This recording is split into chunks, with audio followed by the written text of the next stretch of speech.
Hey everyone, welcome to Chaos. We're about to get started, and I'm going to be one of your casters today, Neko Wonderland, and with me is... Spoonface. Hi, everyone. How's it going? We're excited to finally be starting. Should be some good games today. I know with a lot of tournaments coming up Spleen, people are going to be trying out some new builds, and we've had a lot of sets come out back to back. Warhammer 40k, Infinity, Dominaria United. Do you think we'll see anything new or unique today? Yeah, I think there's going to be at least some people who are trying out some of the new spice. I'm not sure that any of it's going to be groundbreaking or like a total meta shakeup, but I think definitely we'll see some new hot tech. A lot of people trying out those new builds. We have Monarch, we have Chaos 5. So many events going on this fall. It's a great time to be a CDH player. Oh, for sure, yeah. We have a couple games that are going to be firing up, and I'm excited to see what kind of things the players will bring to the table. Yeah, I think we're sort of in an interesting place where, for a while the meta was very turbo, and then we saw like some more mid-rangey stuff. I know Hunt City was won by Winota, which has been making a lot of top four appearances, but hasn't necessarily been walking away with the wins recently. So that was cool to see. It'll be interesting to see, today. Will it be the stack stacks? Will it be something preying on the stack stacks, or will everyone just get turboed again? Because that happens too. I guess that happened at the last chaos event, right? Blue Farm took it down. Blue So Farm finally taking the win with a Blue Farm deck. It was good to see them take the W there.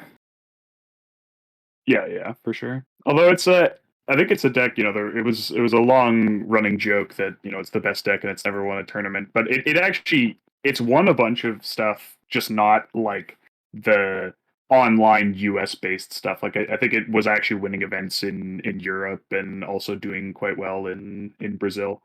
Um, so now for me it's Najila needs a tournament win. It's been absolutely forever since Najila won anything, and that's that's my like little private my little private joke of like, will Najila ever actually win a tournament? Interesting to see. Najila, like you said, is in a weird place right now. So many people are privy to what the deck's trying to do, and as soon as Najila hits the table, you're going to get hit with some kind of removal spell for it. Yeah, although like maybe as like Winota, that's a popular deck, and I think people are experimenting with some other really commander centric decks. I think like maybe we'll shift towards a point where removal is overtaxed a little bit, and like because certainly Najila represents a threat when she lands over 3 or 4 turns, but like Winota represents an immediate threat. So I could see myself sort of going, okay, I could hit this Najila, but also maybe I should save this for the Winota or whatever other like problem, maybe a Yisan, maybe something like that. So it'll be interesting, yeah, like will we ever hit a point where Najila is like just low enough of a threat level that she's not drawing priority on all the removal, and then maybe she can sneak in some wins. Well, that's the way it goes, doesn't it? A deck doesn't become as strong as it used to be, so people sort of push it to the side for a bit, and then eventually, out of nowhere, you start to see it get these wins again because people just aren't familiar with it as much. Yeah, although I think like with Najila in particular, it's a rough one because like everyone knows what it's doing. People aren't gonna forget. Like it's like, okay, just yeah, keep Najila off the field and then don't get consulted, and you're good.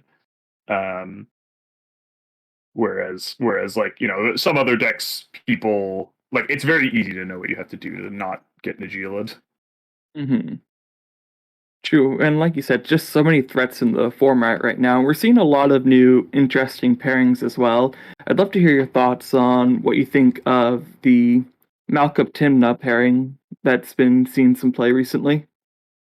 I mean, I think it's always been like perfectly fine as a deck. Esper is like in a bit of a weird spot, I think, because if you look at the blue black shell, um, adding white to it, I think kind of like the blue black, Nas console type shell. Mhm. Adding white to it, I think does the least for you because most of the stuff white is doing is like kind of counter to that. You get like some solid asymmetrical hate pieces, and you get your silence and your e-tutor, and all that stuff is great. Ranger Captain, Great Abolisher if you want it.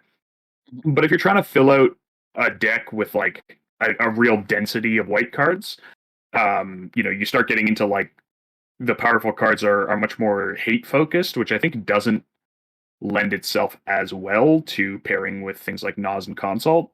But obviously, just mana and card advantage in the command zone is like it can only be so bad, and you do still have all the blue black stuff. So people take that list. You can have your like super turbo versions or like a little bit more mid rangey. And I think all of them are fine. I think they're all like just a little bit. I think for each version of the list, you can find a list that maybe does what it's trying to do a little bit better. Like if you're trying to play more stacksy, having green so you can have the dork mana and attack artifacts. If you're trying to play mid range, like I don't know, something like I've been playing Rafine a lot recently, and she's just absolutely insane in the mid game where you just see like just an unreasonable number of cards and make a giant board, or going up to Thrasios and Timna, so you get not only do you get Timmy, you also get the Thrasios. Mhm. Um, and then for Turbo, being in red gets you a bunch of extra stuff. So, I mean, it's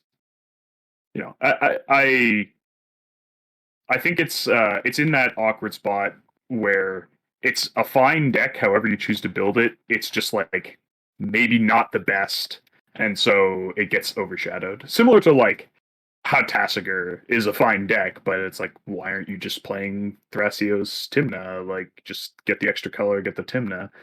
I think there's a little bit of that with Malcolm Timna. And to your point too, I think Rafine really does present something that overshadows that pairing. Yes, you do get card advantage with Timna and extra mana through Malcolm, but with Rafine, I think you're just seeing a lot more cards. You're able to filter more, really fill out your graveyard if that's the strategy you're trying to go for, and just present a more clear game plan. Sort of that mid range, find your win cons, wipe out the table. Yeah. And I mean, there is also, if you're going for like turbo, there is always Zur. I feel like Zur has, uh, it's never been a bad deck. People have sort of, have, it's waxed and waned a little bit, and it suffers a little bit like Najila, where it's like everyone just goes, hey, we're going to keep Zur off the table. But it does just have that like sometimes you just play your commander and swing, and then hey, you have a necropotence and you draw 30 cards, and then you win the game. Necro for 30 is never a bad thing, especially in this format. Yeah, especially when you've built your deck to like take advantage of having opportunities to win in the end step, Mhm. or I guess the cleanup step technically, but or I guess no, it's the end step for Zer, And cleanup step. step for Prague. Yeah, But being able to win at instant speed like that, especially on your own end step, is a really interesting area. I think yeah. too. Sorry, go on. No, I continue. Sorry, I interrupted you. I think too, just seeing those threats. I know Flash Hulk not being in the meta anymore, but with cards like Emergent Zone, I've seen a couple decks that are really trying to win over what their opponents are doing. Not to the effect that Flash Hulk had, but it's just cool to see those instant speed wins. Yeah, I think I'm pretty happy about those developments because I think like in my ideal world, instant speed wins are like a little bit harder than sorcery speed ones, right? So like, my problem with Flash Hulk was, hey, it's like just as easy as any sorcery speed win, but like people putting in the effort to have that flexibility and like paying some sort of a cost to be able to win at instant speed and having to put extra cards in their deck or whatever, I think like is a very healthy dynamic where you have to sort of decide, is it worth it to like try and leverage that advantage, or do you just want to like streamline your deck and have it be more efficient. Mhm. Efficiency is really key. With so many good cards have been printed recently, there's just so many cuts they have to make, especially for those four color decks that really want that high value cards. For sure. When Sick Robot and I have been working on our various Thracios Timna piles, there was a point where we were looking at cutting Abrupt Decay. We're like, do we Really. really need Abrupt Decay, or is there something better we can do with this slot? Like that's how many good cards, like we're like, well, it's obviously it's been a staple forever, but now with the Seiju and Odawara going in, can we afford to drop like um yeah, we've definitely got just some.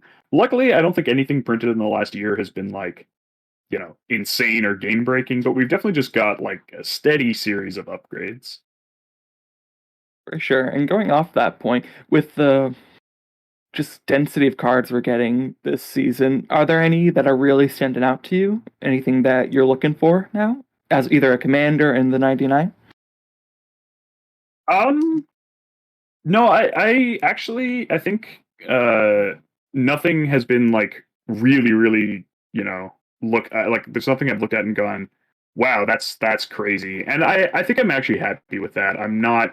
I haven't been thrilled about like, Wizards printing busted card after busted card and just you know making a whole bunch of stuff obsolete. I've been like pretty happy seeing new cards, seeing them perform well, and like that being an experience that I wasn't necessarily expecting. Like I was casting a tournament a few weeks ago, and someone cast a Pero Dice Lost, and I was like, nice. I didn't expect that card to do things, and like it's cool that it's working for them, and I think that that's like a much more healthy way for them to be introducing cards than just ah yes, I think this Dockside or Underworld Breach or Thassa's Oracle, like these will see play because they're stupid.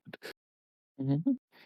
And I think that's something the Warhammer precons really brought to us, really strong effects, but much more balanced, especially when we see them at the higher CMC cost, as opposed to sort of that lower CMC with powerful effects we've gotten from previous sets.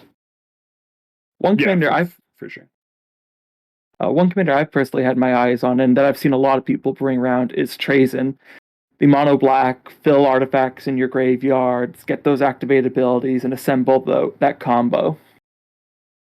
Yeah, I think like it has some interesting stuff going for it. I think it's a little bit unfortunate in that the like being mono black, it's not super easy to like access the cards you might want to make it work. And we're actually talking about not the other mono black artifact one, the one where you can like pay life to cast things. I Mm-hmm. think in CDH where we are right now, the like of all the permanent types, artifacts are like the weakest ones to be cheating. Like you have, obviously like Citadel, and then like when you're talking about activated abilities, you have stuff like Chromatic Orrery, and if you can combo, then great.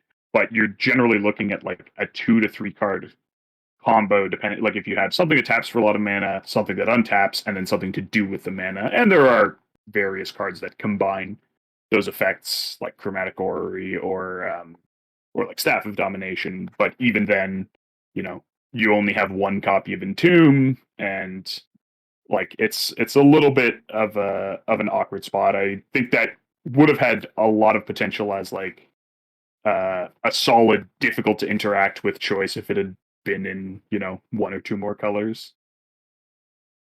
And for sure, all those cards you mentioned, you really notice the lack of haste that Trazen has. So you have to get those cards and then either wait a turn or get Trazen down, wait a turn, then do something like Buried Alive to fill up your graveyard.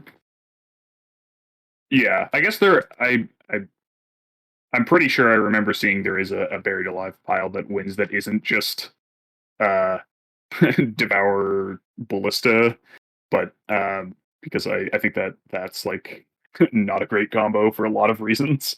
But yeah, I'm pretty sure someone shared like, oh, here's the 3 card artifact creature pile that wins. But uh, then you like it's still a little bit awkward and just it's a lot of mana to get him down and then wait a turn. The old untap and win commander.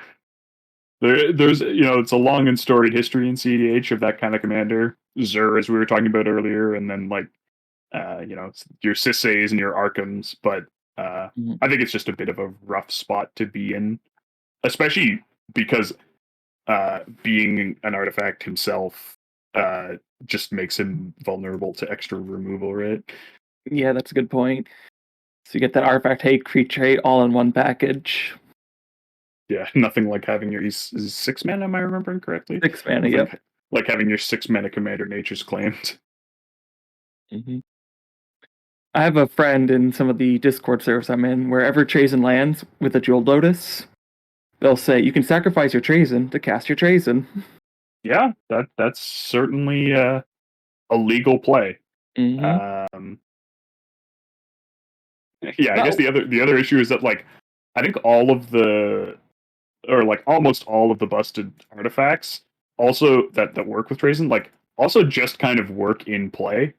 Like mm-hmm. there's a bunch of combos you can do. Like you have basalt monolith combos. It's like sure, but you have basalt monolith combos just by playing it. Like um, it's not necessarily obviously chromatic orrery is not an easy one to land, but a lot of the other cards I think that combo with him are just sort of easy to cast, and that makes cheating them a little bit less appealing. Mm-hmm. Because you do have a lot of that artifacts. You're playing all the artifacts, you have all the artifact ramp. I don't know, Chromagory though, that's one I have a soft side for. Even though it's 7 Oh mana. yeah, I'm a little sad that I retired my Yennet deck before Mm-hmm. that card was printed. Like I had a deck that was like we were playing I was playing Peer into the Abyss in it, obviously, but like no Nas, and I was like, we're just gonna play turn spells, we're gonna play like just a bunch of giant stuff. And I remember when I was building it, I was all sad because there wasn't really anything particularly good to find off an Enlightened Tutor. I was like, what am I putting a Platinum Angel in this deck? Um, Mm-hmm. but now there's a Chromatic Orrery, but I don't really play that deck anymore, so it's a little sad. Little too late. But we do see a lot of these older decks do get these new toys, and we're starting to see them come back into the meta as well. So, Yeah, for sure. yeah. It's always great when a new printing breathes new life into a commander. Mhm. I think it provides like a really interesting grounds for innovation, because then like when you have something new to put in the deck and sort of like build around it, um, it encourages you to like also examine some of the old stuff, and like sometimes you find things that are still valuable, or sometimes you find things that maybe used to be necessary and aren't anymore. It just promotes like a really interesting uh yeah, I just find that like a very interesting sort of dynamic. And all these new cards, different strategies, new ideas, old decks. I feel like the format's just in a really nice place right now where we can bring in new players. They come in with these new ideas. Different things are being tested out, some with success, some without, but really shaping the format and creating a meta where a lot of different kinds of decks can be played. You still have the turbo decks, but now mid range are getting a chance to really shine here. Stacks decks have been performing well, like you mentioned, Winota taking that tournament win. Yeah, yeah, I think we're seeing a good amount of diversity. I do think maybe there are a couple things that could afford to be trimmed, but it's good to see like people definitely adapting to turbo. Because we saw like after the flash ban, there was a year where it was like everyone's just go as fast as possible, zoom, zoom, zoom, and people have sort of adapted to that. I still think Dockside's a little ridiculous, and I wouldn't mind if the turbo Nas type decks couldn't just sort of randomly consult you sometimes, but it's definitely it could have gone a lot worse. For sure. And I think we've all had those games where, it's one of those long games, you're really into it, be it just a game with friends or in a tournament, where everyone has their board state developed, there's a bunch of effects going on, everyone has cards, about to present to win, and then just someone slams that Thassa's Oracle Demonic Consultation, just takes it. Yeah, it can be a little bit frustrating sometimes, but it's I try not to try not to let it ruin my experience too much. But you Mhm. know, I'm just It's, saying, RC, Thassa's Oracle. It's kind of a silly card.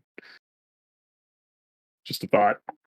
no, I agree. It is definitely a really good Magic card that does a lot of things for the format. I think another new card that's really shaping the format, and we're seeing a lot of decks being built around it, is Displacer Kitten. What are your thoughts on that card? I think it's a sweet card. I absolutely love it. It enables a lot of really cool stuff, and I've just every time I've seen it, I feel like it sort of uh, it trips over some other stuff that the decks that play it want to be doing. So like it's a creature which immediately makes me think, hey, I want to put this in green decks so I have access to it. I can, neoform my commander into it, or I can find it off, all of the various ways green has of finding creatures. And then I'm like, well, I'm playing this sort of mid-rangey green deck, I kind of want to flex in. I want to have like a collector roof so I can, sometimes just find that to slow down the turbo decks. Or like maybe I want to play, I don't know, something that like taxes multiple spells. Like, oh, I could play a deafening silence or things like that. That like really don't play nice with kitten. Mhm. Um, and so I think it's like obviously the combos are very powerful, and they just run afoul of like they they're interfered with by a few too many things that you'd want to be doing in the kinds of decks that want to run kitten. I know people have been experimenting with like a kitten, Abdul Adrian Razakat's list, Mhm. and that one seems kind of cool. And there, like you have win cons that still work through the collector roof, so you can just kind of support that a little bit more easily. Um, but it's a little bit awkward, I think, also because your combos are going to wind up being slot intensive, which means you want them to be primary combos. But if they're going to be good, they're going to be in consult colors. So then it's like, oh, am I really putting in this 4 card package for this backup combo that also dies to some of the hate I'm playing? Like, why wouldn't I just go for something a little bit more compact?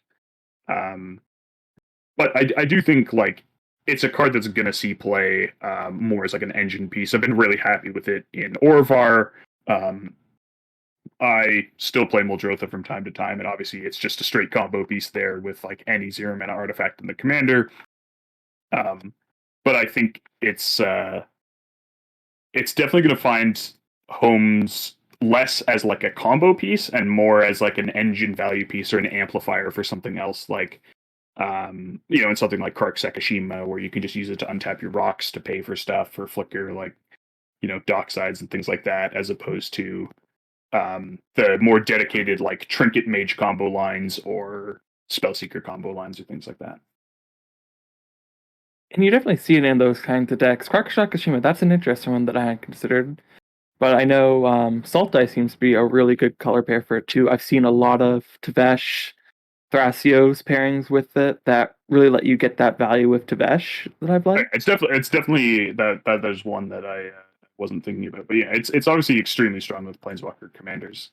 Um, it's kind of a shame. I don't know. Maybe it's kind of a shame that there isn't like a green. I don't know, like green blue Jeska deck, like I guess you could play Thrasios Jeska, but that feels like a little bit of an odd pairing because I feel like Just flick. Oh, I guess no, because Jessica cares how many times. No, she enters Yeah, with how many times you cast her, right? So she does. It's not how much mana. Yeah. So yeah, you can flick a Jessica and just wipe the board. yeah. You won't get that infinite Jessica activations that you really want in a lot of those decks, but it's a lot of value you'll get there. Yeah, for sure.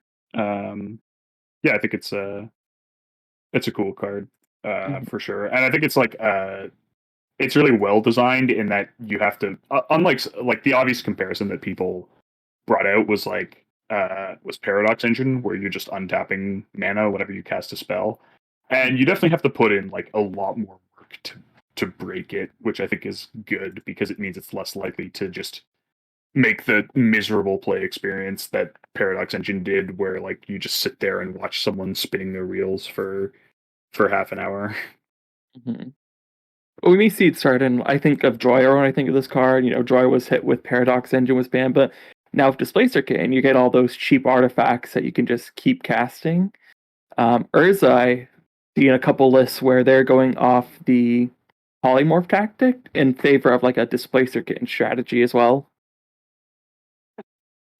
That's a funny one because I play as an Urza player in my meta, and our meta is so mid range that like an inordinate number of games come down to like the constructs and the beats. Hmm. And so like I'm just thinking, oh god, every spell you just flicker the Urza and make like an ever increasing army of constructs is sounds a little bit like my nightmares. It does. Uh, But it but sounds like we are about to get into our first game of the day. So we're going to switch it over to that. sure does. All right. I'm looking at Uh, the commanders now. I think I see a Minsk, I see Winota, I see Crick, and I see Najila. well, that's I honestly did not know what decks people were playing when I was talking about Najila and Winota, but there we go. Those are appears to Mhm. be what we're working with. Um, all right, so this looks like a very interesting uh, pod for a few reasons. Mhm. I think that like in a longer game, um, I really like Minsk's position.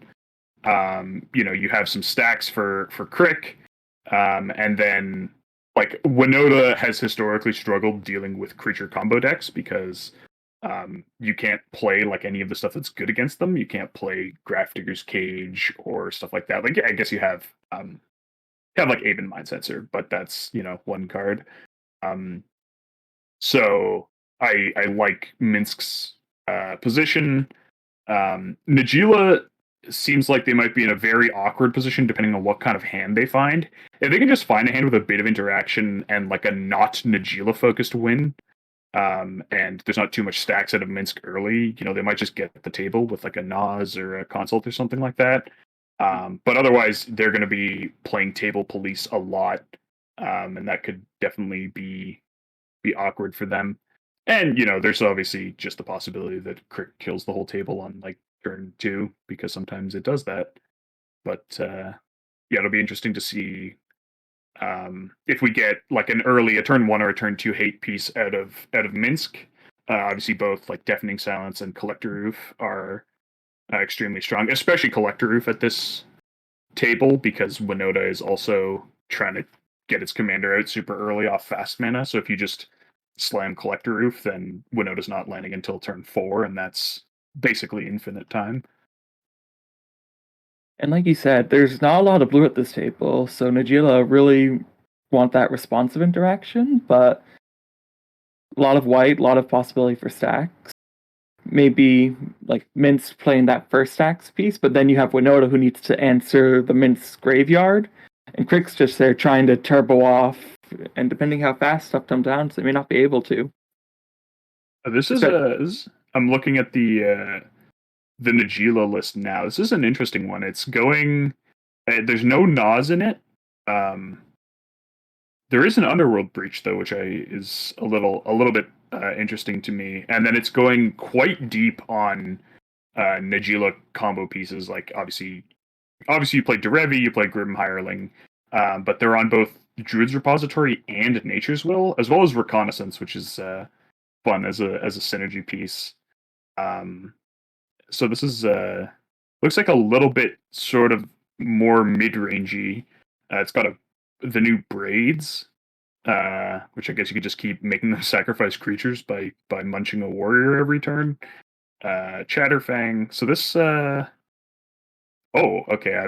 I keep seeing more and more interesting stuff. There's a Tasha's a Hideous Laughter in this deck. Oh, I love I'm that very card. interested to see if that'll wind up factoring into something. I Um, hope we see that card. That's the reverse Adnos card, and I love that card so much. yeah, it's a little. I when it came out, people were talking about like, oh, what's the likelihood that you hit win cons? And like, I did the math, and it's not high, No. unfortunately. Like even casting 2 copies, like generally everyone will have at least one of their win cons intact, Hmm. which is a little unfortunate. But I don't know. I guess you can potentially get some if someone tries to like Doomsday, you can get them real good or something like that, or even just stuff a top deck tutor and then mess with people's decks. Is not the worst. No, definitely not the worst, but like you said, definitely situational. So it'll be interesting to see if that comes into play here. Looks like we're still resolving mulligans, but it seems like both Minsk and Najila are keeping hands of 7. Yep, for sure. I think that's one of the advantages of like particularly green decks. I think is um, because you have the mana dorks, you can just keep like it's a lot. Actually, although Najila's not on a lot of mana dorks, but generally in decks with mana dorks, you can just keep uh, hands like that will have that turn one acceleration and get going a little bit faster without having to mulligan super hard to find like exactly Soul Ring, Crypt, Chrome Mox, or Mox Diamond. Um, Hmm. and so you tend to like in these more mid-rangey decks just keep a higher number of cards on average than with the turbo decks that are trying to find like the super very specific combination of cards. Because in Minsk, basically all you need is like the mana to get Minsk into play and then a creature tutor, right? Then you just find Rector, Pattern, kill him. So Oh, you don't have to mulligan as hard. Whereas like in something like Crick, you need a ton of mana, but then you also need like to get Crick into play, but then you also need like something that's really makes it worth it to follow up on that, which is often going to be like multiple pieces in concert. Um, or even more mana to then cast something like Giant off of Crick. Um, that I think means that you're going to be mulliganing to 5 a lot more than something like a Minsk. you have to mulligan here. Because if you don't, if this game goes longer, your life total is just going to get beaten down by all these creatures. So you have to win early and you have to win fast. Otherwise, your chances of winning are just down the toilet in this a pod like this. Yeah, for sure. I think this is kind of a worst case scenario for the only way it could be worse for Crick is if they were going last because there's 2 decks with stacks and then 1 deck with a lot of interaction. So you have like an incredible and decks that are going to be putting out serious board presences. So you have like a very narrow window to go off before you just get beaten down. And there's going to be you're the only one who's going to be drawing that super early interaction. And there's going to be potential stacks from 2 of the decks at the tables. So this is definitely a rough matchup unless you can get, which maybe that's why Nori's mulliganing so hard just to try and get that like turn 2 before people can establish all of the um, before people can establish all the stuff that's going to make it nigh impossible for them to win. Mhm. I'm taking a look at the Winota deck list as well, and it seems like a pretty standard deck list. A lot of the rule of law effect. I'm seeing that it is running Kiki, so we do have that potential for the infinite combo. Yeah, it is on some of the heavier stuff. Like I know some people don't like like Angrath's Marauders, for example, is like a 7 drop, the damage doubler. So yeah, it's a bit of a middle of the road one where it is playing some of the more expensive, just like dump giant things into play. There's no Lena, um, but it is also playing the Kiki combo, Mhm. and yeah, it's got the Mog Catcher, it's got the Lancers, so something of a middle of the road. For sure. I think this deck will definitely be in a strong position if the game does tend to go a bit longer.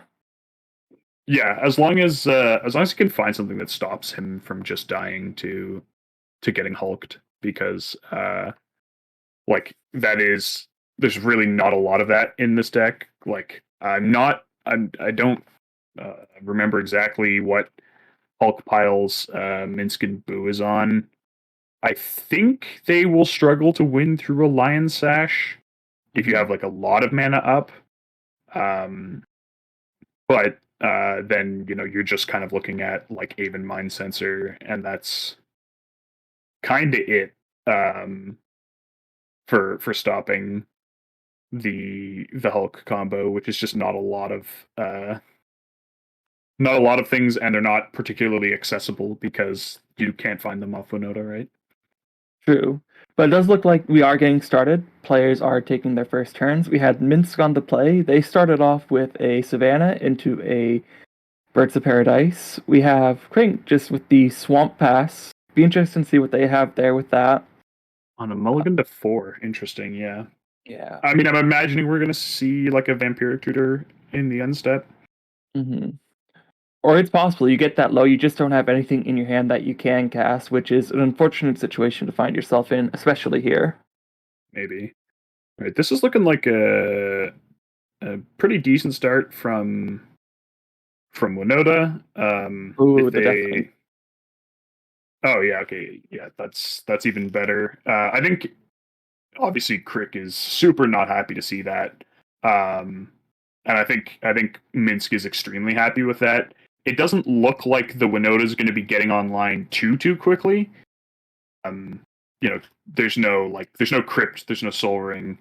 Um, so it looks like it's probably going to be maybe Winota coming down turn 3 if they can hit the land drops. And there's definitely a possibility that there's only like 1 or 2 attackers that they can deploy next turn, which gives Minsk some breathing room. They can play Minsk here, and with that deafening silence, where like maybe they might have thought they had to play some hate on this turn.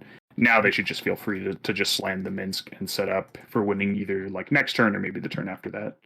Ooh, the Grand Abolisher Um, coming down for Minsk. That's a really good position to find yourself in, especially when you're on the play. yeah, it's obviously a super scary card. It does make me wonder a little bit about what's in their hand, because I think having an uncounterable Grand Abolisher is like such a nasty surprise that I might have wanted to like set up a little bit more, um, and yeah, like set up a little bit more, and then when I'm ready to go for the win, just go cool, uncounterable Grand Abolisher, and then I'll win the game. Hmm. Um, so it's interesting to run that out early, because I think that's kind of going to put the table on high alert, and I don't know if that's what you want here. It is really telegraphed, but it does eat up a lot of the removal too, because you will have to find removal for not only the Grand Abolisher now, but whatever they try to do on their turn when they go for the win. This I didn't get a good look at this card on Najila's board. Is it a That's a Soul Vagavan? A Ring, I def? believe. It's a Soul Ring. I was like, is it Yes, a creature? Is it? Uh, it's a mirror. it is. Okay, so Hope of Gearper from Winota. Do they have yet another? If they have another attacker to play and their last card in hand is a land, or they can hit the land next turn, I think they're in a pretty good position. But seems like no, they just have the one attacker, which is like a pretty slow start for like the Winota landing turn 3 and only getting 1 trigger. Um, Definitely, there's a lot of worlds where you just don't hit anything particularly uh, strong, and Minsk gets another turn more or less unbothered. All right, see True. Najila coming down. What a G- shock! Turn 2 Nagila, not as good as the turn 1, but turn 2 still good, and especially when you have an open player that you can start swinging into. The Queen is really starting to ramp out, but doesn't look like they have too much to do just yet with all that mana. I mean, so at the very least, if they can land Crick, then everyone can block the warrior, which is like what stops Najila. Like, obviously, the Najila will still get in because I'm guessing Nori's not going to be trading Crick for Najila anytime soon. But just everyone being able to block the warrior means that Gao can't really snowball into getting to critical mass. Mm-hmm. Seeing Looks a like we, fetch in response to a fetch, I assume this is just playing around a potential Laven Mind Sensor, but yeah. it feels like it's also potentially walking into an opposition agent from Nori. Um, Well, luckily, I think we are on Minx's turn, so with no Oppo coming down with the that Grand is true. Abolisher, True, there is a Grand Polisher that does make it safe. so that's a pretty good time to do it. Interesting. We're grabbing a Sacred Foundry. Is the list just not on plateau, or is it in hand? Uh, yeah, there is a plateau in the list, so I don't know what's going on there. Might be in hand, might be the first one they saw. Maybe they're not too worried about their life total this game. That might come back to bite them, though. I suppose. I also wouldn't have hated fetching just the planes here to play around. Like, I think the mana is fine as is, um, because Blood Moon is always a consideration with Winota at the table. It's true, but you do have the birds that will give you access to all the colors that you need. Yeah, I was just thinking like having because I don't think there's any double red in the deck, or if there is, I mean, like, sorry, there's Kiki, but you're not supposed to cast that one. You're not. Um, looks like this list is on a delayed blast fireball, but even so, I think like being stuck in a world where you can't cast a spell that's both white and green, or you can't cast like a white spell and a green spell in the same turn is potentially a little bit awkward. That's But true. That is a good point. I mean, it is also entirely possible that Winota just doesn't have it, and maybe seeing Get Salty fetch the plateau and not the plains um, makes him think that there's not a Blood Moon coming anytime soon. Mm-hmm. All right, We we got a do have crick. great.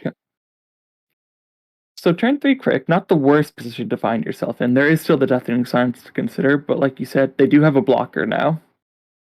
Yeah. Okay, we see the Inkmoth Nexus, which potentially does mean that there's an extra Winota attacker next turn, but obviously the mana is needed this turn for casting Winota. So I think this trigger is really important. I think there's a decent chance, if it doesn't hit anything crazy, that we just see some sort of tutor out of White House into win the game on their turn, and the Grand Abolisher will protect that. If they have a land in hand, they could even upkeep the Worldly to make it extra safe. It might even be worth it to consider cracking the Hope just to like keep them off. You know, they would basically need exactly Rector in hand to win. Um, Doesn't feel good to do that though, because that's your no, it does one not. Winota trigger right now. So you're just sat there with an Esper Sentinel, which will draw you some cards, but with a Deafening Silence, not as many as you might like. Um, and also there's like I mean you do have the Inkmoth Nexus to continue getting triggers next turn, but yeah, it's very slow. Um, We have is that a cut down? Gives it -5, -5. it kills a creature with combined power and toughness 5 or less. Uh, oh, it's actually hitting the Hope. Interesting. Really denying that Winota trigger. Yeah. Um, that I think that might be like a little bit aggressive. Maybe if you're Nori, you're just thinking like, I don't want anything else coming down. Like this deafening silence is bad enough. But I also think that there might be a world where the table really wishes that had gone at a Grand Abolisher or something. Mm. Because they have 4 mana, they're gonna untap, gonna have that protection on their turn. They'll have the pieces they need to possibly attempt the win. Yeah, Yeah, just any creature tutor gets Rector, and that's a dead table unless someone has. I suppose Najila could hold up an Otawara, but that's about it. I don't think anyone's playing Fairy Macabre these days. Um, so that is a I fun one. I do find it interesting because you have the hopes, you that attacks. It's probably not going to go at the Crick player there, right? I don't I mean, see a I world. think it does just because that's the deck that's using its life total the most. But like, it's one damage. I don't think that particularly matters. Hmm. Uh, it's.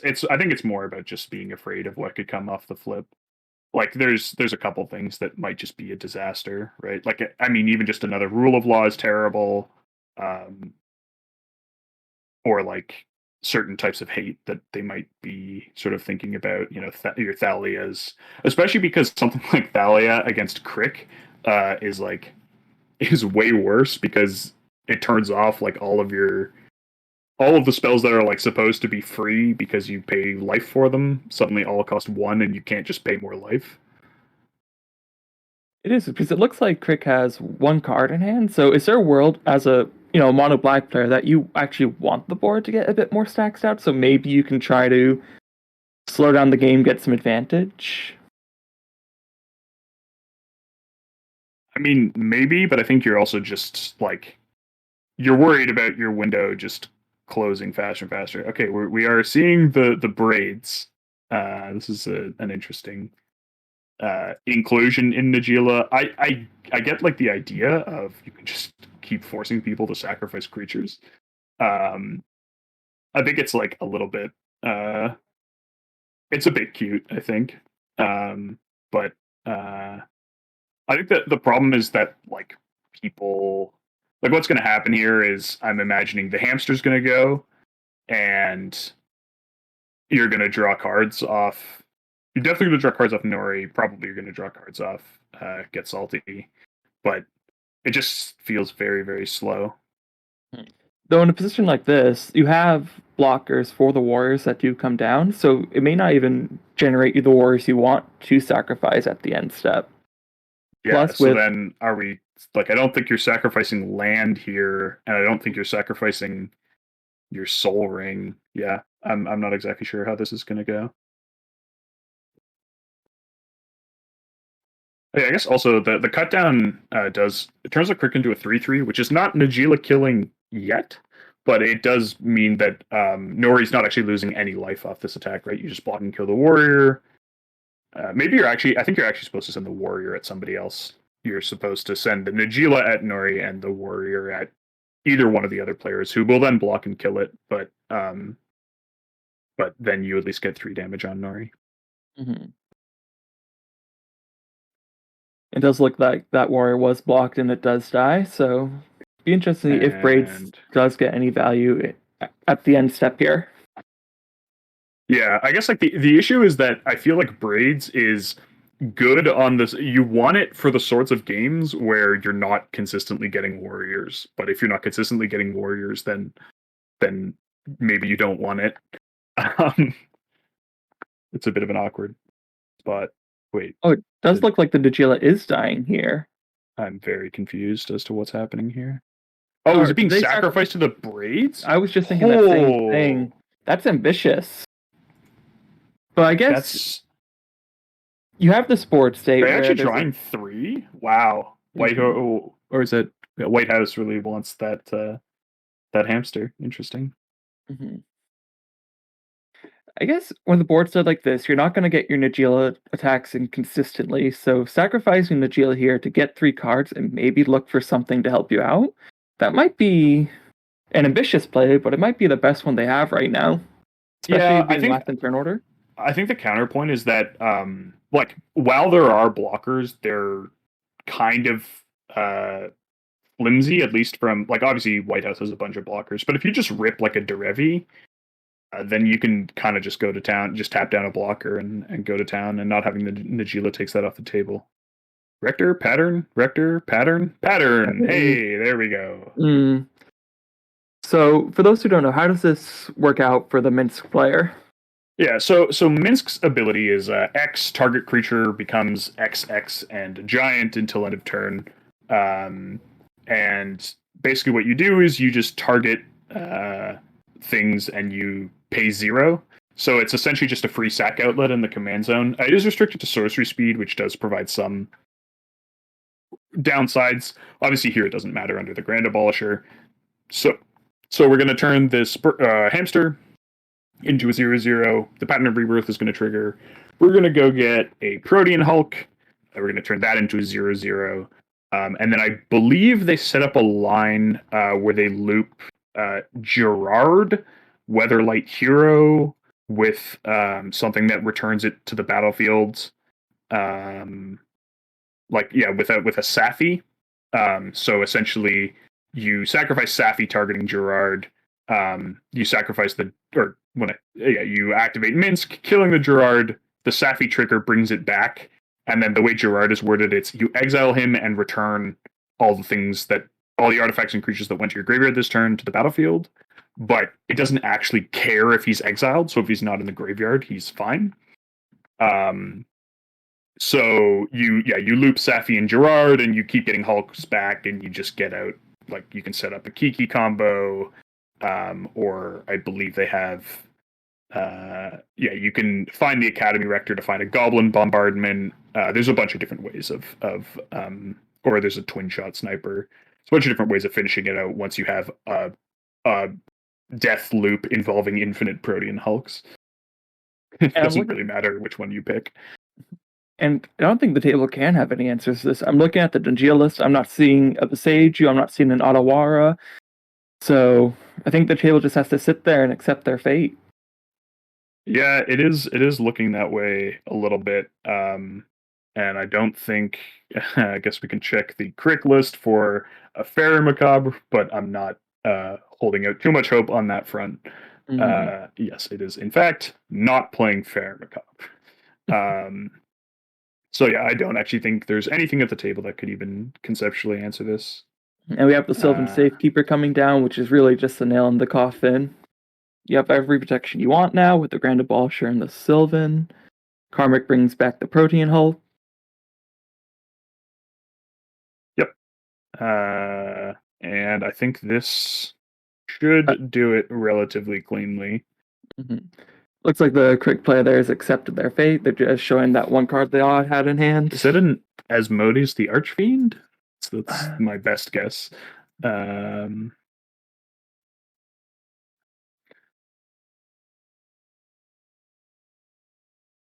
yeah, this is no,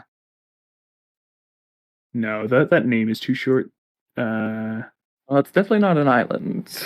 Oh, is it a Violent Tumor? I think it might be a Violent Tumor. Yeah, I'm pretty sure that's a Violent Tumor. Yeah, that looks about right. Yep, there it is, Violent Tumor. Okay, so he's just going directly for a Kiki combo, not messing around with any Gerard Twin Shot Sniper nonsense. Just show the table the Kiki, show the table the cat, and looks like everyone is scooping him up. I think Get Salty is looking to see would they have found anything off the trigger to deal with this, and it seems like maybe not. I'm actually not sure what card that is. But I don't think any of the red creatures in Winota, I don't think any of the red humans would have had much to say about that. No, unfortunately not. You would have needed something like an Aven in hand. You can't get that with Nagila, but I think this was just in a really good position for the Minx. You had Stacks players turning off your other opponents. You had Nagila who didn't get off to a great start. And then Minx was just able to benefit from all that and take the pod. Yeah, for sure. It's playing around or playing through the stacks that people are running is something that I think is just always going to be valuable, and Minsk showcasing it right there for sure. Looks like we're about to get into another game, and I think our time Spring has come to an end. It's been great casting with you. We're going to have some new faces come in too. We're going to have Basher and Drac coming in pretty soon. All right, that'll be great. Let's see, we're just getting that sorted out. I guess while we're waiting for them to arrive, we can. Well, here we go. Here's a Drac Paladin. So I will hand that off to you, Great. and everyone enjoy. Have a good one, Spleen. Nice Luckily, casting. yeah, nice casting with you as well. Luckily, I will still be with you all because you can see my face on one of Ping Mr. Pong's tokens down there. So I'll still be here in spirit. Gone but not forgotten. Well, thank you very much there, Slee. I hope everyone's doing pretty good today. Looks like we're just jumping into the next match right away. I believe right now there's a fetch in response to an Enlightened Tutor. That's all. Seems like it. Just to set up this game, looks like we have Winota. Or is that a copy off Rocco. the... Or do you think it's a copy off the... Oh, the Wandering Archaic. Yeah. Looks like the Legendary might have come down last turn, and yeah, so this just may be the copy. Let's just see. Let's see. So, looking at the board state, it is looking a little muddled. I do think Winota is in a very strong position. With the Riona, with the basically be able to produce a token each turn, the Dranith, like they and the Glow Rider were basically making all interaction cost an extra pip, which can literally just turn off 90% of the game, 90% of the time. So I think they're in a very, very strong position here to just take it if no one can deal with the Winota. Yeah, I'm looking at the airport state. You highlight the Dranith and the Glow Rider, which really stops what the Rocco is trying to do. Turns off all your tutorable combos. It stops. Looks like we have Casio's Bruce down bottom, so turning off both your commanders there. And I also like to highlight that they have both a Sarah Ascendant and a Rionia on their field, so they're going to hit. I did not even see that Sarah Ascendant. They're going to hit a lot of people hard. Though it does look like, I can't tell if Kinnan is on the field right now, but Kinnan does have the Wandering Archaic and does have some of their dorks set up. So they are probably in a, not as great, but a pretty good position too. Yeah, I would never count out a Kinnan as long as, they've got that, can just sit under that Wandering Archaic, they can accrue value with their commander. Basically, they're pretty much just sit in the game and only interact when they need to against the Winota. Just because a lot of Winota's specific stack pieces, if there's already a Kinnan out, isn't going to hurt them at all. All right, let's take a quick look here at some of the lists that they're playing. Seems that the Winota list is playing very much a combat centric, like historically the what a lot of people are playing with Winota here with like the Riona combat celebrant like combo there, Kiki Chiki combos, all the good stuff. Village Bellringer, playing some interesting picks such as the Yavimaya, I think it's called Steel Crusher there, where it's able to destroy an artifact. It's a Winota trigger. It has enlist, which is interesting. It doesn't usually get too much value, but it can get enough damage through that it can force an opponent not to be able to block it. There is times where you just tap your Winota, give it 4 more power, and now it becomes a 6-2, which will be a lot harder to block. And just to highlight, the Theseus player found Ristic Study off of that Enlightened Tutor. And it looks like now we're going back to Gila's turn? Or not Gila, excuse me, Winota. Let's see. If I was the Winota player here, depending on what they have in hand, I would just probably just be like, all right, move into combat. What do y'all have?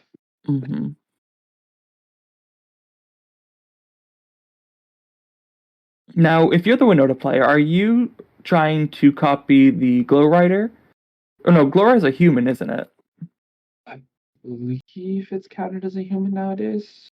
Okay, so I'm not seeing a lot of non-humans on their board. A lot of really good humans, but The good thing about the apprentice there though is just going to make a hasty thopter, right? So oh, true. that's why like if they really don't care about how many humans they have. Oh, and is that a grand abolisher? Yep, that is Grand Damn. Abolisher.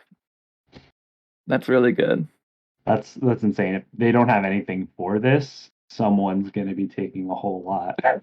Mhm. Well, at this point, you need a board wipe to really Oh yeah. stop Winota here. You Or may just removing Winota for 8 months, like momentarily, because it doesn't seem like they have enough. Oh, there's the swords. swords, yeah. Yeah. Looks like it's paying for the Ristic study here. Yeah. What is it targeting? Let's see. It's paying for the Glow Rider trigger, right? Oh, Glow Rider. Yep. Yeah.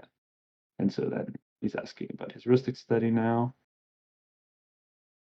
It is in contention if he wants to give it or not. Looks like they are letting them draw the card.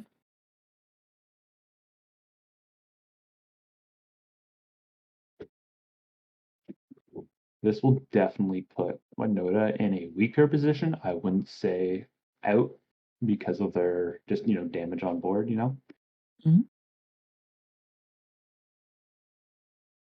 It does hurt for the Thrasios Bruce player to have to use the swords in the Winota, though. You'd rather use that right on that Dranith so you can at least now start accruing value with your commanders.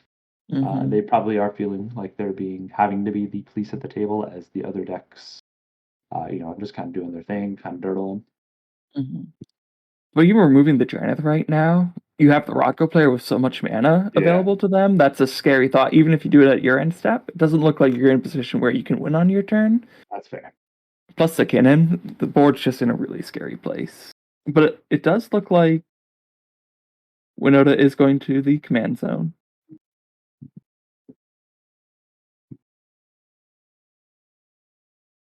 Or is it? Or is that the Dranith in exile? No, what? They trapped the Dranith and put it in the back. Oh, we forgot something. It's the oh my gosh, I always forget the Wandering Archaic trigger. Remember, he gets a copy of it. Yes, you're right. That's a card you will forget about at times. So it did hit the Dranith and it hit the Winota. So that would explain. We saw the Rocco player there counting their mana. They must have been trying to think if the Rocco player had enough to win on their turn. Mhm.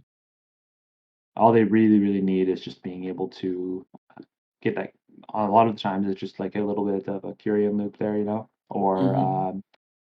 what's that insect I always forget? Wirewood Symbiote. Being able to Fireward return, Symbiote. yeah, that's one of the best hits you can get in Rocco, just because you're able to return it back to your hand at any point. Mhm. See. To be.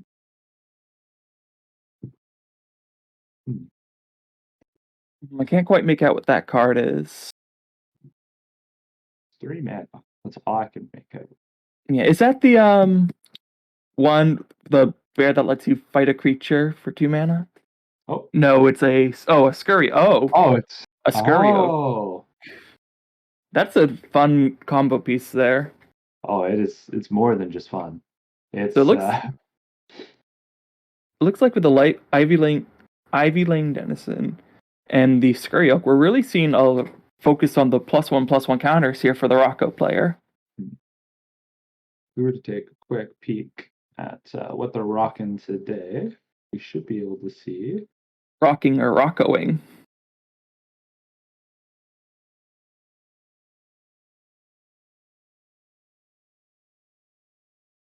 Okay, so they are playing a lot of counter themes because they got a Catilda in there. It seems that they are very much looking at a lot of mana dorks. When I say a lot, I mean there is a crap ton of mana dorks in here.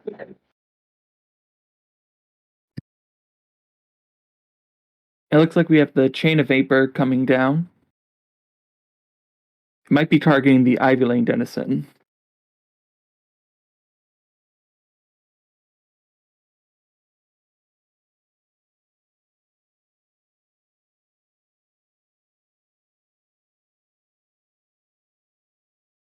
Pay 2 mana, so it's possible we'll see the Wandering Archaic also get a copy here. If I'm the Wandering Archaic player, I'm wondering what I'd want to copy and target here. If I want to unlock being able to interact on Winota player's turn, I would Give probably me for 1 bounce. second. Yeah, no worries. I definitely want to bounce the Grand Abolisher here if I am the Cannon player. Then I'll just unlock a lot more options on Winota player's turn.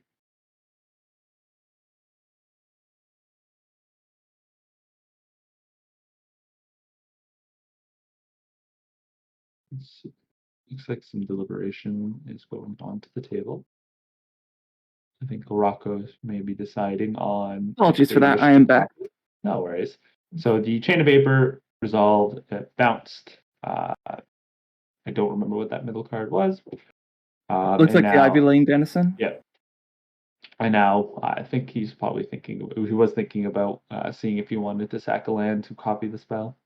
Mhm. It appears to me that the Wandering Archaic trigger may have been forgotten.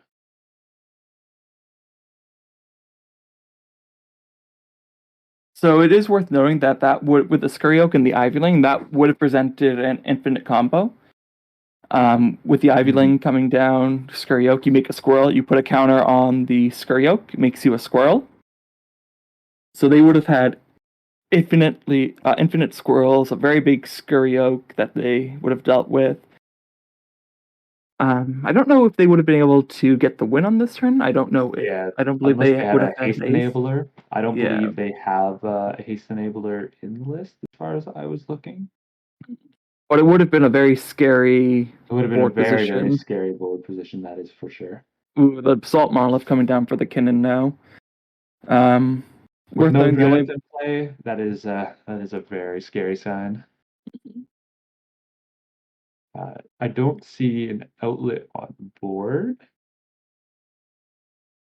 but there's No. always a chance of ripping into it. So They are tapping though, so the Basalt did resolve. It looks like.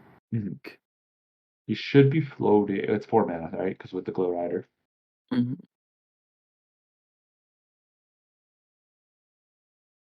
Looks like they paid because they have the Sanctum Weaver there. Exactly. Yeah, Tap 2 lands plus the birds. Can't quite make out what that card is. Is that Is a it a Mox Opal? Opal? I think It looks like a Mox Opal, yeah. My best guess. It's just a little dark, but it looks more like a hand holding a 9. And the good thing here for the Kinnan player is with the Wandering Archaic and the only blue player being tapped out, you can answer any counter spell they might have. So you need targeted removal.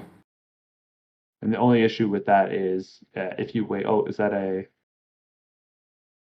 Oh, that was just cracking a fetch, I'm guessing.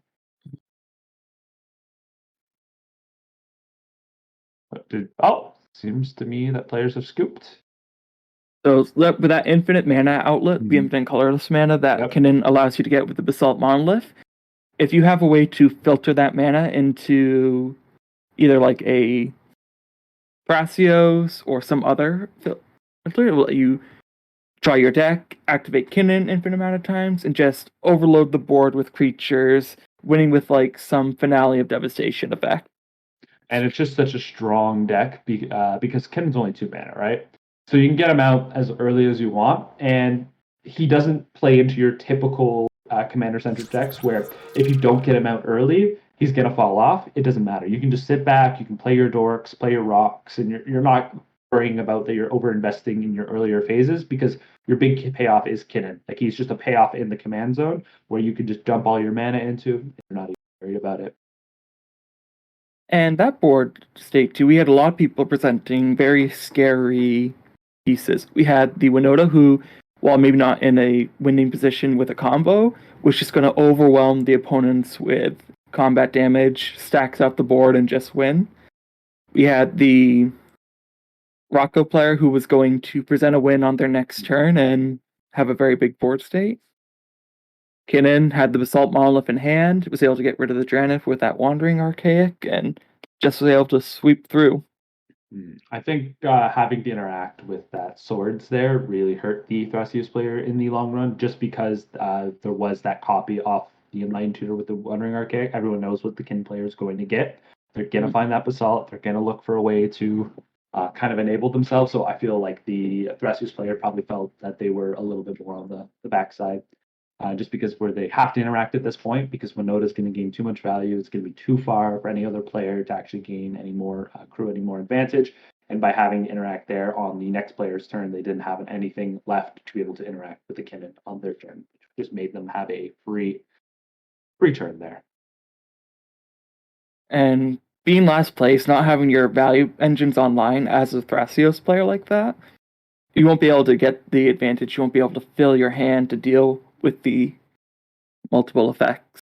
One thing that was nice is that they did have the Ledger Shredder, which generally is a way to kind of dig a little bit out. But the only problem is it's not card advantage, it's card selection, whereas the Kinnan player just had an advantage engine on board with the Heuristic Study. And that's really hard to get out of whenever you're forced to discard a card from your hand if you want to accrue any value off your Ledger Shredder. It is a must. So there's the times where it's going to get awkward if you're down to like 3 or 2 cards and you're going to have to discard a card, right? And so it can make a lot of plays a little bit harder, such as being able to hold up like double counter spells, or like let's say you draw into one of your combo pieces that you're stuck with. If you don't have enough recursion, you're just having to pitch it and holding up interaction, which is not the position you want to be in. Now, it's worth noting too that we've had a Kinnan player win here, and oh my gosh, I just saw the game and I can't remember. We had a Minsk player win the last game. So a lot of those creature-centric decks are making it to our first final spot of the day. One thing I would like to highlight for the chat, in case you haven't heard, we're doing a bit of a different format today, where we are firing games throughout the day. The way the format will work is we are going to get 4 pods, so 16 players. The winner of each of those pods will go to a finals pod to compete for the grand prize, and then we repeat the process again, getting more 16 players until the day's over. It'll be a pretty good turnout, I think. A lot of players are gonna. Honestly, it's just a good time to be out here, just playing some Magic, some Magic. Chaos generally, as you all know, has been doing these Chaos tournaments, and now starting up this kind of newer tournament format that he wishes to, seeing how it goes. And overall, if you're looking to play, some good Magic with usually most 9 out of 10 times very competent players, and just have a good time overall, these are probably your best points to come out. Definitely a good point to come out is the next Chaos tournament that is coming out as well, which is going to be on, I believe it was November 5th that was decided. November 5th, that's right.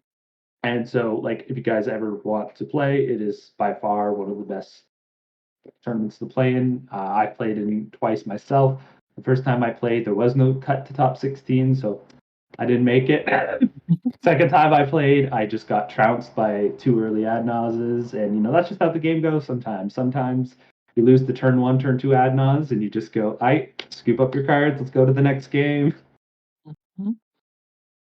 And in a general format or tournament, that's okay. You lose a game, you can scoop it up, cake it 1 game at a time. Here, though, single elimination.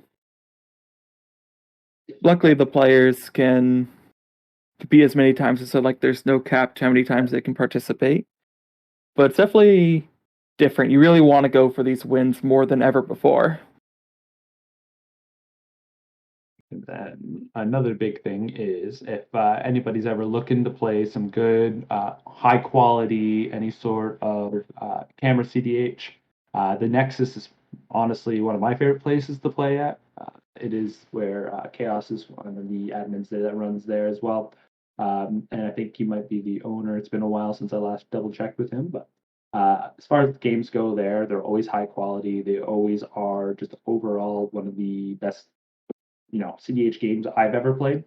I feel like they're very consistent. They're very knowledgeable. They have a lot of senseis if you're new and you're not sure exactly where you are when it comes to the overall CDH meta. Let's say there's certain decks you just don't know about.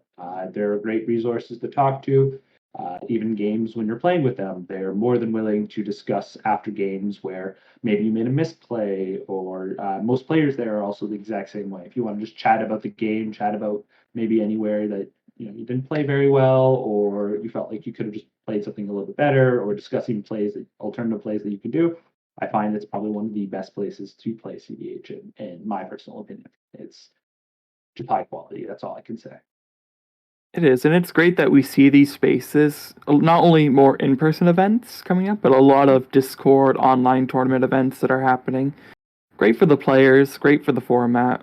But looking at today too, one thing I've noticed is we've had Minsk, we've had two Winota players, two Nagila players, a Kinnan player, a Rocco player.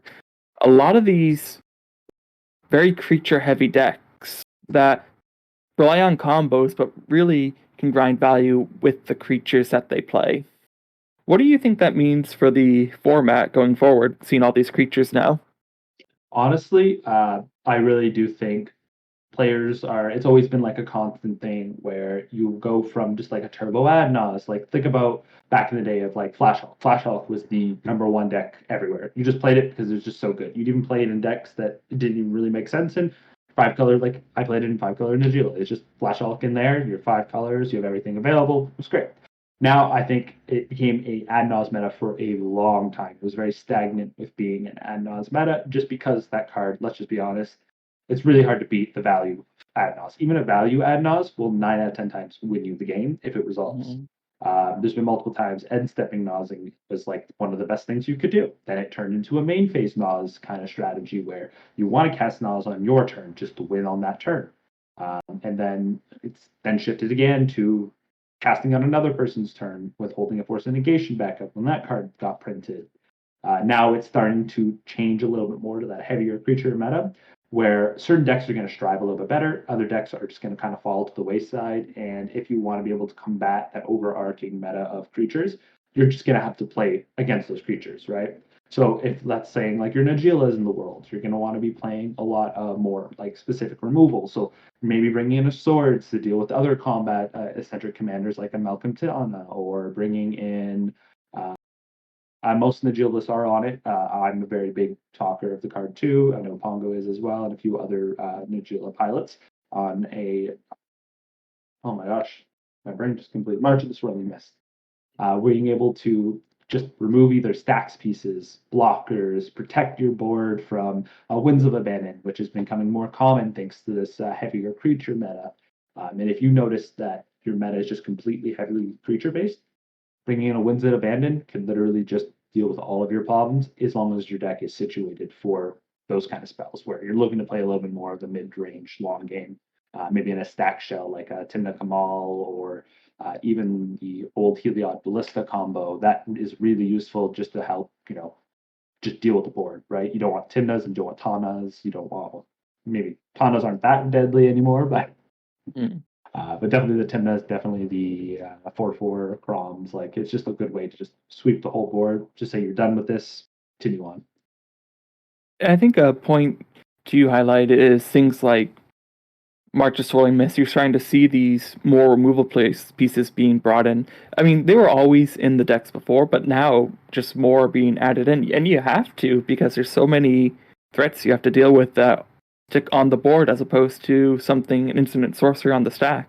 Mm-hmm. I've even seen a lot more focus being brought in on board wipes. Toxic Deluge, for example, a big one Yep. that's been going on in the format right now. But I've even seen cards like Damned, in my white decks, you'll see like Winds of Abandon. Yes. So And really, I definitely have always been a big talker of being on Toxic Deluge. It's just so hard to beat that value. Paying mhm, 3 mana to just pay X life doesn't matter the life, because you're just going to save more life in the long run. Like there's games where I've seen Toxic Deluge against like an Agila deck where you just pay 2 life, their whole board's gone. What are they going to mhm, do, right? Now they have to rely on their backup plan, or they have to reaccrue all this value again. But if you were smart about it, there's still a Thrasios in play. If you're not really worried about the Thrasios play, if you're already gaining more valid than him, you're getting rid of Timnas, you're getting rid of other things like that. So even a small Toxic Deluge can completely change how everyone has to play the game, which has always been a hot card in my mind, and was so surprised that so many decks would just cut it down, which I did understand because of the whole ad nos meta. Now I expect to see it a lot more. And I think if players don't bring it a lot more, I definitely do think they're not trying to shift to the overarching meta. Maybe their metas are a little bit different personally, but in my mind, I think it's just too powerful a card right now to cut if you're looking to do any type of online play. Mhm. Especially when you're going into a blind meta too, because you don't know what you're going to face. Like you highlighted, just so much uncertainty. Like And I'll be Magic curious to plays. see. Ooh, no, go on, sorry. I'm curious to see if that trend will continue today, or we'll start to see some different kinds of decks be brought in. I haven't seen any stickers yet today. I was expecting stickers, and they're not here, and I'm immensely disappointed. Oh man, that whole sticker attractions thing. I'm a big believer of keep those damn stickers away. Like I just don't want to have to deal with them. Same with the attractions. Like I don't want to have to read this random card you put into play off of a trigger. I was like, and it just stays there, right? Like the attractions, the whole point, and then like the stickers having their own abilities per sticker depending on what sticker sheet they're from. That's just so much to track. Imagine being a player playing in like a pod with two people with two different attractions and three stickers, and like it just seems like a mess to have to bring the judge to. That's just my personal opinion on the whole concept of it, and I'm just never been a big fan of bringing a mechanic that's just a little too wonky, right? Mhm. I like it very like subtle, very understanding. Even to me, like I get that people talk about how complex Storm was when it first came out, right? Being able to track all the spells, but like the sticker thing, in my opinion, is just harder to track than even Storm. Like it's just why make a mechanic that's mechanically harder to basically follow and understand than it is when you talked about one of the hardest ones, which being the Storm at the time. But it's worth knowing, like, yes, these are strange things in the format, but they're also things that we might see going forward. I believe there's a Sure. sticker that makes a card a pirate. So if you're a Malcolm player, like that could be great, especially if you're the Malcolm Bile Mhm. Smasher strategy. Oh, true. We're turning Vile Smasher into a pirate, right? When it just pings somebody. Seems like a very viable. The only problem with that, though, is specifically how the sticker sheets work. So you have to have, I believe it's 10 sticker sheets, but only And yeah. three get randomly selected during a game. Where how do you determine what's exactly random, right? Mhm. So it becomes a little bit convoluted where you how to basically determine something. You just shuffle up all the sheets and then you just pick that as your sticker sheets, right? Or is it where you have to roll a die and basically like what you constitute as random enough for other players at a pot, right? For sure, and there is that random that we may see it not come into effect, but it's also a free effect. It doesn't True. cost you anything in the commander format to have those cards. Mm-hmm. So even if you don't get the value you want all the time, there will be times where you will get that value, and that could really put you in a strong position in the game going forward, for certain strategies at least. Okay, just getting random, basically effects that are just going to give you more advantage for free. Like, Mhm. who doesn't love that? Every commander player loves that. That's why they had to ban what was that companion there that you could The play the blue red one, the otter lure, immediately before he yeah, Lutri, I think it was the name of it. blue tree, I think, yeah. Just think about if that was allowed into Magic the Gathering, whenever companion didn't have to pay 3 to put it in your hand at sorcery speed. Like that would have been just an absolute crazy Wild West field. But I understood why Wizards, they made a mechanic so powerful that they had to ban something because if you were in blue red, why wouldn't you play this companion, right? So certain effects where I like about the sticker format is a lot more underpowered, which I do like what Wizards do. I like when they bring something underpowered, so then they go, okay, you know what, this mechanic is good. It's just a little weak here, and do we want to bring it up a little bit and introduce that, see how that works out? Or do we want to just keep it here? The player base says, they love it at this point. Well, then we'll just keep it at this point, right? Because you just don't want to make the player base feel that whenever you bring in a new mechanic, that is just unbeatable, right? Like, let's say protection, right? Remember when that first came out, like it was completely different for the format because now you play this creature, and let's say it had protection from creatures. Well, now none of your creatures can block it. None of your creatures can deal damage to it. It was just, it was a hard thing to really do. That's why Progenitus, like back in like the heyday of like Magic, was just just a good card. Protection from anything. Only thing that could kill it was a board wipe. So it was really hard to deal with. Well, we are starting to see some more unique performance from World 2, especially with the channel lance, which really get around a lot of the stuff that we've seen in the format so far.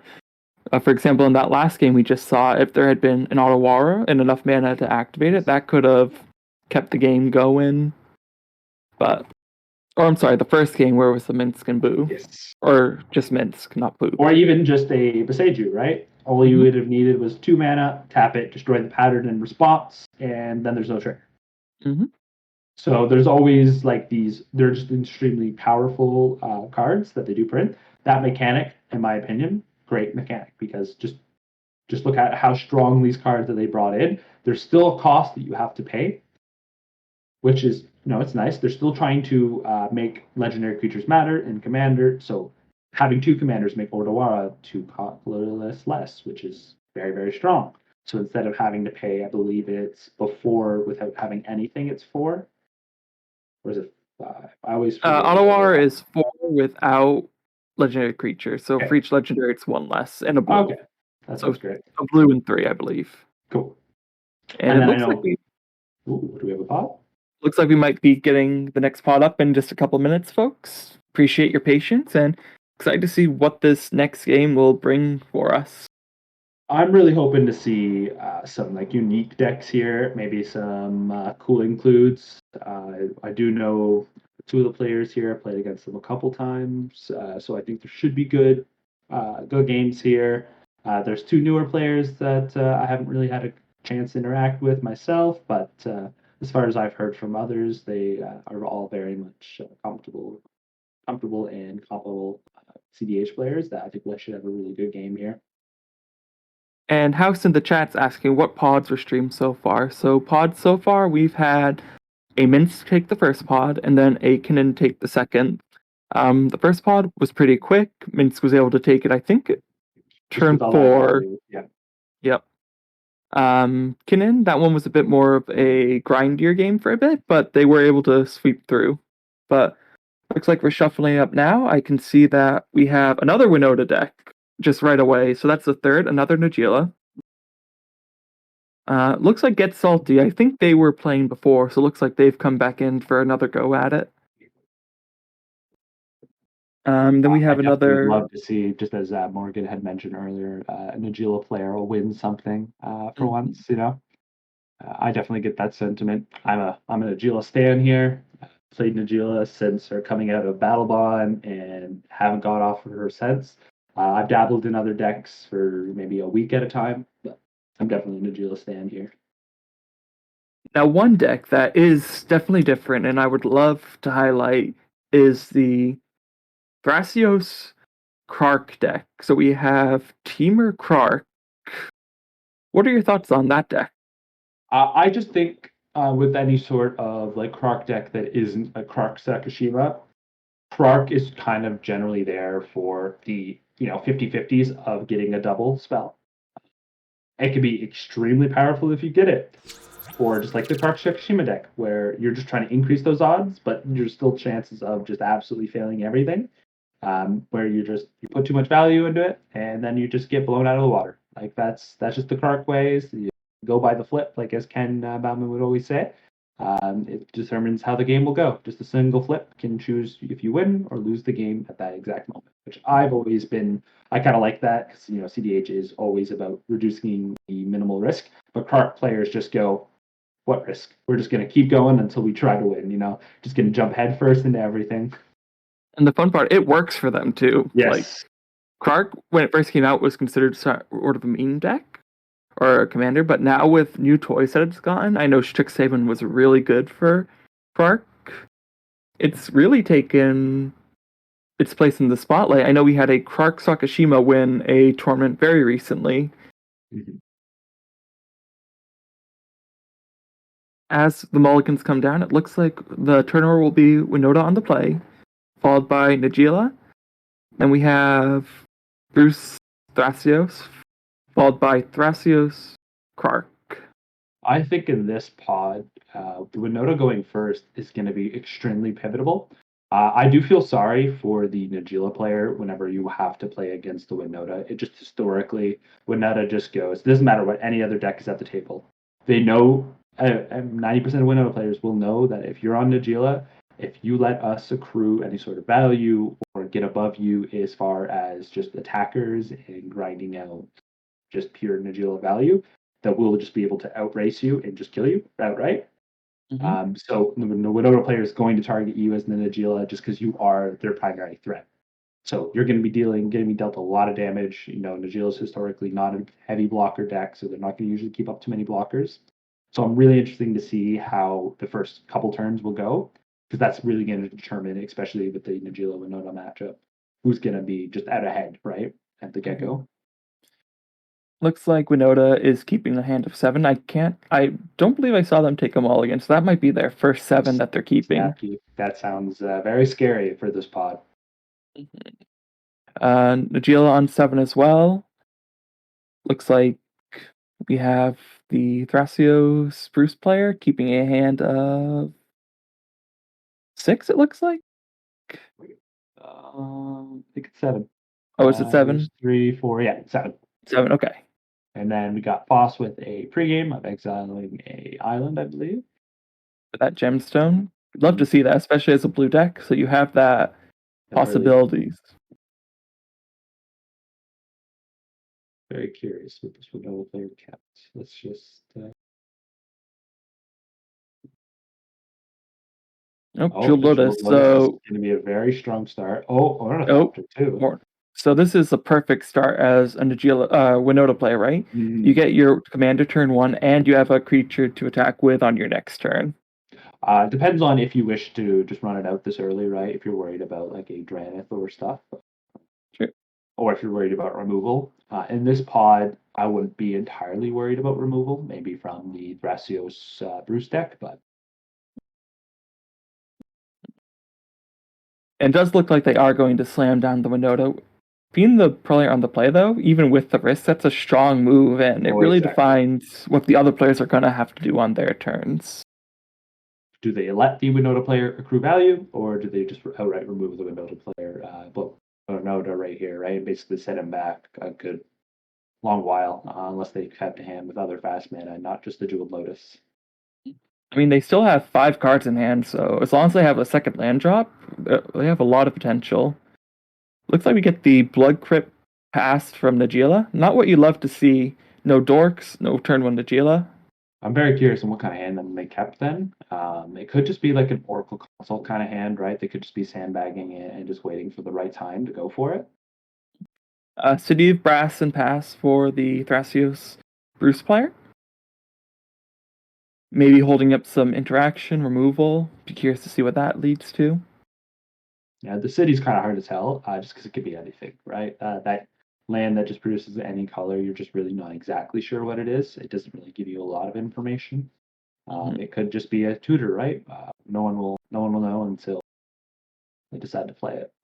Or it could be nothing. Yeah, exactly. There you go. See? So he's finding a drop here, the Thrasios player. Maybe he's just doing good old Thrasios Passios. Or even just a Kark Pass, which both are very strong options. If you were playing that deck, which one would you prioritize, do you think? Personally, I think the Kark should be prioritized, just because when you get him out early and you have a follow-up, exactly what Foss is doing, just that you can kind of rely back on Thrasios when things just don't go your way, right?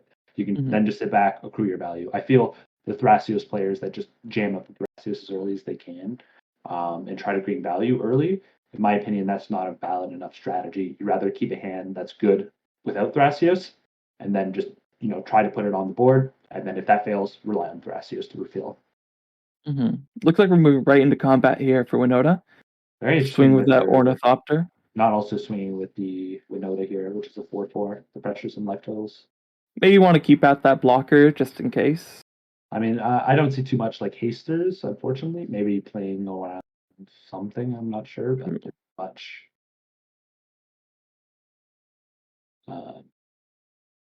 Very curious on.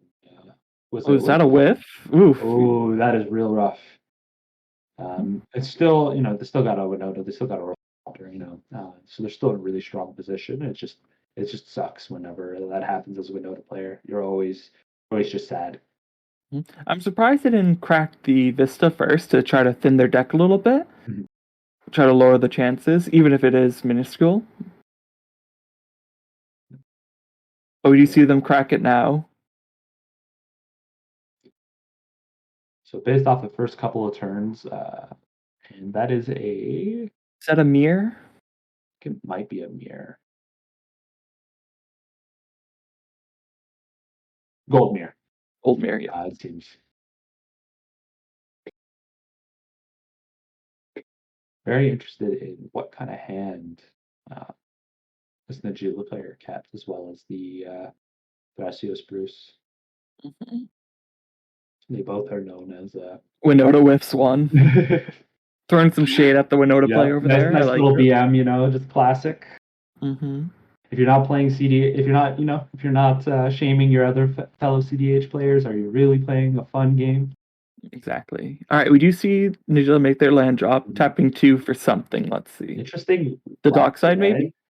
white red. Oh, is that a DT? Sorry, the glare. Yeah, I can't see as well. I didn't see what it is when it I came saw down. it for like half a second. I think it was a Oh, DT. but it is the monitor. Okay. Keeping hand with turn 2 DT. The land base looks a little rough. Having your 2 least colors, 3 least colors used in the list. Black is really just your support color in a lot of Nagila lists. They are a little bit higher in their black count with the inclusion of what you saw the last turn, which was the braids, the one where you can sacrifice at your end step, like a creature, artifact, land, or enchantment. And if players don't sacrifice the same thing you sacrifice, you'll get to draw for each player that didn't sacrifice. So I'm very curious on what they're thinking about DTing here, especially at this point state, this early too. You really just never know. It could be the dockside try to set up. There are a couple artifacts already, and I'm sure there's going to be more.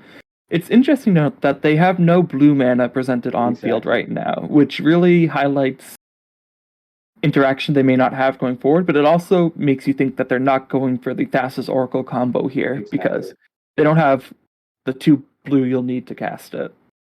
There could always be the contention where he already has the Oracle in hand, and I was just looking for that dockside. He's got the consult and everything, so you always have to play with that possible knowledge in mind because they are black blue. There's always a chance they just have it, right? That's true. They could just have it. And they have to have something good for this is by far a very slow start. I believe they did keep a hand of 7, so there must have been something that really attracted them to that hand. Yep. Yeah. Looks like we have the Thrasios Pasios here. And we got Mox Amber from the Kark player into Ooh, Scoundrel. Perfect. Amazing play here. Your 2 blue players are tapped out. There are no stacks from the Winota. So if you have something to follow this up with, it could be really, really strong turn for them. Oh, is that a gut shot? Looks like it. Oh, that's a rough play for the opponents here. Just having to only pay the 2 life. It is a free spell and a croc flip on each one. As long as your life total is at a high enough level, you're just gonna the board's not gonna be here. And this is what you see out of the Quark 2 just these turns where with little investment they can just storm off with it. Not even having the Sakashima here, but with the Tavern Scoundrel, the mana you'll get, it's really nice. The only problem is that they only get that 1 copy, right? So they don't have a way to bounce the spell back to hand after winning that flip. So it's really just like a ritual in this kind of deck, which is still really good. It is. Though it does look like the flips haven't been kind to them so far. That's just how you play as a Kark player, you know? Mm-hmm. You live and die by those flips. Looks like they do get the copy after, I think, 2 failed attempts. I wonder if we will get a counter for Kark whiffs as well as the Winota ones.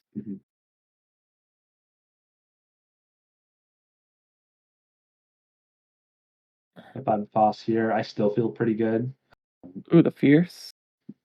Oh, I see what they're doing here. They're probably looking to just accrue that mana, right?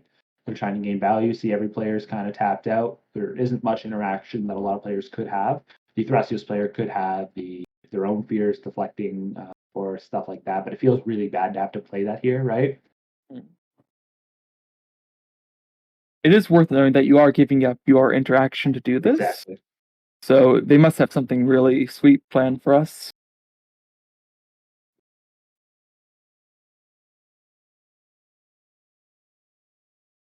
So they've gone up to 4 treasures, I believe. uh, yeah, having scoundrels for each flip you successfully. Going down to 2. Ooh, Oh, that's nice. A scroll. merchant scroll. If this resolves, they're put into a very, very strong position. It does have to deal It with the has to card flip, survive the though. flip, yeah. Yep. That's why he accrued that mana values, helping that 1 storm count and then 2 just accruing all this value. Mhm. Looks like Seems like it it was a bounce. counts. Okay, they do still have the mana to cast it, but it limits Now, what they could do next. if you're a player here, would you continue to go for it as a correct player, or would you kind of hold back and wait till next turn to kind of go for it? Me as a player, I'm a little bit greedier here. I know my opponents are tapped out. I know if I play this again, like it's going to tap me out basically, depending on the interaction I have in my hand, and then the Winota player comes around. But just because there's that Winota player, there's always that chance of stacks coming out. I feel I would just go for it, which I believe ka0s is doing here, based off that knowledge as well. I would as too, knowing that there's Winoto who could get any number of stacks effects on the And board it to stop bounces you. again. That's rough. Oof. But knowing that Winota could stop you somehow, and then having a Najila player that who just tutored, who could have something in their hand. And I believe it's 2 damage at the Najila player here, as they Okay. are in black. We did take a look at their list, and it seems there is an exclusion of an Adnos here, but it's always good to dwindle down their life total as best as they can, especially even decks that are green, because it's still in library as a card.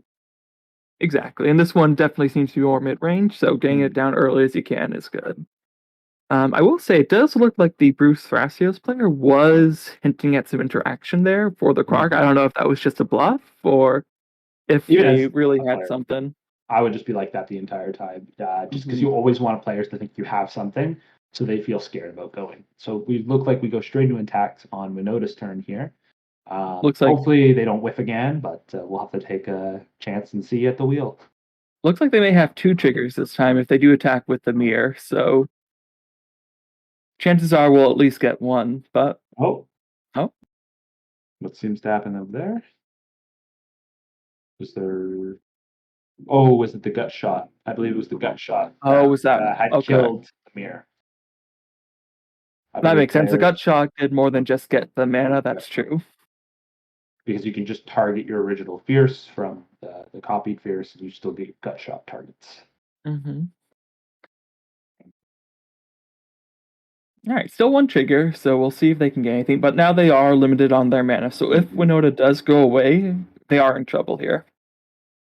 The one thing that's really good about Winota is as long as it stays on the board, there's always a chance of whipping into something that's just going to set everyone back. Like getting honestly a blood moon effect here with Magus would just pose a lot of strategies right now, and that seems to be. Is that a Thalia? I can't quite I tell. believe it is. It would seem. That looks like the Thalia with the new Innistrad art, if I'm Mhm. not mistaken. I believe that's correct. So good, you're going to tax your opponents. You're really going to feel that as the Quark player, especially you have to keep recasting spells like you did on that turn.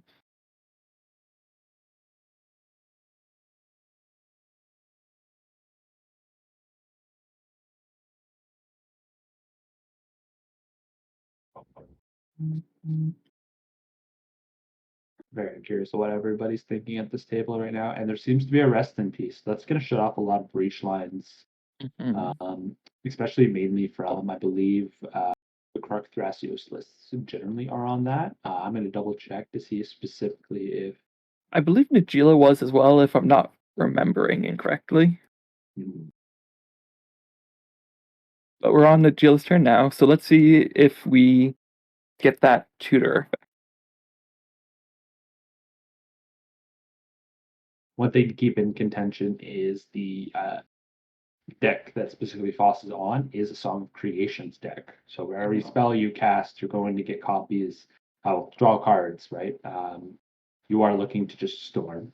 So that Havin Scoundrel is going to be a key piece you're going to want to keep in mind of throughout the rest of this game, where if it just keeps accruing enough value, ka0s might be able to just win out of nowhere with a cute Gitaxian probe.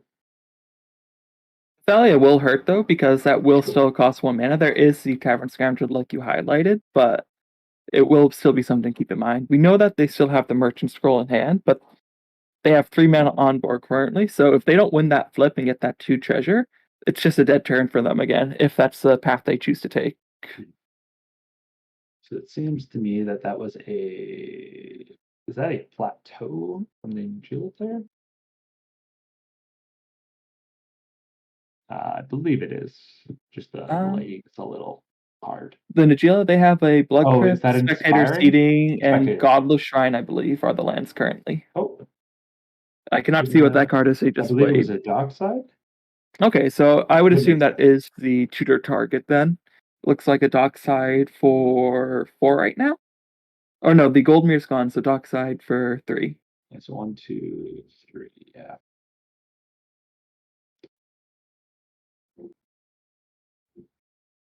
Oh, it's a tutor. So maybe it is for 2 mana. Not sure what kind of tutor. I keep it in.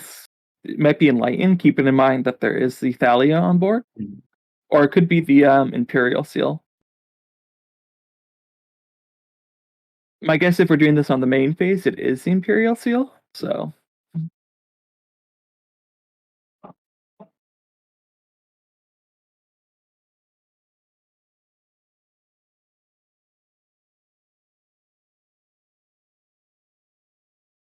So again, but looking at the Najeela players' land, say I have Mardu colors right now.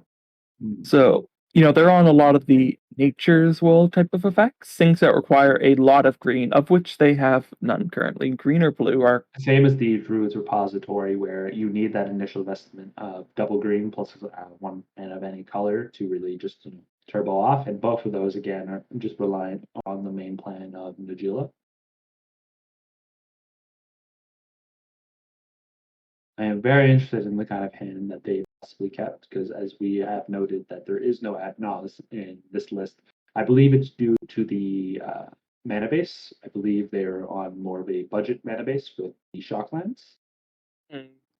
That's a good point too. That might be why we didn't see some of the other pieces that you would look for in a deck like this. That's generally just one of the main reasons a lot of players will play those Shocklands. They are just a very good budget option. They are very, let's just say, money.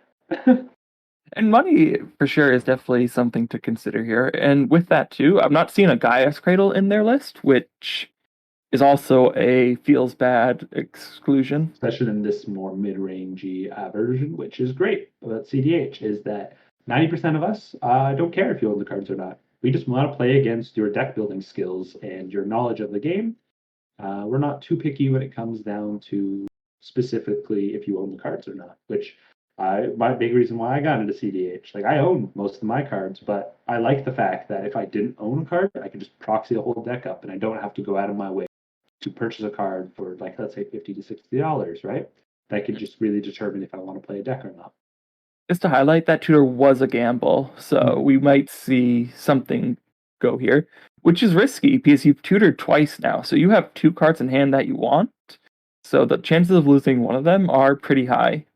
I do like the inclusion of the gamble in this list because they are on the breach lines. It does hurt, though, that there is a rest in peace. So whatever you discard here, it's going to disappear. You're not going to have access to it after this gamble resolves. So you're just hoping that it's not the piece that you look for.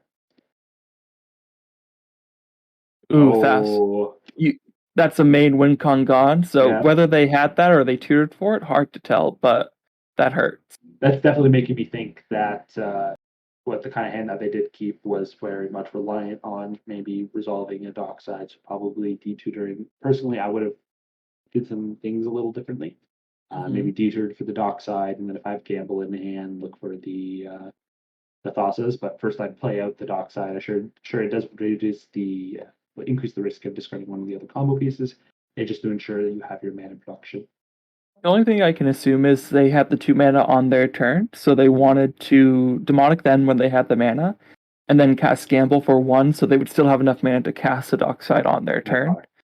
Now, granted, there was a Thalia, which they didn't possibly take into account. It was a risk, a gamble, as you would. But and it didn't pay off. So if you're the Najila player now, what is your game plan? What are you hoping to do here? What can you do here?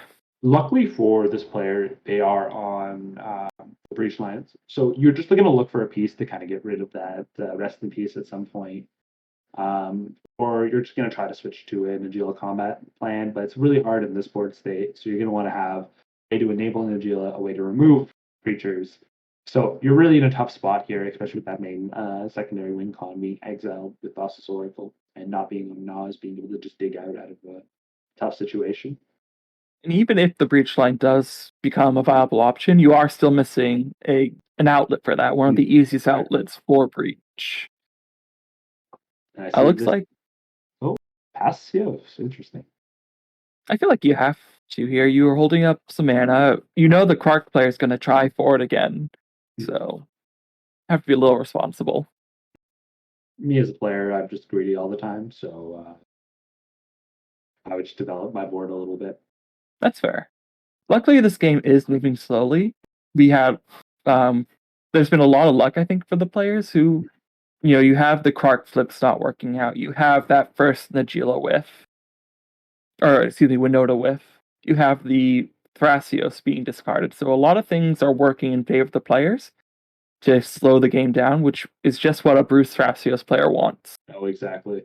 As long as Winota keeps playing those pivotal stacks pieces that aren't really going to hurt your main win plan, and it's really hard for Winota to hurt the Bruce Vassios players, as most of them are just trying to combo out with a creature-based win con and then use Vassios as the outlet.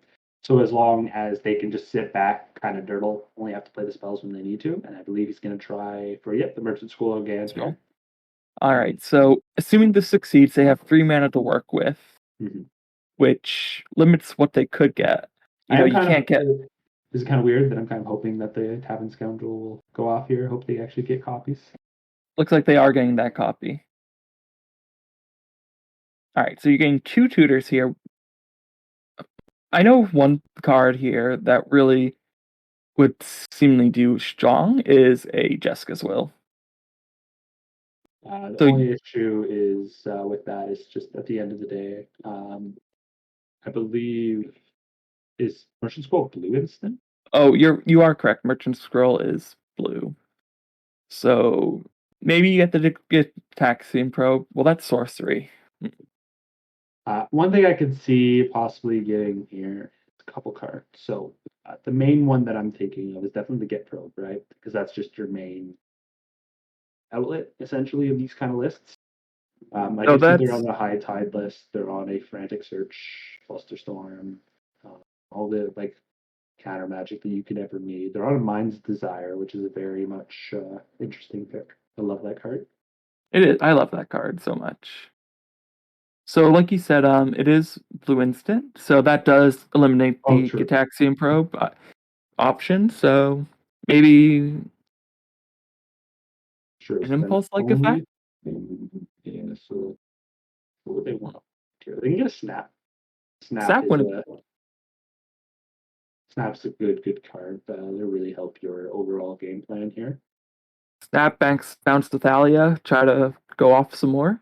You can get a Frantic Search too. Pulling a Frantic Search is always great. The only downside is those cards you discard will go right into exile, which could hurt you in the long run. But if you have a couple lands you want to get rid of, perfect. Oh, so it seems to be a Submerge and a Brainstorm, both of which are very strong cards. Brainstorm with Kark historically is basically draw 4. Just because you draw the 3, you put 2 back, and you draw 3 more and you put 2 back. So you really get to dig a maximum 4 cards deep. Submerge is online. They do have the mana, so the question is, do they try to hold it up and pass, or do they try to go for it here? It is rough because Submerge does cost a mana to pay. So there is a chance of it just not working out for them at all. And then there's a Thalia on the top of another player's deck. I think here I'd probably hold back a bit because if you just go for it, there's a good chance you could. But the 3 mana there would make me a little bit hesitant, especially as you can see, they just played a land and pass. They are doing something now, though. So, oh, they're just playing Thrasios. Thrasios. Going to the Thrasios. Thrasios plan. I think that's a very viable option right now, as Mhm. they're trying to play a slow game with the rest of the players here. For sure, because it does, if your flips do fail, you do run out of advantage in hand. You can just get some more, especially with the treasures that you are going to be generating. Exactly. You never can count out a Thrasios player. Hmm. So, looking at the board state now, as we go to turn 4, I believe, who are you most afraid of in this pod right now? The player, depending on who I am, everyone's kind of a different type of threat. The Najila player right now, I'm not really worried about at all. They're just kind of stuck in the water until I see another spell that would make me afraid. Mhm. The Clark player has so much value. He's somebody I am definitely scared of, especially with that Submerged Brainstorm in hand. Extremely afraid of. If I'm the Winota player, the only player I'm really worried about are the two opposing players. The Najila player is just kind of out at the moment. They're out to lunch, is what I would say. Uh, Seems to be a submerge on possibly the Winota, or maybe targeting something else and then hoping the copy hits the Winota. Probably original target Winota, if it copies target the Thrasios, would be. I believe those would be good options personally. Another option you could do is original target the Winota, second target, just get rid of the Thalia outright if you're not really worried about the Thrasios. True, but there is a Thalia that can just be recast. I'm curious about the timing for this now. Oh, it seems to be gone. It might have been bounced to hand. It also seems to be no treasures either, so it seemed to fail a couple times. All right, looks like the Winnow player wants to move to combat here, so yep, swinging with the Ornithopter. Exactly.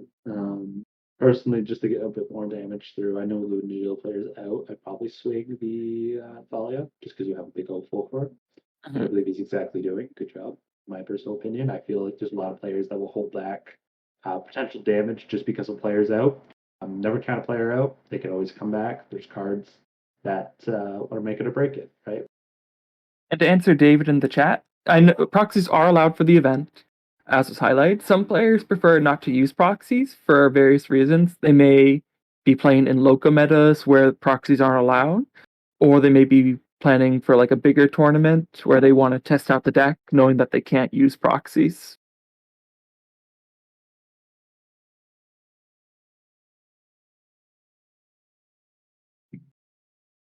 And that seems to be.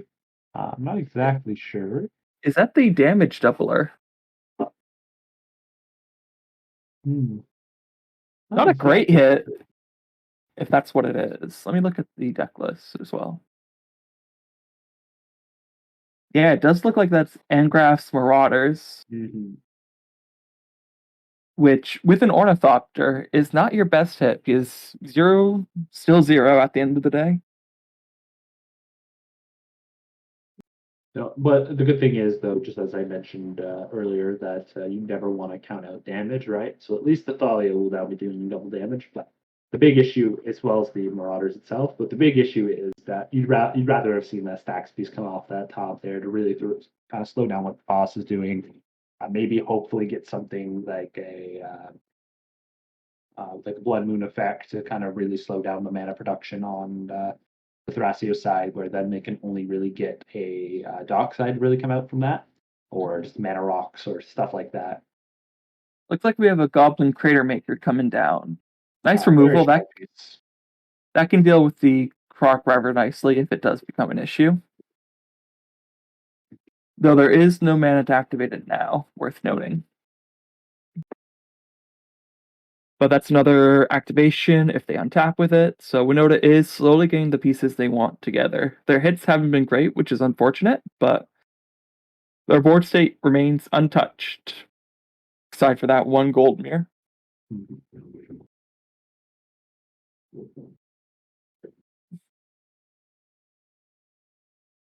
They are still stuck on two lands, which does feel a little rough at this point. At least they got the Winota to kind of keep them out of just being dead in the water at the moment. but any single piece target removal will really force them as a player to have to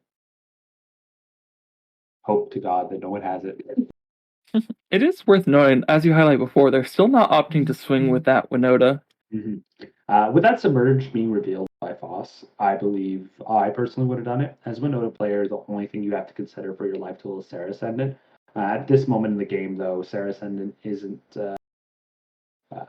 like that important at the moment. Sure, you could have flipped into it off the one trigger you got there, but it's just not the hit that you wanted. Exactly. All right, let's see if the Nagila player can pull something together here. They're in a very tough situation at the moment with both Athalia and the Oracle gone. So This might just be Nagila pass. if I was in that position, it's exactly what I would do. Just there's nothing that I really cared about on the board. And again, the lack of green mana might be hurting the player. As you can see, I believe that is a Sacred Foundry, I believe. the one that's under, yeah. That's Godless Shrine, Sacred Foundry. So really bringing that Mardu deck here today. Did you hear Nagila's Secret Marty deck? Yeah. Okay, there's that dark side we had been thinking about finally coming down. It's going to produce a total of 3 here, as far as I can count. Yes.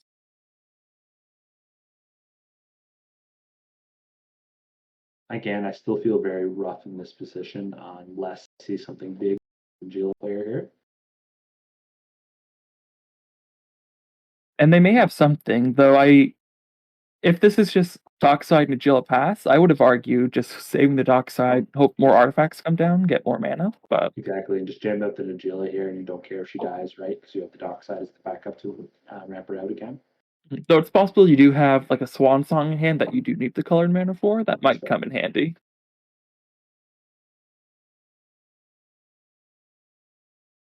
But at the end of the day, I feel like in his position, I wouldn't want to be casting the Swan Song. I'd rather just be sitting back, letting my opponents interact if they can. Especially with this Thrasios player, which seems to be holding up mana and passing every turn. You know, they have to have something, right? Highlighting chat, that is quite the dice tower that's being built there.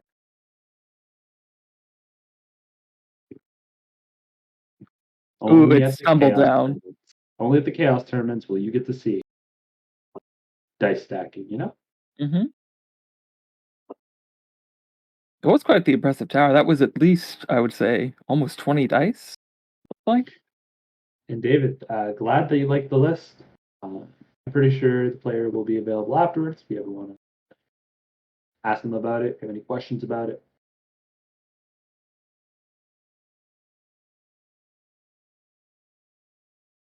As you can see, it is more of a mid-range kind of list.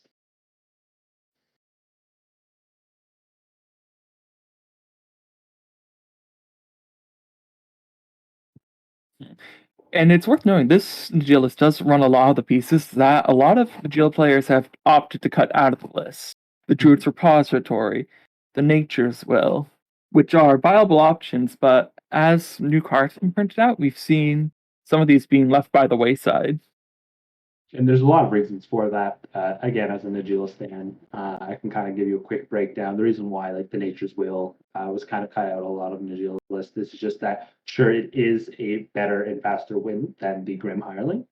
But one, it dies to Beseju. We as Nagila players don't want to die to Beseju. There's been multiple times where you can throw out that enchantment and it's just gone. And there's nothing you do about it. You wasted 4 mana. You got to land. Cool. Then there is the talk about, like, you know, the creature base, right? Being able to win off of a Neoform, being able to win off an Eldritch Evolution, not just with Heavy alone, but also the Grim Hireling. It does take a little bit more investment to win off of that, but it also can just be a value piece. There are games where maybe you don't have a way to get Nagila out, but you have a Grim Hireling, and so you can accrue value with treasures and mana and being able to remove the creature that's stopping you from able to get Nagila out, which is very pivotal, and that's why players will generally prefer. There seems to be a Dockside cast by the Thrasios Bruce player here. And it's worth noting, it looks like Nagila did nothing with those treasures once they did cast the Dockside. So I'm very curious So, on what they could have possibly kept in hand then. mhm. And if they don't crack any, yep, that's 6 treasures I for am at a very scared position at this point then. worst case scenario, that's 2 Thrasios activations.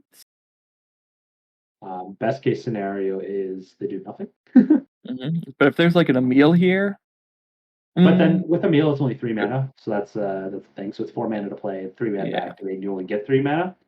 Mhm. A really bad thing you could see here would be a training grounds. I Training believe grounds, yep. this list is on some sort of version. I believe it's the close to. It's called Bearscape. Is the interesting name. So Emil wouldn't work because then Nijiel would be forced to crack all their treasures. You would go you would go neutral on them, so you wouldn't get that infinite mana you want either. Seems to be a typo on this list by Ailey. They seem to have 2 Swift configurations. Hmm. And that's a spell seeker coming down as well. So not only the dark side, Oh, but a tutor to go with it. so this seems to be very much along the lines of you can get a lot of value off of this. You can get a Neoform. Neoform can Neoform your Spellseeker into the Emil, and you can force players to have it, right? Well, again, the Emil there's only 3 treasures, so But you that's wouldn't force go. your opponents to have to like it's gonna force the Geo player to have to crack Yeah, your sack, yeah. treasures, which is in my play is it's very valid, and you're still left with 3 treasures at the end of it, right? See, I don't know if that's the case, knowing that there's a rest in peace, because if one of those pieces get removed, Mhm. you're losing in key part of what your combo is. And if you put it on board and pass, your players know about it and they're gonna have to deal with it. Exactly, that's fair. Though it does prevent them, I guess, if you hold up mana, you would prevent them from casting other artifacts for a while. So it is kind of a pseudo stacks piece in that way. So it's curious. Oh, There but they they are are. getting the Neoform. Okay. Might just wait until next turn, holding up this interaction, right? It Hmm. really depends on a lot of things, actually. The only thing you would have to do is consideration is that there is that goblin that's on the battlefield that can deal 2 damage. That's true. So that's something to keep in mind. Casting the So yeah, Neoform right away, going right for sacrificing it. the Spellseeker. It is cost 3 mana, which is a note of contention you have to remember here. Hmm. Leaving them with 3 mana exactly to do what they need to do. Mm, at 8. Spellseeker was 3. Okay, yeah. So, no, yep, it's correct. They're down to 2. Okay, so they don't have enough to activate here. And again, seeing that Thalia changed the board state here, right? Making things a little bit more expensive, taxing specific spells. Talia has definitely been MVP of this game so far, for sure.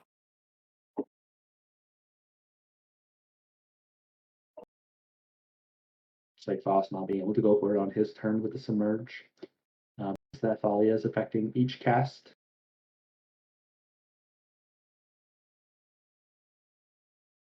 I'm trying to see what they might go for here. Going for the Emil, it seems. They're choosing to just throw everything on board and hope nobody can remove everything, right? I do see it is a worry of concern because there is that piece there, as we pointed out, where it could just kill the dockside with single sack, and it is a effect on a creature, so it'd be very hard to stop. Mm. They could So we have something know like a shade of paper, though. That is always the consideration there.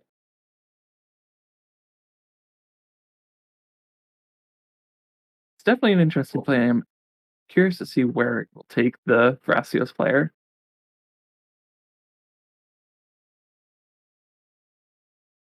I feel like they Oh, definitely. another dark side. Seems that it's a dockside game, boys, and this is and girls. It seems like it's definitely an option. This dockside has a potential to create. So it's 1, 2 plus the 3 plus the 2, so that is a total of 8, I 7 believe. treasures. Like 1, 2 plus 3 plus 2, so that'd be 7, right? Yeah, because I was counting the Mox Amber, but that's their own. Yeah. That's fair. So yeah, I don't imagine the Nagila player will crack them here since they refuse to crack them for the Thrasios player. And it doesn't look like. Well, it looks like Thrasios is thinking, okay, it's resolving at least. So. No, there's ETB on the stack. Mhm. It seems to be Nagila's not cracking any treasures. And if I'm in that position as the Thrasios player, I think I would do the same and keep my treasures just because my opponents have kept theirs as well. There is a contention where you do crack them, but again, like I mentioned, there is that goblin on that can just remove the dockside, and you hope to have something to be able to protect it. Kayla might have just forgotten, but we'll have to take a look here. The issue is the dockside now solves what was the Quark player's main problem, which was mana. So now they have that submerge. They have that brainstorm where they can now get pieces to tutor off and maybe get something to win. I think here it would be very strong to get rid of that Thalia. By getting rid of the Thalia, you're just safe, right? You can just do all your value plays. The big contention is still at rest in peace. I would say that you probably target Thalia twice here, just in case of interaction from other players.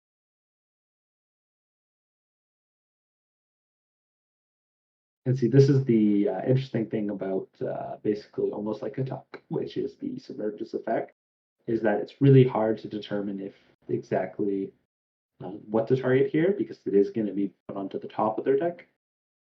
So it's really hard to pick exactly what you want to target. And it is that Thalia going back to hand. Or on top of the deck, yeah, that's corrected. Oh, and the dockside as well. So Brainstorm dockside. Brainstorm, yeah. Mm-hmm. It's exactly how I would have played it out as well, and I hope they remember their Tavern Scoundrel. Yeah. They make the treasures.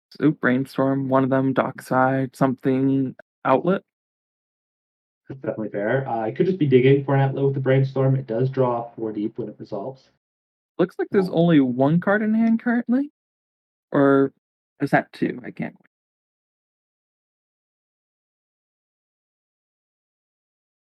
Seems to be a copy of Brainstorm.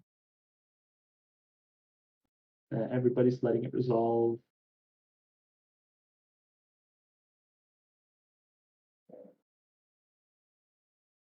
I think if I was Ayla here, I definitely would have just held up the mana and just passed the game, waiting on that dockside for the play that they just did, or just an attempted win when I see another artifact.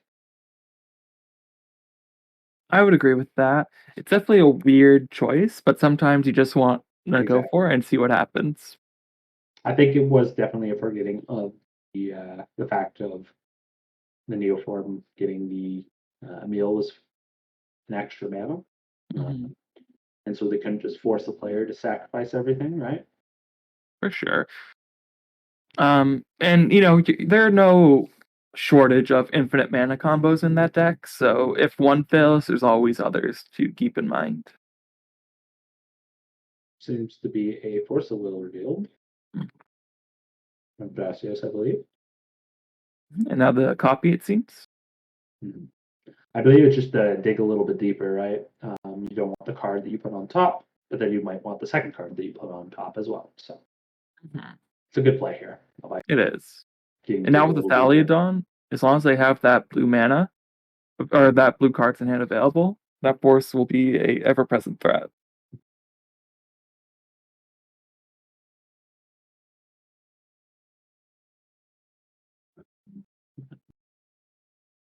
Not as good because you don't have the Sakashima to go with it, but still strong card. Like I say, Clark without a Sakashima can be a stacks piece, or it could be an enabler. You never know what kind of game you're about to play until you shuffle up and roll some dice. If you like gambling, Clark's your man.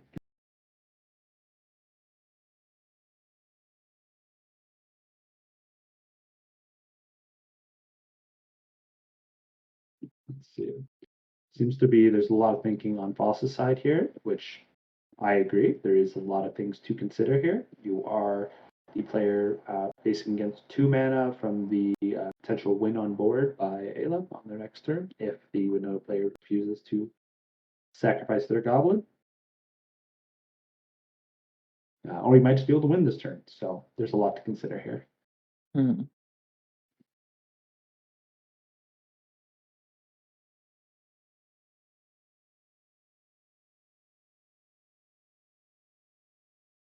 Seems to be putting those 2 back on top. And Alright. we'll see. 4 cards in hand, one of them is a force, so we'll see what they can do with all We this. know the other is a dockside, which Yes. playing out here makes a reasonable choice to bring up that mana count again. See if Mhm. players are still going to be greedy with their mana. I think if you let him accrue too much value here, you're just going to let him have the game. There's not much you can do after dockside is accrued too much mana. And that's a conversation as players you do have to have. I don't see too much discussing on the board at the moment. It seems maybe I have a priority at the moment. The one strength of this combination of partners is even if you don't have the mana, you can't cast stuff with Kark, you have the Thrasios to find something to do with all the mana. That's just the resiliency of Thrasio shells, and that's why you're or the historic pairing of Thrasios Timna just being so powerful. Where if your Thrasios doesn't do anything, you can rely on the Timna, and then if your Timna's not doing anything, you can rely on the Thrasios. And that's where it's kind of diverted more to like a Throm Timna meta for a while, just because there's just so hard to stop a 4/4 flyer in the air that draws cards if the opponent is greedy. Mm-hmm. Which we haven't seen today at this. How do you take that? How do you consider that? Oh, there seems to be a mana drain on the dock side. I think that's the right choice here. This is a very much the right choice. There is the force in Foss's hand, which was known. Mm-hmm. But you're expecting them to use one of their cards to cast Exactly. it. Plus, there's still the copy you have to consider, so if that fizzles. So you're really making them use their resources here. Again, Kark is exactly what we say. It's a stacks piece from enabler. Mm-hmm. Now you'd ask me a question. Oh, the deflecting swap. That's even better. I think Foss is in a very, very strong spot. But yes, the question I was going to be asking was around like how do you feel about not seeing any blue farm at these games today? I think the decks that we have seen today have all been very strong. I think they have been very well established in the format as a whole. So while there hasn't been a ton of farm players, I think the decks have more than proved themselves so far, and it's good to see that variety in the format. I definitely agree. Would like to see some. So I love watching Blue Farm play because a lot of players that are very, very, very comfortable, very smart players, in my opinion, play the list, and it's always just great magic to watch. And so far, I haven't been disappointed with other lists. To be honest, everyone's been playing a pretty solid game. There's some contentions that you can always say as a spectator of the game, right? You can always be like, well, players should have made this play. This is the smarter play. Well, we get to see the overarching of everything that's happening, so we have a little bit of a bias. We do have that bird's eye view on everything. And not It is worth noting, though, that we see another card in Krark's hand, which is a deflecting swap. Mm-hmm. So with one card in hand, how confident are you in their chances of pulling out a win here? I think it's reliable with Thrasios here if people don't crack their treasures, being the Nagila player. So if this deflecting swap resolves, the dockside resolves, and you don't crack the treasures here, they can dig a little bit, which will kind of set them up for the rest of the game, where you're not that worried about not having that many resources in hand. You're just sitting back. So looks like there's going to be a pact from the Nagila player. Very interesting choice here. I agree. I think I personally would have just waited till the deflecting swap resolved, and then if you're really worried about that dockside, packed the dockside itself. I agree. Yeah, it's weird to see that here, especially because they're already so low on resources. There's an argument to be made too that you take your chances and let it resolve. But it's also worth noting that Quark player is really fighting over this And they'll have to dockside. crack their treasures. I think Foss here is really just fighting over maybe keeping up interaction for other players' turns. Hmm. I think that's an argument you definitely could state, and it's your choice to listen or not. Just because Foss is a very scary player at this board, there is that contention where give him mana. Is it actually going to be for interaction, or is it going to be for a win attempt? You never really know. All we know is that he just has a Force Will in hand, and we don't know the other card. So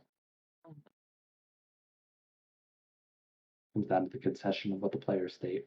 Now, with this pact, what would you be targeting personally? If I'm putting this pack on the stack, I'm just going to get rid of the Dockside outright. I don't care that Isla is going to get her mana and everything. It's just we want to just make sure it does not resolve. For sure. You get rid of the dockside with everything on the stack, so it has to go away. And it does look like that's the case. The stack's resolving. Dockside is exiled. If there was this thought here, personally, I think I would have cast the pact at first if you were going to have this kind of talk instead of forcing Isla to interact with the mana drain here, because then it would force Foss with interaction on the pack itself if he wants this dockside. Yeah, but you want to make the Thrasios player there use their interaction, and a pact is such a heavy investment for a player who's already so far behind.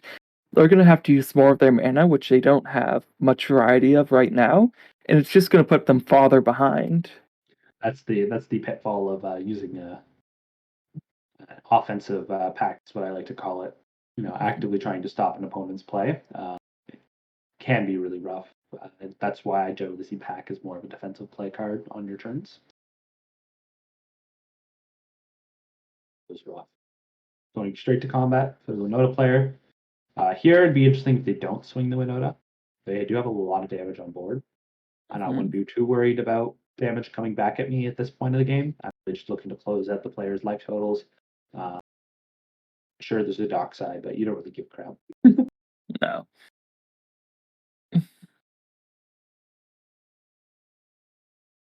Interesting, holding back both. I guess there's no huge advantage for doing that right now. Again, the Winota is a curious choice because it's a 4/4. It's beefy, and if you double that power, Oh, looks like they might be changing their minds. We'll take a moment here and see.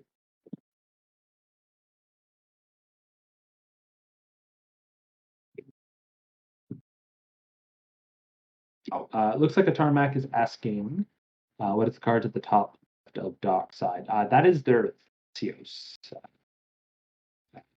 yes, I believe so.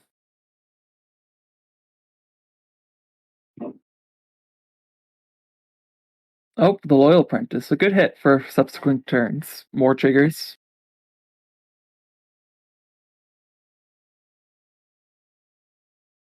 I feel here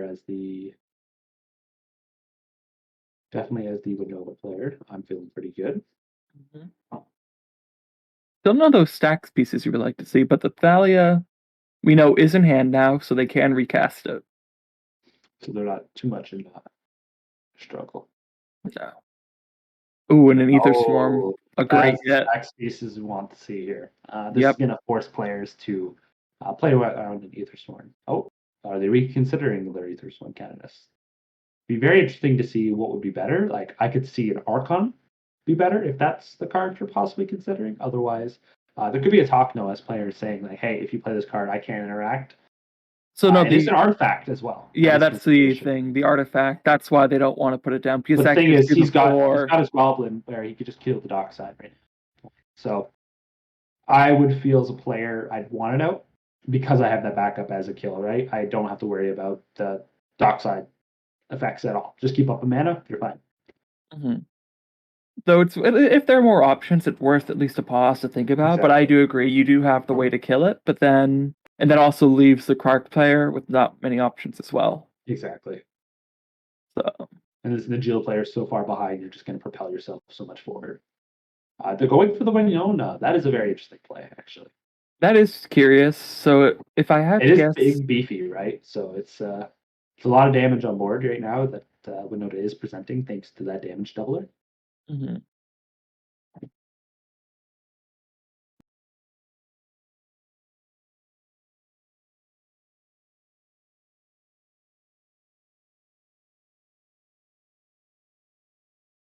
Let's see where this goes. I'm curious.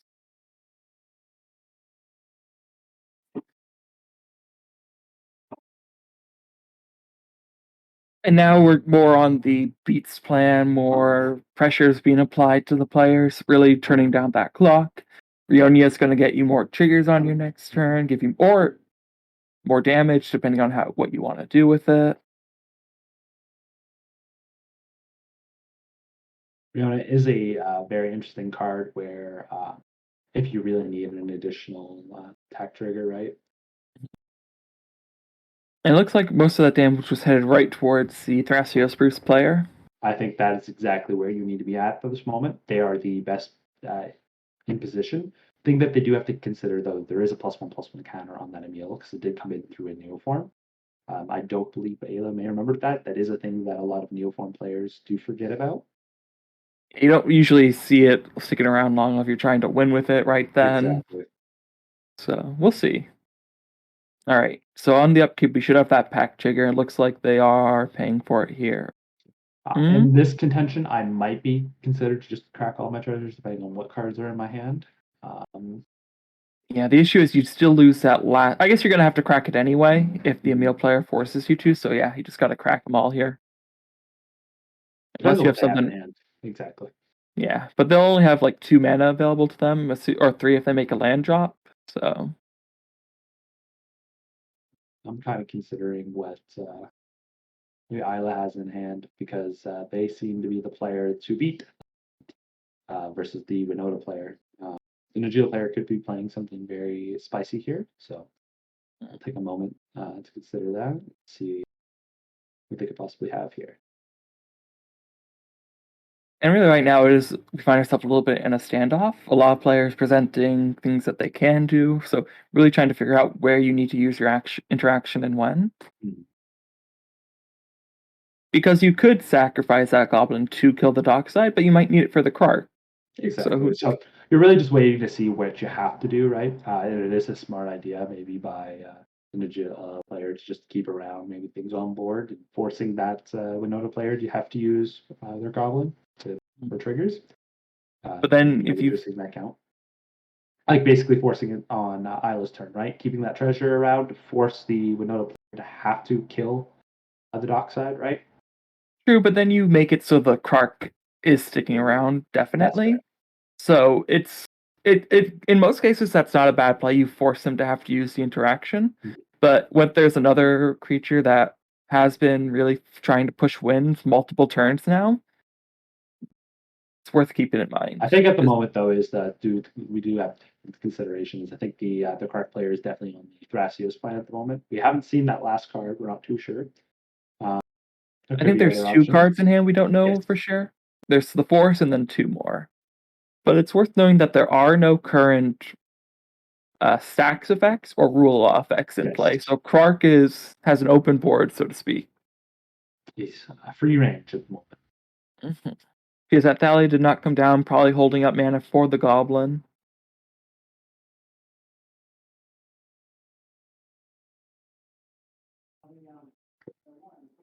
And yes, the rest in peace is still something to keep in mind as well. I think as the Winota player, I'm still feeling pretty dandy, right? All my opponents are just kind of dirtling at the moment, having to find something a way out. There is a win attempt on board, but because there isn't a lot on board that they actually are able to do, and they can't go infinite at this very exact moment. If I'm the Thrasios player here, if I have a land, I think I just go land and pass, and unless they have something else, maybe if they're doing consideration. And for Winota too, like player removal is the best removal. You're not trying to cast spells, so what are they going to do to stop you with this board state, really? You know, the Submerge is gone, so that limits some of the interaction against you, but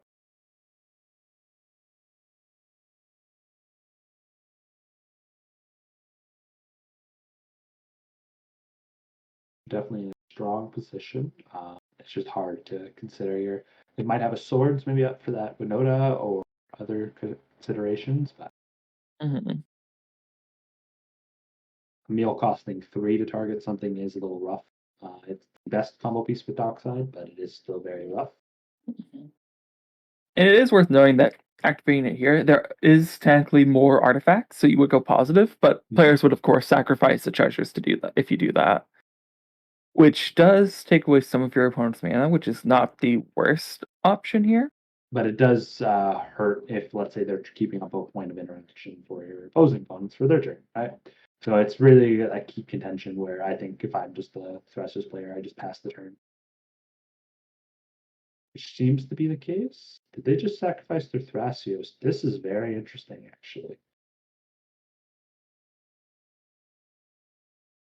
And they win the flip. They're producing more treasures. Why did the Thrasios go away? I didn't see anything on board that would have done that. Tavern schedule. Tavern Sacrifice it schedule. to flip a coin. Oh, okay. Looking to accrue more mana. Now that there's more mana, this might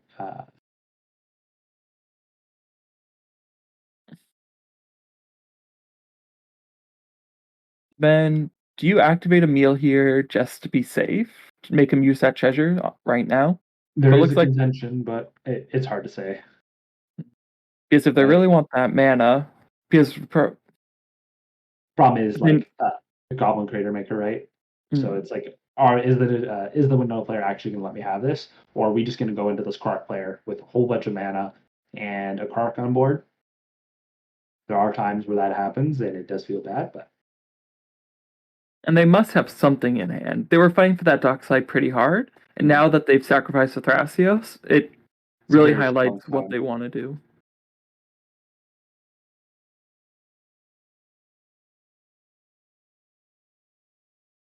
It seems to be in the think tank. Mm-hmm. I think it might be a consideration on activating the Scoundrel again, maybe. Oh, he just gives the turn. That's an interesting choice, considering you sacrifice the Thrasios to do that. Could be something at instant speed here, just waiting, sitting back. That's potentially true, but we know that there's a force, which doesn't really matter if you have more treasures for that. You know that there's possibly the Emil activation, so Now, if I'm the Goblin Crater Maker here, I just don't crack until there's a meal activation on the stack, just because you can't be playing the police at this moment. You have to wait to be the police. You can't just be proactive. You have to be reactive at this point. well, if you do it there, then they just activate in response and you lose Exactly. your interaction anyway, so they are just forced to wait it out, keep that mana Which open. I think you're still fine as the Winota player. You're not being forced to have to get rid of one of your triggers, right? You're just chilling, you're sitting back, just having a good old time. In my opinion, Winota best farm deck, farm with those creatures, aka farming your life totals. I am curious where we are in the turn right now. Are we still on the Quark's turn, or are we moving to Winota? It is possible that Winota is thinking on the draw end of upkeep. Maybe trying to sacrifice the Goblin Crater to kill the Quark now. But it looks like we're just going to untap and go right to the Winota turn.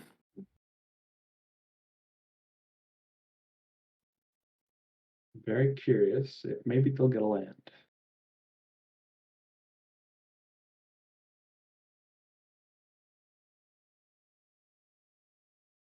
Still on 2 land.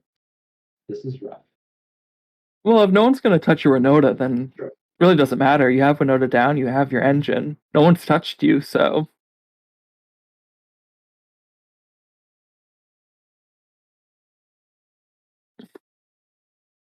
And again, this is just highlighting the power of a Jeweled Lotus. Just being able to get out early commander for early advantage, early value is just so powerful. CDH and regular EDH, it's just game changing, right? If there's a Metavolt by Winota player. Now that kind of gives you some security. Tapping it right away. What they're going to cast here. now I'm curious, because we know there's the Rionia, we know there's the Angraf, so that's a lot of potential damage on board.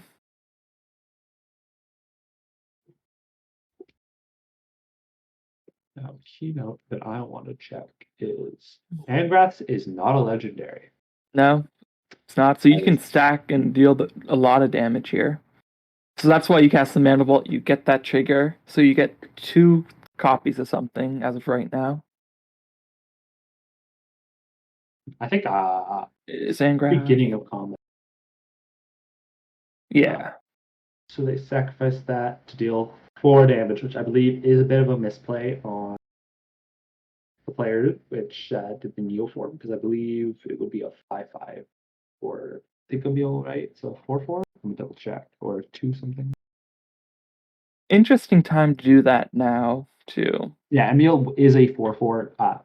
Interesting note, it should have been a 5/5 off that Neo form. Mhm.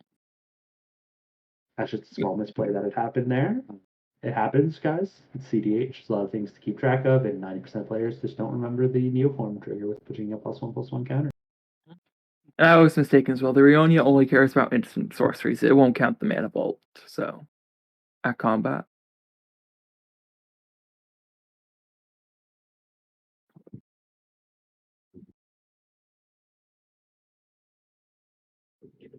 Hmm.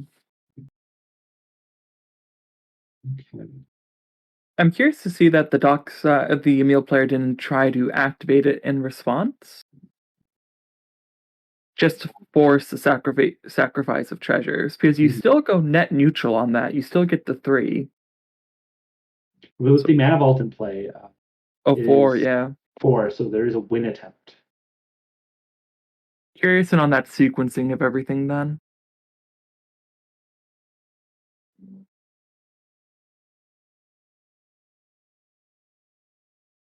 There is a Tavern Scoundrel activation, though, so they can sacrifice their Mox Amber in response. So all the worries, and you're just forcing your players to sacrifice their resources. Yeah, so it's still 100% valid play. I would have done it. Yeah. Curious to see why they didn't do that there, where it doesn't seemingly affect them at all. Mm-hmm. Just paying 3 mana to activate this effect is extremely. Oh, there's a Goblin Rabble Master in play. Well, this And is then gonna you get scary. and then you still get that 3 mana back, even if they sacrifice everything that can be sacrificed. At the end of the day, I think it just comes down to the fact that they forgot a +1/+1 counter. Winota would have been still alive. There would still be a Goblin on the board, and the game state would be a bit different. That's true. It definitely would have been different. Plays would have had to be different.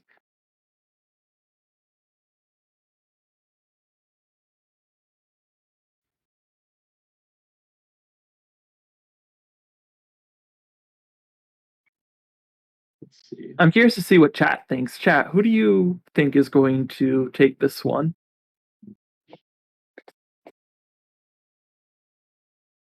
I would just like to put my bets even as caster here on the Winota, as they're just so far ahead, so far and beyond. And this is going to be how many triggers here? So they got a Thought, they have a Thought, At least 4. Rabble Master, they have Goblin, which can't. Goblin Master, I believe, doesn't have haste itself, so can't be declared. Then there's the Goblin, Rionia trigger. which I believe copied. Do we know what it copied? Probably the damage doubler, if I would have to guess.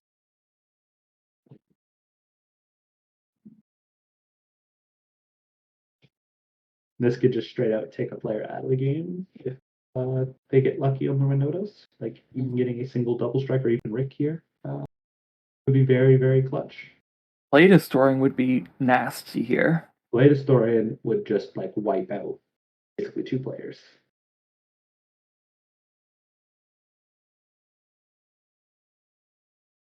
Basically have to block with everything. There's a rest in peace. It would just be a nasty situation. It would. Looks like that's a Zealous Conscript hitting the field. That is extremely powerful here. Being able to just steal something right off the board. Mm-hmm. It removes a blocker too. This is all even before declared blockers, which is even more powerful and pivotal. And if they want to keep N open, they can even just target their own.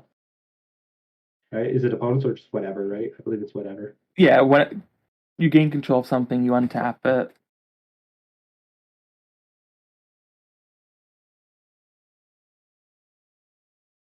It would be very interesting to see what they would want. Yeah, and it's any permanent too, so all the better. Mhm.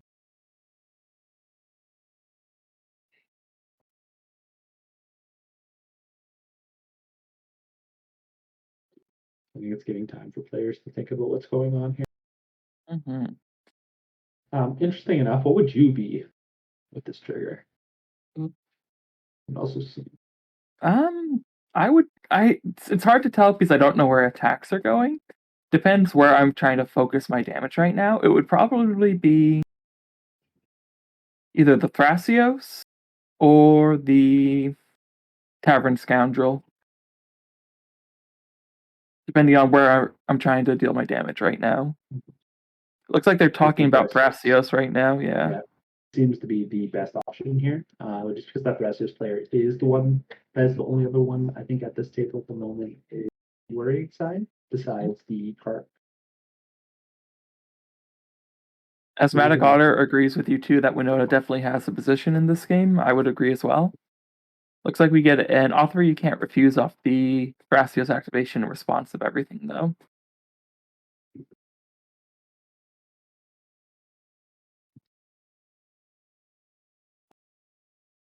We still have 3 more triggers to resolve, so Things can get really nasty really quickly. There is not a lot of blockers. There's not a lot of mana. I think 2 players. Yeah, I think 2 players are just going to die here.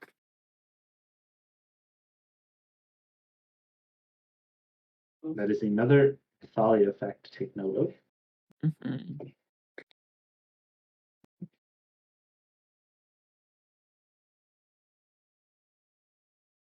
Note a player currently presenting a lot of damage on board.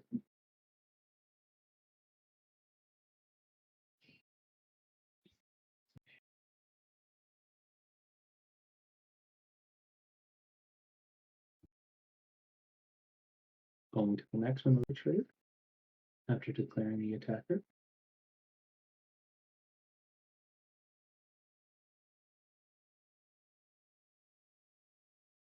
Ooh, Blood Moon, that is backbreaking for a lot of folks here. Mm-hmm. Not as much so for now, thanks to the Tavern Scoundrel. For a lot of mana you can produce from that. Mm-hmm. Plus, if you're lucky. Mm-hmm.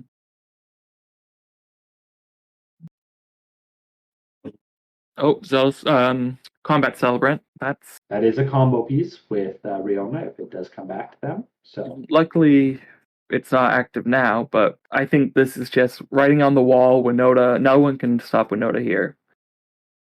Even if they remove the Winota itself, they just have so much on board that it's just so hard to come out of this. Like it's a combo piece with Riona, and for folks that don't know about it, basically what happens is on your pre-combat main phase, when you move to your combat phase, Riona has a trigger. The trigger states that you get to target a creature. You make a copy of it, and it has haste. For each, is it non-creature spell for Riona? I always forget about specifically her.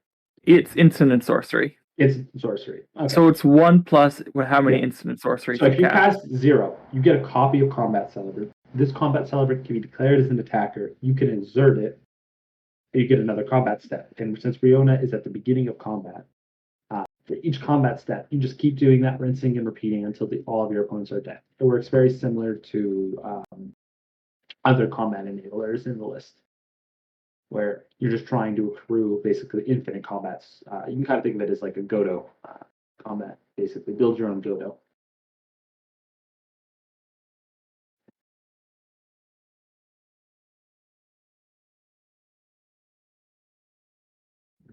All right, moving to blockers. Both dock sides declared. Now, how would you have split this damage here, do you think? It's hard to say. Or would you just Alpha Strike a player? You could probably have outright killed someone pretty consistently here and then done a sizable chunk to someone else. Of course, you don't know what you'll hit on the flips. You don't know what they have in deck and potentially, so it's hard to say. Here, I think I would have just swung at the Kark Tavern Scoundrel just because they are the player I'm worried about with their active mana open. The Najula player hasn't shown much yet, especially with their lands locked up now being all red. There isn't much that you can have, especially with that Dockside being exiled. And then the Thrasios player just not having access to anything. I believe they do lose the Thrasios here now, right? Yes, it goes back at end of turn, so they should get that back. It's worth knowing that no one did die in that combat, and so everyone's still around. I don't know if the Najil player has stated outright that they're not on Dockside to the table, but attacking them for more damage wouldn't be the worst thing if you do assume they are on that ad nauseum. Yeah, definitely thinking splitting the damage there wasn't 100% the correct play. Mhm.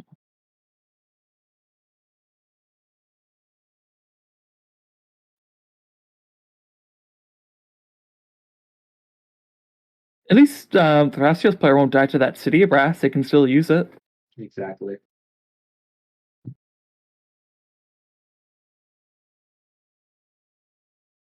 I'm surprised the players aren't having too many options here. Me as a player, I would probably go top deck, see if it's anything. If it's nothing, pass. There's a lot of writing on the wall. There's much you can be doing here. Maybe play the rocks if you can, but then just pass that. It is worth noting that depending what the Krark player has in hand, it is possible they take this away though. Oh, exactly. Krark, you never can Krark out. As long as Yeah. Krark's got mana, it's got Tavern Scoundrel, it's doing fine. Doing a coin flip, trying to get some more mana. It looks like. Definitely colored mana is the issue here at the moment. Mm-hmm. Looks like a win, so it looks like they'll get some more mana. Oh, was it? I thought it was an even. I thought evens was He winning. might but be an odds player. You never know with the Krarks. Yeah. They're all chaos, you know? True. Yeah, it looks like no more mana was generated, so it looks like the Thrasios was handed back, which is good. That's taken care of. So at least I will have that Thrasios activation, but again,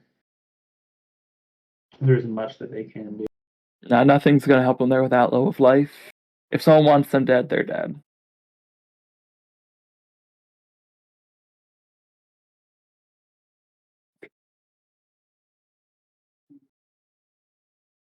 But yeah, I think here, folks, Window was definitely going to clean up unless Voss has something here. Looks like Krark's trying to do some math, so. And it's worth noting Krark does have basics too, so they do have plenty of blue mana available. Attacking another land to see if they can produce maybe more color sources, right? Paying 1 mana to produce 2 mana is always a gambit. Mm-hmm. Seems that they have failed to flip again. Looks like it, yeah.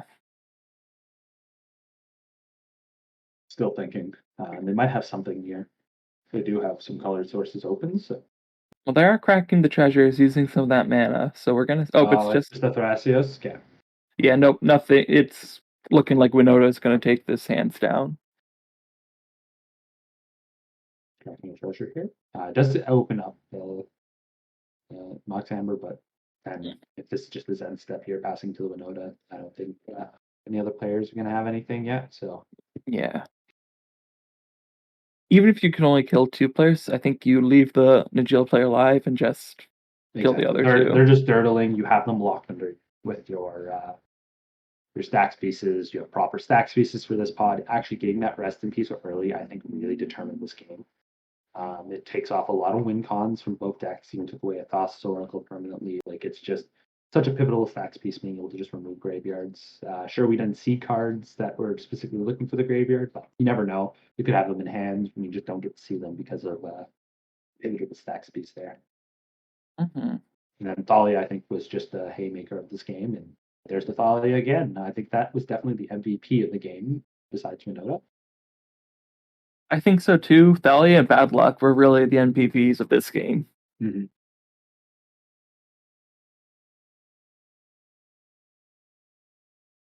So now Winota player is just trying to clean up here, going to combat, presenting. Oh, there seems like Voss might have something here. Mm-hmm. There's a deflecting SWAT to change the infinite combats. That is interesting here. I don't think it's enough to save just them. combat, I believe. But this might be an area of contention there where they're just like you're just still dead to combat, but Foss probably being like Foss, just saying I don't care. Well, it makes you rethink your attacks a bit. Exactly. It's possible that someone survives, even if it's not possible. It's hard Basically, to tell. Foss tapped the mana here to see if it would actually resolve thanks to the Glow Rider and the Valia here, folks. And it seems to be successful, so we will have 2 copies, get 2 treasures. There also seems to be a pact. Pack targeting the copy of Reflecting Swat. I believe so. It did cost them 2 mana to do this, but I'll have to take away and see.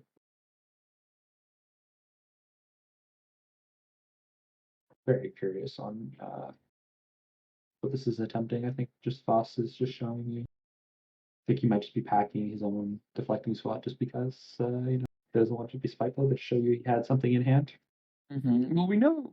So it looks like it was Deflecting Swap, Packed Force, right? Yeah. Though I was under the impression that the Deflecting Swat had already been used. Am I mistaken? I don't believe it was already used at one point, right? Was it not in exile already? But there Or is did a it? arc flip, but there's no targets for the spell, right? So what would have happened there? Would it have just fizzled? I'm always curious about like specific rules interactions. Yeah, it's weird depending on what. If there's no If there's no target, longer the a spell spell being fizzles. triggered, Yeah. Even if It there's must a have gone trigger, back to but hand, and we just didn't notice that.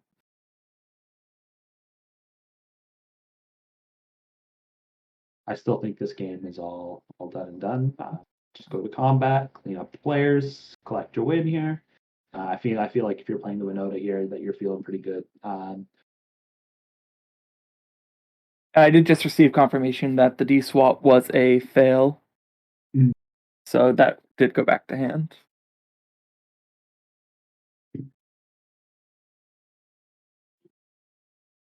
14 Winota triggers here at least. Life total is really low. Not much else to say here. Yeah, we're just waiting for them to go to combat here to wrap up this game, folks.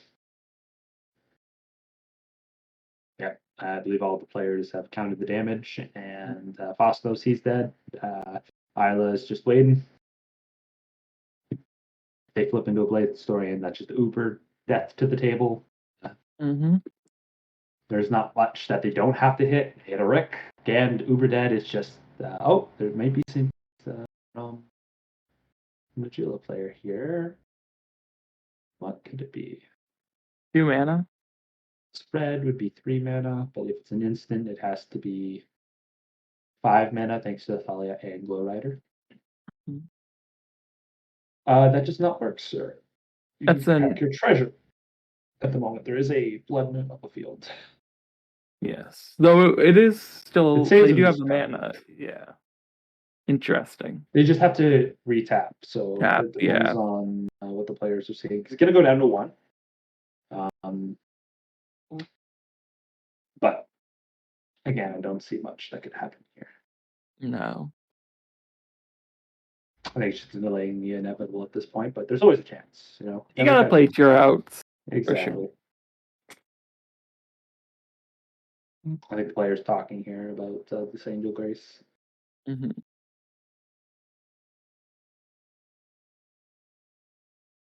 Notably, it does have split second, that there is no point of interaction if it is another spell that you may be able to cast. You'll have to wait to the resolution of Angel's Grace before being able to gain priority again. There is a priority on the spell, but unless you have something to actually do anything with it, it could be considered to still play. Yeah, there's Rick, there's some other, there's a range. He's literally just going through this, going like, "Hey, look, this is what I have. You're not." So yeah. Just getting the Ranger Captain, cracking that on the upkeep of their turn really stops Exactly. anything they could do. Yeah. I think they're just ripping out, like showing you, like, look here, these are the combat pieces. Like you're just dead. Mm-hmm. Now or later. I do respect the Angel Grace play. It's not a card you see often anymore, so definitely does have things where DOS you take Oracle people by plays. surprise. Yep. It's a great card for that specific notion.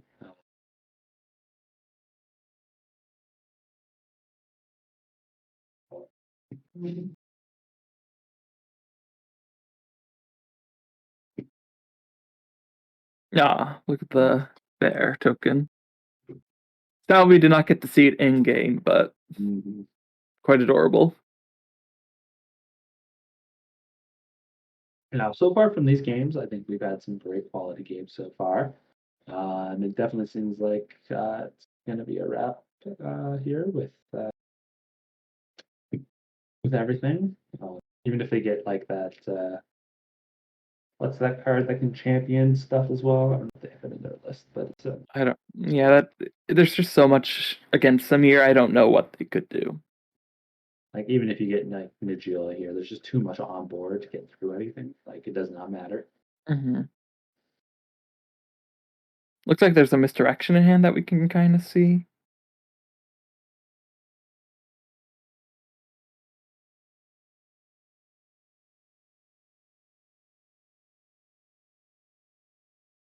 But again, just showing you the power of a Boros strategy with Winota at the helm. Mm-hmm. If you just resolve an early Winota, you just snowball through the entire game. Even if you only have one combat trigger, it just puts you in the state where no one could do anything. And I think this is a classic example of people not respecting the Winota. Exactly. So little resources at the start, and no one did anything to that player's board. So, granted, there were a lot of threats. Seems the player drew a card. Didn't have anything, guys. I think it was a City of Brass that they drew there. Mm-hmm. So now I believe we are just closing off. They're showing us that they had the brain freeze and stuff. So definitely was looking like it should have been a graveyard win. Actually, very interesting. Still the rest in peace, I believe. So not much that would have helped there, but exactly. Quite a clean win for the Winota. All right. As we move on to the next game, and just wrapping this one up, we are going to bring on a couple new faces for you all. I think they're just about to join us now. We have Rock and Fetch coming on. Thanks for welcoming us. Happy to be joining in here. Yeah, absolutely. I'm completely in agreement. I'm really looking forward to casting some CDH. Yeah, that last game was quite something. I don't think I've ever seen that big of a stack of creatures from Winota. It was feeling like I was watching a Nagila, like a Winota play Nagila, basically with all those creatures, man. It was just snowballing and snowballing. It was such a good game. Oh yeah. Started off lackluster. They missed that first trigger, but from there they just kept hitting good stuff. Mm-hmm. It was an impressive thing to happen. Mm-hmm. I mean, that pedal to floor, and I mean, especially the Magus of the Moon felt particularly backbreaking on some of those players. Mm-hmm. Yeah, as soon as I saw that, I was like, Winota's got it wrapped up. Players don't have mana. Nagila player's been out since that discard of the Oracle, in my opinion. So it was really rough for the whole table there. But it was great casting that game, everyone. Head off now and leave you in very comfortable hands. You'll get to hear some two beautiful voices, see some two beautiful faces. So have a great day, everyone. And by the way, respect the beards, bros. Thank you, Jack. Cheers. Bye. Nice chatting with you, chat. Bye, everyone. Bye. Yeah, I mean, I'm really interested to see how this next game is going to be going. I think that hopefully we'll get another pod firing. I believe that we have pretty much gotten one through, but no confirmation just as of yet. Mm-hmm. So as we're waiting on that next pod, anything you're looking forward to seeing potentially in the next game coming up? Well, I think it's really interesting because obviously we've got other tournaments going on in the Playing with Power one. This might be a chance for people to really try out some interesting new strategies. I mean, we saw some variations on the theme, at least with the ka0s, which is at least new to me. It might be relatively popular. Obviously, team is a strong color combination, but it was interesting to see Foss kind of messing around a little bit with that and trying to find another way to kind of attack the meta. Yeah, I've looked at that before. I believe it's a high tide list. It can get some really nutty value, but Kark, it can be a double-edged sword sometimes. he giveth and he really does taketh away, unfortunately. I mean, it's interesting to see the high tide, obviously. I think that's really... I mean, it's dangerous, right? You got to be worried about that rule of law, which is also hitting other decks doing very similar things. And we're seeing Rule of Law all over the place. So it's always something you've got to be a little bit wary of. But if it goes off, absolutely goes off right. A doubled up high tide with Krark sounds like a terrifying prospect. Oh, it certainly is. But we really have been seeing that swing towards the creature meta right now. And I mean, Winota just showing out how powerful that can be. And all the silence effects we've got coming in, it's really starting to move away from that Turbo Nas. I mean, it's still very much there, but we're seeing a lot more creature-focused decks coming. And I think that could be, I mean, even with the player with Power Deck, I could see that tournament having some big show-offs from various creature-focused decks. Yeah, I think things actually like Yuriko are certainly something to keep in mind in the meta. A lot of damage coming out from that. I lost to one recently. It felt really bad when you just get domed for a massive amount on occasion, and otherwise they're just accruing such a massive amount of value. And they can play under those Rule of Law, under all those pieces of stacks, and still manage to deal a fantastic amount of advantage to themselves. I think it's interesting as well to kind of see what decks will come for, whether we'll have a little bit more of the kind of stacks or whether it'll go back to the mid-range. We saw, obviously, a couple of Thrasioses in that game, and I think that's something to always keep in mind. That's why I especially like that Krark Thrasios coming on through, because it means he can play that slightly more grindy style. Oh, certainly. And, I mean, we saw earlier in the day with House coming out with the Minx deck, which can be that grindy, but can also bring in that stacks and that creature focus where it's hard to interact with for some lists. Yeah, I think Minsk is actually such a powerful opportunity. Just making sure, was this Naya Minsk or Naya Minsk, yeah. Naya Minsk. No, I mean, Naya Minsk is a fantastic deck, right? Great access to a bunch of really deadly combos as well to back that up. It could be super fast. I mean, it's one of the few decks which I look at and go, I mean, it's not quite there in the same kind of vein as Consult or Thoracle, but it still has access to a really easy and simple win con for itself that can be done off of very little and off of quite a few cards as well. That's the important part. It certainly can. And it's hard to interact with for a lot of lists. Just being able to do it, even though it's only at sorcery speed, from so little resources and with so much protection in that white color, it's a lot of pain to interact with for a usually creature-focused deck. And a lot of lists have really, up until recently, been skimping on creature interaction. They really have, and I think that's honestly why white decks in particular are looking really good right now. They've got access to a lot of different fantastic pieces to kind of stacks out like the Winota can, and obviously protect their combo. You got the Silence, you got the Ranger Captain, all fantastic ways to deal with it, and kind of playing into that idea of stopping non-creature spells from being cast, but also managing to get under it themselves. And I think we'll kind of see a lot of focus towards that. I do think white really continuing to show why people are opting into it, even forsaking sometimes a black, which is such a strong color in a lot of decks, and obviously provides you access to things like the Timner if you're taking it alongside the white or other really powerful pieces. I think white recently has grown to be one of the stronger colors in the format, with a lot of the new pieces that they've gotten recently. Yeah. I mean, sorry. You go no, go ahead. I was going to say it really hurts my heart, right? Because I'm a Magda player at least mostly, but it hurts my heart to see red kind of being left there. Like we've got Dockside, but I saw rumblings on Twitter from a lot of the casual community saying we need to ban Dockside. I'm like, no, please, I need this. You don't understand. Oh, trust me, I'm right there with you. I play Corvold and Dockside. It is the only thing that keeps me going. Yeah, I mean, fantastically powerful, but obviously kind of alongside red, which has. I mean, I was looking at a lot of 5-color decks recently. I was evaluating some of the other options that were really available to me, and it is a more stacksy kind of approach with some of the Kenrith lists, and there's not too much of that red going. I mean, obviously you look over to things like Metapod and Butterfree, that kind of the kind of Sans Blue pod lists. And you get a lot of like fantastic options there, but that's because they don't have access to the blue. They've chosen to go a little bit more on the red, and it can lead to. I mean, some certainly devastating stuff. You've got powerful pieces that can do some good work, but are just that little bit more clunky. I think Vexing Shusher is a card that really comes to mind that unfortunately has been really overtaken by cards like Allosaurus Shepherd in a lot of scenarios, but obviously Allosaurus Shepherd is that little bit more narrow. Well, and you do have a lot of that kind of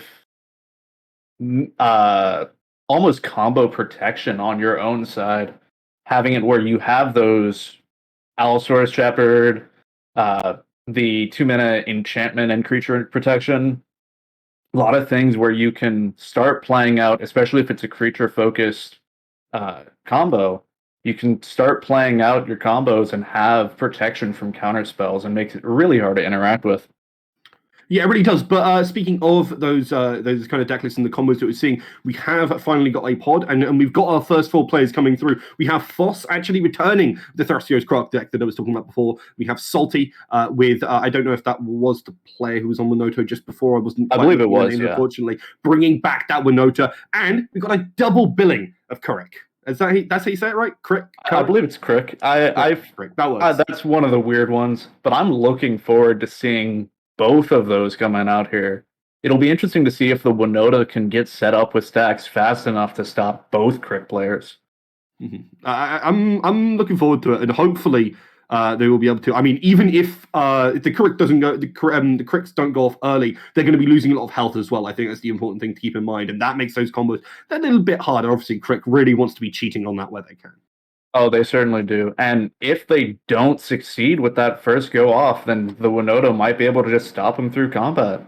Just getting their health low enough where they won't be able to take them out, continue to storm off in the way they do. I think the really interesting thing for me is where Thrasios Croc is going to find itself in this pod, because obviously it can kind of play that slightly slower style, but also go, I mean, not like super fast, but if it can combo off at a moment's notice if you get some of those pieces down, and how it's going to be interacting. It certainly feels in the more mid-range of the table, even though I wouldn't exactly call it a mid-range deck per se. Yeah. But it can do that grind while also having a bit more explosive potential than the Winota deck.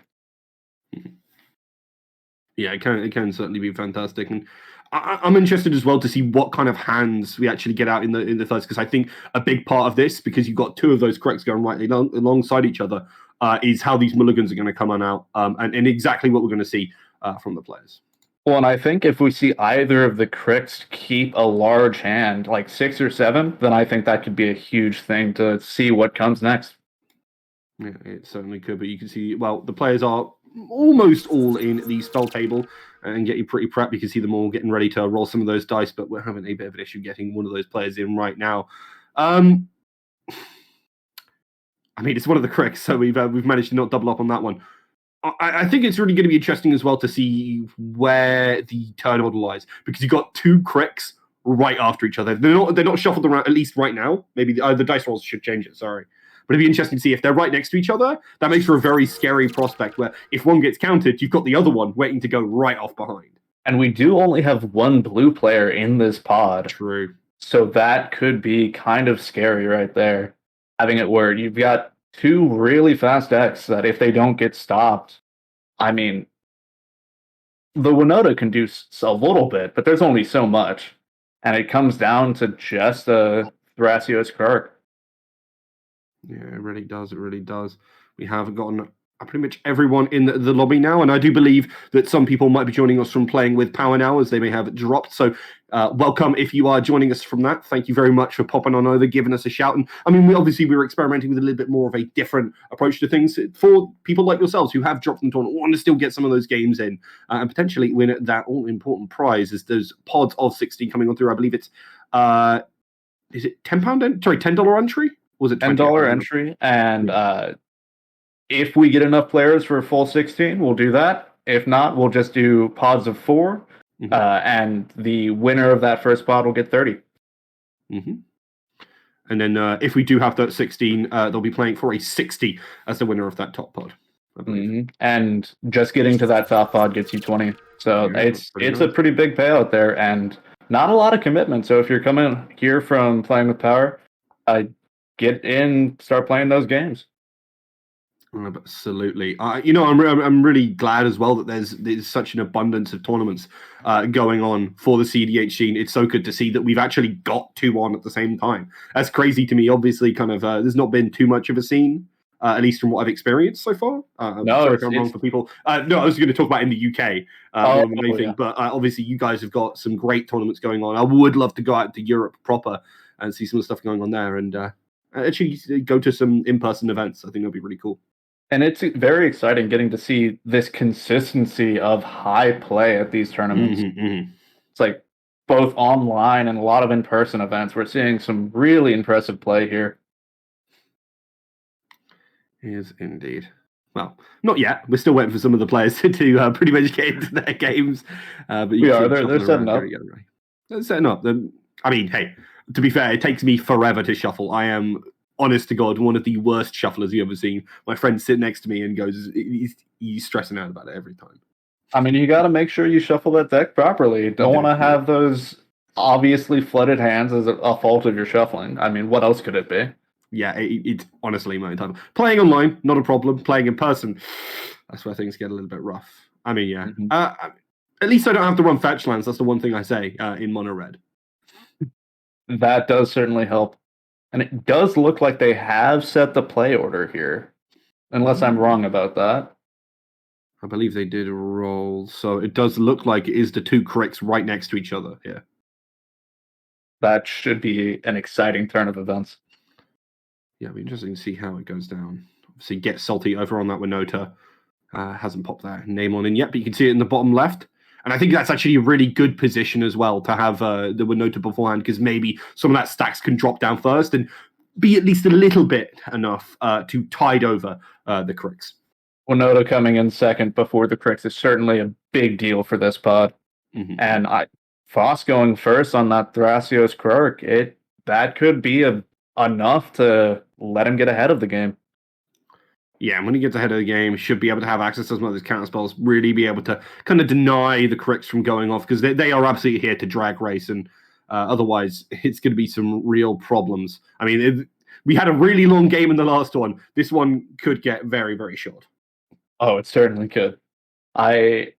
Honestly, if this is just a race to the bottom for the two Kricks, see who hits 0 first, then that'd be an exciting way to end it. Yeah, I mean... Oh, sorry. You go ahead. Looks like is that a 7 or a 6 hand keep from one of our Crick players? I can't count. 1, 2, 3. That looks like a 7. Yeah, I mean... that could be very scary. Yeah. Thanks for confirming it as well to our producer, Jacoby. Crick is a deck that can get those turn 1 wins in with a nutty enough hand. So going in last might certainly make it a little bit harder to do that, but it's a possibility. It certainly could be interesting to see quite how many the others obviously line up for. I'd be much more comfortable about this if we see Salty mulligan hard. I think for maybe a piece of some kind that could make a big difference. I think the real issue here is like you don't have anything that can really shut down the mana. Like we saw in last game, we saw just how important that Magus of the Moon could be. In this game, I don't think it's going to do anything. Obviously, into two black decks, they're not really going to care about it too much. Maybe it'll hurt Foss, but I think that'll be more dangerous to you than it is to anyone else. I absolutely agree with that. Magus of the Moon in this matchup just doesn't give that same value and that same shutdown potential that it does in high color odds. Just seeing that double mono black come out, it's going to make a lot of those more specific tools for Winota a little bit less valuable. I think the things to really keep in mind are, see the Magus of the Moon there, and he's like, it's just not good enough. No lands either, so have to get rid of that one, have to ship it all the way back.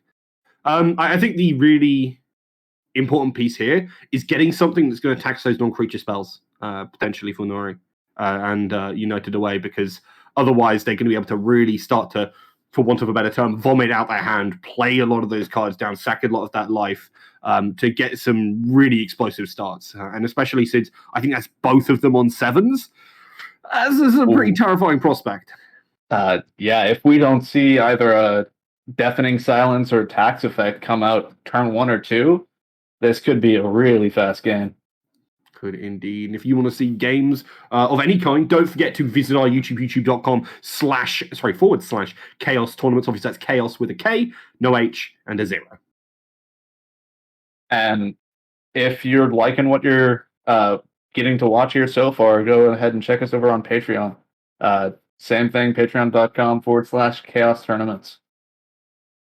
Yeah, absolutely. I mean, the other thing about that is I think we'd had a rejigging recently of those Patreon tiers. So there's lots of new fun names which ka0s has picked out. We did, I and believe it's happened. Yeah. Yes, yeah, that has gone through, and we're going to be putting out some more content to the YouTube pretty shortly here. So don't forget to subscribe to that and follow us over here on Twitch. Yeah, absolutely. As we are getting ready to follow this game, it looks like we're close to mulligans. I think Salty is looking at his hand and going, is it something I want to keep? Do I want to stick with that one? Looks like it might be, though. Down to a 5. I think that's another 5 for Fossorius. And honestly, this looks like this game is going to go fast with 2 5s from the slightly slower and more mid-rangey decks of the format. Sorry, of the format of the match, and 2 cricks, both with a full grip of cards. It could go interestingly. It is definitely going to be a spicy here. Looks like they're checking for pre-games right now. Mm-hmm. And it doesn't look like we're seeing anything yet. Yeah. A lot of hand waving by United Away. I mean, they were saying hello to us? It's very polite of them if they are. I mean, hello for a fast game. Hello.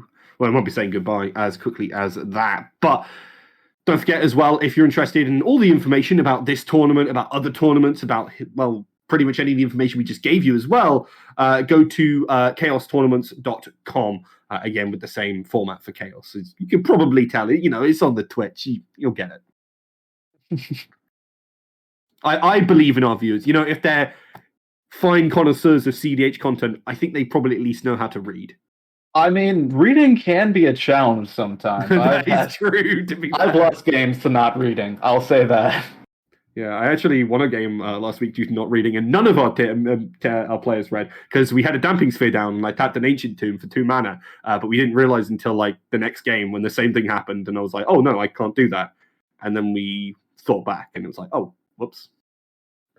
Sometimes that happens, but hopefully for this game coming up, we don't have any of those blunders. Hopefully. But it looks like we've got a Prismatic Vista coming out, cracking for an island. Yeah, I think Foss is looking at that and going, okay, I'm having a thought about last game, and I really don't want to have that happen again. Get that blue early. Get potential Thrasios? No, going to play the Wild Growth here. Ooh. And maybe Thrasios? Or am I going to get baited again? Nope, Thrasios coming out. Good turn 1 for Foss here. Getting some nice value set up, enabling those commander-centric cards. So SWAT's online right now, and that could be a big factor for this coming game. Can indeed. I think it's going to be interesting to see whether that comes on out. Not a lot of cards, importantly, in Foss's hands. So if there is a free spell, he really wants it to be that. Otherwise, he's going to have to be sacking a lot of card advantage here. Early El Sayed and Spectator seating to kick things off, and the Mem Knight to back it up, get some of those creatures in. But no mana ramp here, meaning that Winota is still quite far off, even though there's a couple of those creatures down. It's a strong start, but it needs that Winota follow-up. So if there is not the ramp available, then this could be problematic. Absolutely. Only 3 cards in hand as well. Makes me a little bit worried about how this one's going to go for them. But I think if you're Nori and you're United Away right now, you are chuffed to bits about how this one has kicked off, because there's not really much in the way of anything stopping you. Obviously, as you mentioned before, Foss is there holding up that commander and potential free spell, but we'll see how that goes. We certainly shall. There's a lot of thinking to be had here about, just what you want to do with that turn 1, but it looks like Ancient Tomb coming out here. Ooh, lots of fast mana coming down. This is looking scary. Not just quite yet, that crick, but not far off either. What's that Mox Amber going to be really, really scary once you get that crick down, getting that extra mana out, and keeping that ramp going. Looks like might be passing here. Yeah. Mm-hmm. That might be a slow enough start for our Winota to get out. Yeah. Well, presuming there's another land in that hand, that means there's 2 more cards in hand for Get Salty to potentially put down something like the Thalia, which I think was really highlighted in the previous game for being so impactful. And I think here, it'd be very much of the same. Unfortunately for them, there's been a lot of cards already dropped. You can already see the 2 different mana rocks coming on out there for Nori. Obviously, the Petal is a one-time use, but it can make a big difference here. And the matching Mox Amber and getting a swamp down too. This could be pretty close to a crick here. Could very well see a turn 2 crick coming down. Mm-hmm. Bit of extra mana for Foss, and this is actually looking like a really solid start. Despite mulliganing to 5, I think Foss has a relatively strong hands in terms of this mana ramp, in terms of what they're able to do here. Gets that preordain in, and getting that little bit of mana and kind of card advantage, trying to get through, make sure they have some extra stuff up and potential. Keeping though that 2 mana up for them would be very, very solid. I think out of everyone's hand here, Foss might actually have the strongest start. And we'll see what comes after, but it's a good opening here for Foss. It is indeed. Thinking about sapping that island.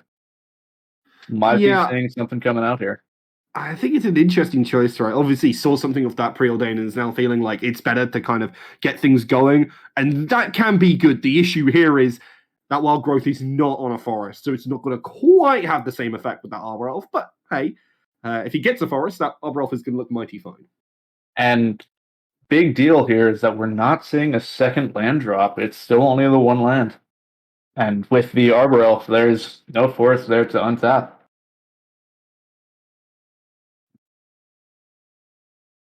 I mean, for me, the big question is as to why this was played out now. Unless there's a land in hand, in which case, why didn't Foss play it? This seems a little bit interesting because now Foss is representing nothing being up, at least, except maybe a free spell, and has an Arbor Elf, which is going to potentially do nothing next turn. It certainly raises some questions, but right now we're seeing a Dockside getting slammed down here into a very artifact-rich board. Yeah, that's 1, 2, 3, 4, 5, 5. That's pretty good. That's going to get Winota. That's the important part of that. That is the important part. And even if the Lotus Petal is cracked here, Winota still comes down and set up with 2 triggers for that Winota already, turn 2. That's going to be a strong start. That's huge. I think if it was just if the Lotus Petal mattered, then that would have been so brutal. But does actually choose to sack it anyway. Oh no, sack it to play the VT. I mean, I think that's pretty fine for Nori, right? You're going to be able to put whatever you want on top, start to get yourself set up. I do still think these cricks are going to be a bit of a threat. But with the Winota coming down, maybe not the utmost threat. It does mean that there's only enough treasures for the Winota, so there's no additional ramp on top of that, but the Winota by itself might be enough. We'll have to see what the flips are. Yeah, not likely to be any removal, at least from United. It doesn't have any access to any color. And I think Nori, may still have something. I mean, obviously Black does have access to some decent removal, but I don't think there's a whole lot of it in Crick at the very least. I know they run a little bit. If we take a look at each of their lists, there is, while there is some removal, not a lot of it can hit the Winota itself. Looks like we've got Dismember as an option that looks like both of them are running. And a lot of the other stuff aren't available yet with the mana that they've got. At least at instant speed. I was going to say, because Winota is a 4/4, so that cut down does absolutely zilch. It could be relevant for whatever stacks gets into play, though. True. Anything else to potentially do it? Don't really see anything. I mean, maybe Grasp of Darkness. I think that's in United's deck, though. One important thing, though. With the Lotus Petal cracked, there is not a mana floating for the Alced to be sacked with. The Alced requires that 1 mana in order to give protection, and that 1 mana is not available. That'd be really interesting to see from Nori here if they have access to the removal. I mean, obviously you want to do it before attackers is declared. 2 mana. Interesting to see what this is. Obviously, no access to Black. The 2 mana Dismember. That's what we were talking about, and here's that 1 mana coming into play. It's a big deal. And Winota getting stopped, that is huge for the Crick players. Yeah, and actually a double team there. Sacking the petal makes all the difference, as you say. So And now that really means that threat is no longer there. Sometimes that one treasure matters, and in this case it did. And not only that, that slows down the Winota getting out again in the future. Yeah, it's going to be 6 mana now, and no access to Dockside as well to kind of ritual it out. I think it's going to be quite a way away for Get Salty here, as they're going to fall far behind the pack. I mean, those 1/1s don't look anywhere near as good when they're not bringing a friend along with them. The difference between stopping that Winota on turn 2 versus having it go off once is huge. And Winota can have a hard time recovering if you stop that first try. Mm-hmm. I mean, hey, if you stall a car in a drag race, there's no way in heck that you're going to be picking that one up. It looks like there was the intent to crack the Mox or to tap the Mox Amber, but either they remembered or someone reminded them that that is not currently online. Yeah, Mox Amber is one of the ones where it feels so good sometimes, and then other times you're like, wow, this is actually really hard to get online.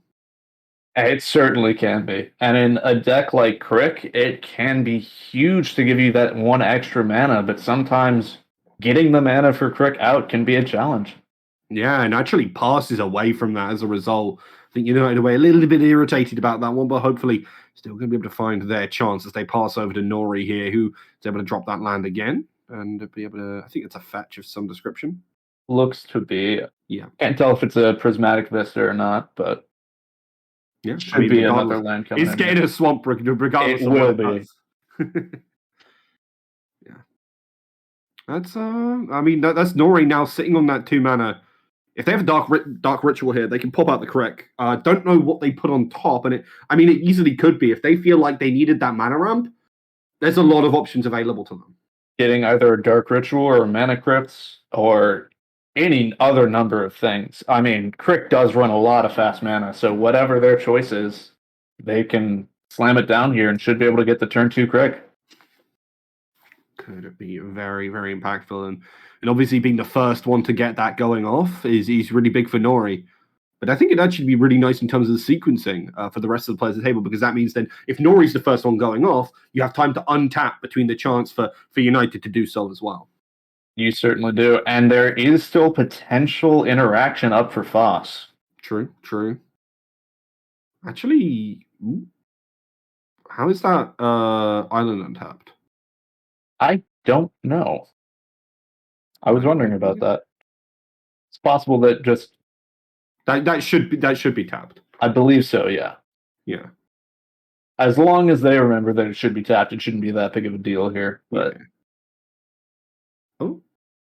Oh no! Did we go? Oh, we went round. Sorry, I didn't even lost track of things. So it's gone all the way back round to United away. That's why it untapped. That's why I was so confused. I'm still focusing and expecting Nori to do something, but Nori only got that land drop, and now it's United up to bat with that Crick. Let's see if it leads somewhere. I mean, now has access to that Mox Amber mana, which will make a big difference, undoubtedly. It certainly will. 20 HP already. I mean, that health goes away so darn quickly on Crick. And I mean, they have not been being conservative with it either. So it's, I mean, 20 health can be enough for the Crick, but with that Winota in play, not in play, but with Winota in the pod, it can certainly chip away at that health. So 6 HP, beseech the Queen. That's a big opening. I don't know quite. I mean, I haven't played against Crick a lot. Not quite sure what they're going to be going for. But there's a lot of good options available to them. There certainly are. And Beseech can get a whole lot. Mm. I mean, it gets 3 mana's worth of cards right now. Sorry, 3 mana, 3 CMC or less right now. Which I think would be a big opportunity. I mean, we'll have to see what comes out, but Crick can do a lot with just that little bit of mana. I mean, could see a tutor coming out here to get even more.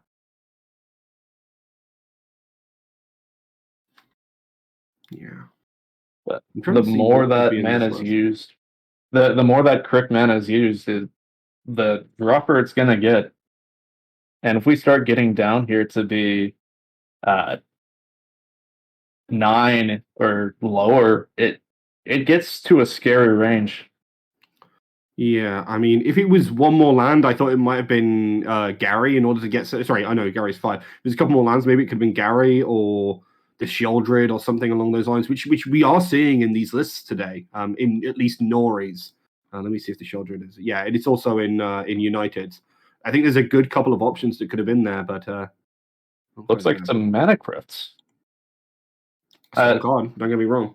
Strong card, but interesting choice. There's a lot of different enablers that you can go for there, just with entombs and reanimates, depending on what's in hand. But apparently, they decided they needed the mana. Makes sense. That takes them up to 2. I assume they're going to be playing it this time. I'd be shocked if they don't. One would assume. Would indeed. Obviously, potentially looking to draw a bunch of cards with things like Night's Whisper and Peer into the Abyss, but also needs a way to get some of that health back right now because they're relatively low, and then they lose out on some of the most important parts of their deck. Actually being able to use that health. If you don't have it, you can't use it. I know that's such a simple and obvious thing to say, but that's why, at least in part, this Sheoldred is really nice to be able to have because when you're drawing those cards, you're getting a lot of health. You certainly are. And looks like, not sure if they passed or if they're just thinking about what to do here, but they do have 3 mana available to them. And that 3 mana enables a lot of the big pieces for the deck, but not any of the absolute blowout ones. You don't have Asmodeus online, you don't have Villas or Razaketh, you don't have Pier, and it does enable things like Bolas, but it really makes it iffy is what can come down here with how low that life is. That's Diabolic Tutor, I believe, is indeed. And it comes on through. I mean, that's a really nice way to get that mana going. And they're really looking for a way to get something to actually cast. Because it feels like this hand from United today wasn't quite as strong as we thought it was going to be with that 7 keep. I mean, it seems like it's just one piece away, and they're just trying to find the right piece for the job.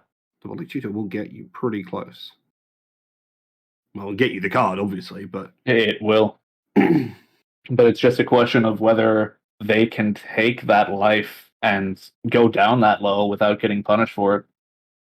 Yeah, I mean, there comes a point where the Passios Thrasios is instead going to be passive-aggressive Thrasios, just by smacking you in the face. And when that adds up, you can't go to 5 right now. And if there's any buff at all in Salty's hand, that could get very low.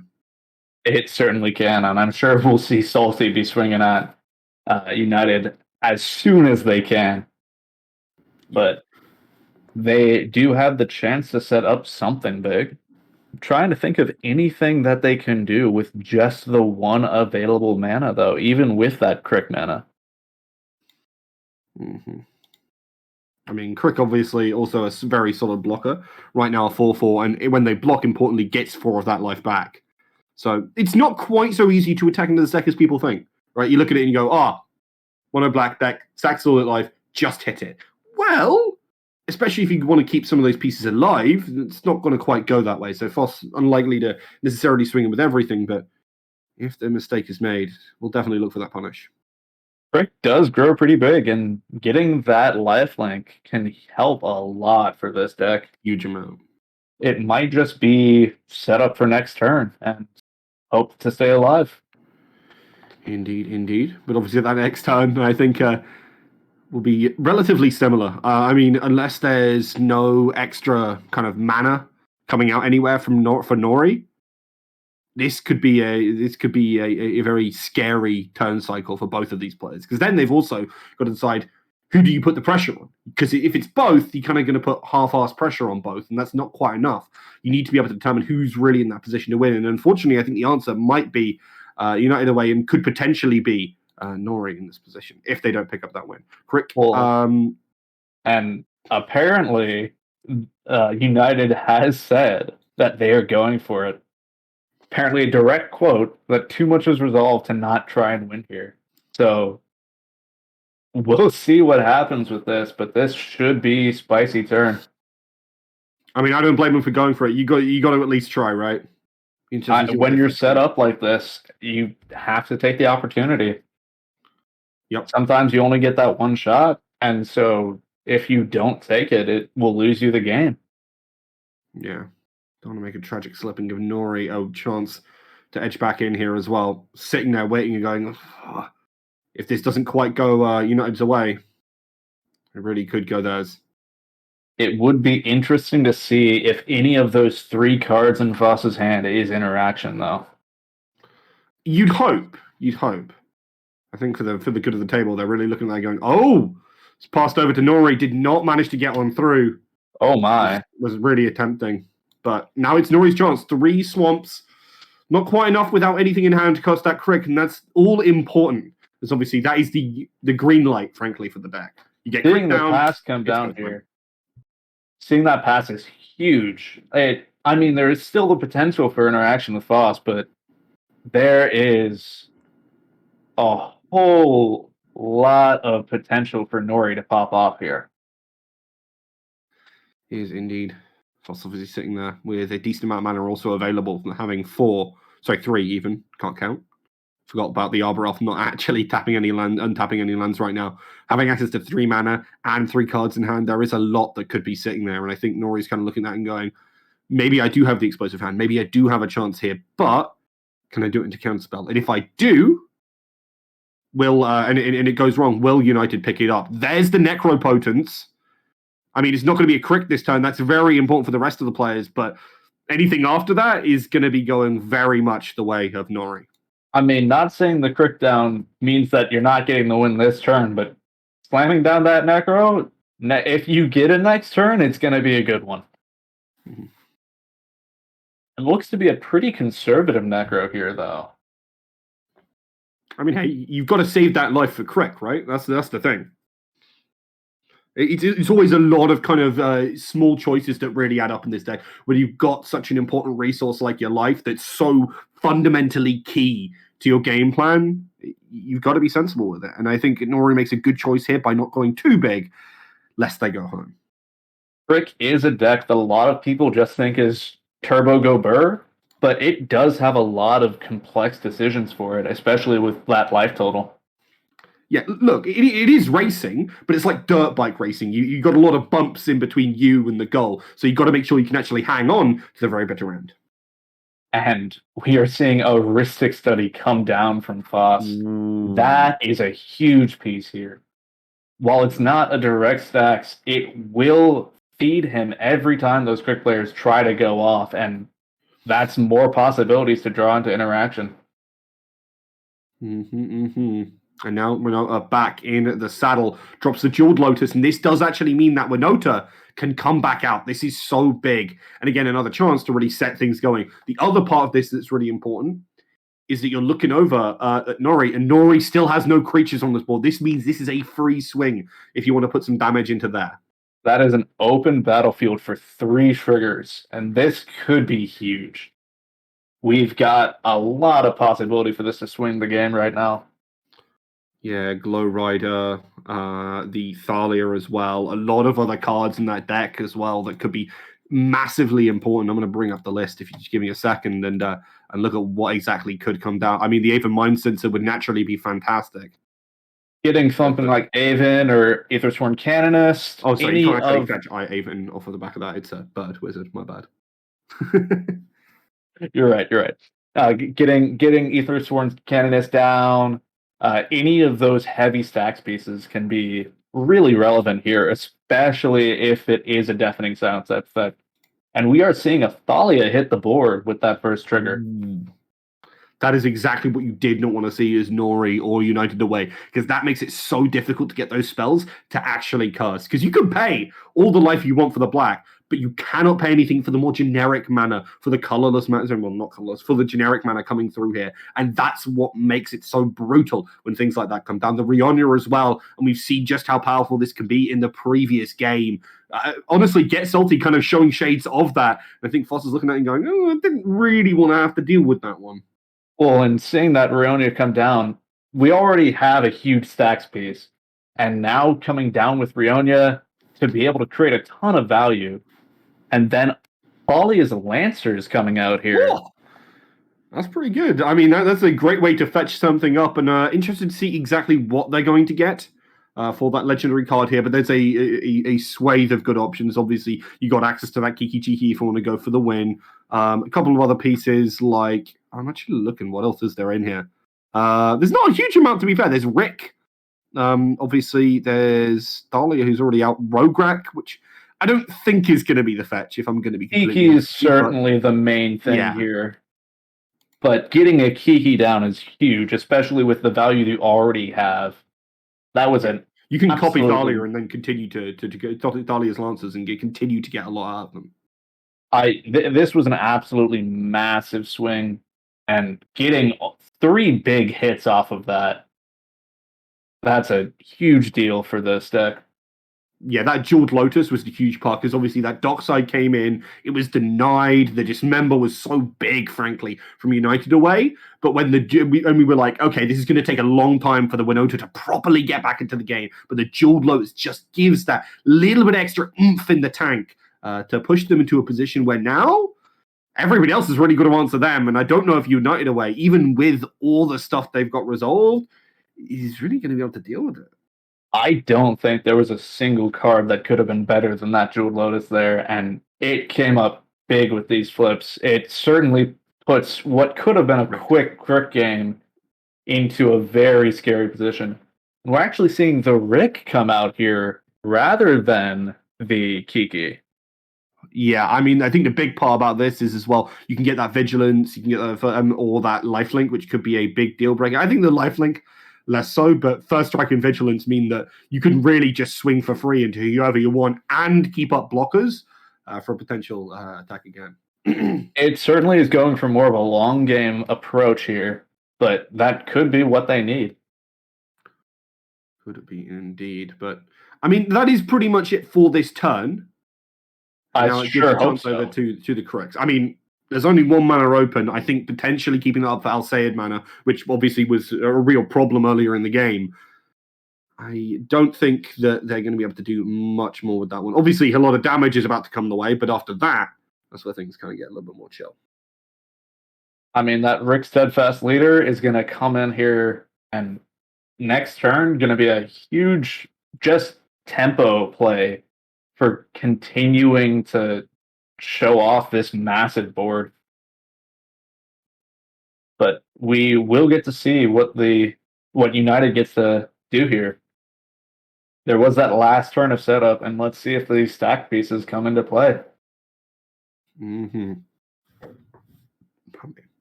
I do kind of wonder where exactly United away and Nori are going to go after this situation, because it really looks terrible for them. I just look into that. I think particularly that Thalia is going to be really backbreaking. You look at the rest of it, you're like, you've got these Scaries cards, you've got the Tutor, you've got Rionia, you've got everything else. But I think that Thalia is so brutal. It is an important thing, though. The Thalia does only hit non-creatures. True, and actually, a lot of crit combos are creature-based. And there's no other stacks in play to stop them. Yeah. I mean, the other part of this is United away is still on that 10 life rather than anything else. Could make it a bit more difficult. If they can resolve the Sheldred, and maybe like Peter, then you're going to gain a lot of life. Apparently there's a judge getting called for something. Lifelink to an indestructible creature. I think it just heals as much as it normally would. I believe so. I don't think it messes around at all, but I could be wrong on that. I've been known to be wrong. It just acts like it would, but it doesn't kill it. As far as I'm aware, that's the case, but we'll see what the judge says. We have some really good judges here at ka0s, so I trust them to get the call right. No, Indestructible gets dealt damage because otherwise Wither and Infect wouldn't kill it. So we've sorted out that ruling. That's all fine. United is going to be able to gain, I believe, 4 life off of this. Which could be a big deal. That 4 life is a lot of extra mana there to work with. Sorry. Yeah. 4 life could be enough to make a difference here. Yeah, I mean that's 2 extra mana essentially for Crick, which is a big deal. How much health do you gain off of Peter? I'm trying to think about that. It's like, let's say there's like 90 cards in deck, you gain 45 times 2. That's quite good. And then you half. That is quite good, yeah. He gains like 20 life. I mean, PETA is a card that has had a little bit of a change in its in people's opinions on it recently. But I think anyone who knows Crick knows that PETA's good in it. Yeah. That is certainly not a question here. Crick's falafel funhouse with all the Peter that's going on here. I can't tell what that is. I'm gonna be real. Not quite sure. Entomb. That's Entomb. Oh, okay. My eyes aren't quite what they used to be, and that Entomb obviously is fantastic for Crick. Going to be able to pop something in the graveyard, really set up for things like the Necromancy, or the Reanimate, or anything else. Honestly, that's going to be coming. Tomb on the stack, and Foss does have interaction potentially, so there could be something here. Entomb is resolving, so potential to get a huge card into play here, or into the bin in order to get into play. There still has yet to be any graveyard interaction, so there's still a lot of reanimation that can be done here. Yeah, I mean, maybe if you put Asmodeus in, and then you play... I don't think you quite have the life. I think you still require, at least in my mind, the Children right now, because you need some of that life back. You need a way to be able to get something. It's that or Gary. And I think Gary wouldn't be bad here, but it only gets you 5 devotion? 1, 2, 3, 4... 1, 2, 3, 4, 5. Yeah, you only get 5 devotion off of it. It's not insane. I mean, it's good, but it doesn't do quite enough to really set you up here. I think a huge deal is what is in hand here. I can see the Shieldred coming down, and that would be a nice safe play, but either seeing a Villas or an Asmodeus coming out of here, depending on what's in that hand, could be a big deal. But they are much more risky plays. Yeah. I think a big portion as well that's really limiting right now for United away is the fact that you look at this Ancient Tomb, and sure, it's great, it's fantastic, it provides you the access, but it's also competing for resources with that Crick and how they use their mana. So they are very limited in the way they can kind of play right now. The Gary provides them with that little bit of health and allows them to set up that little bit more, but I don't know if it'll be enough.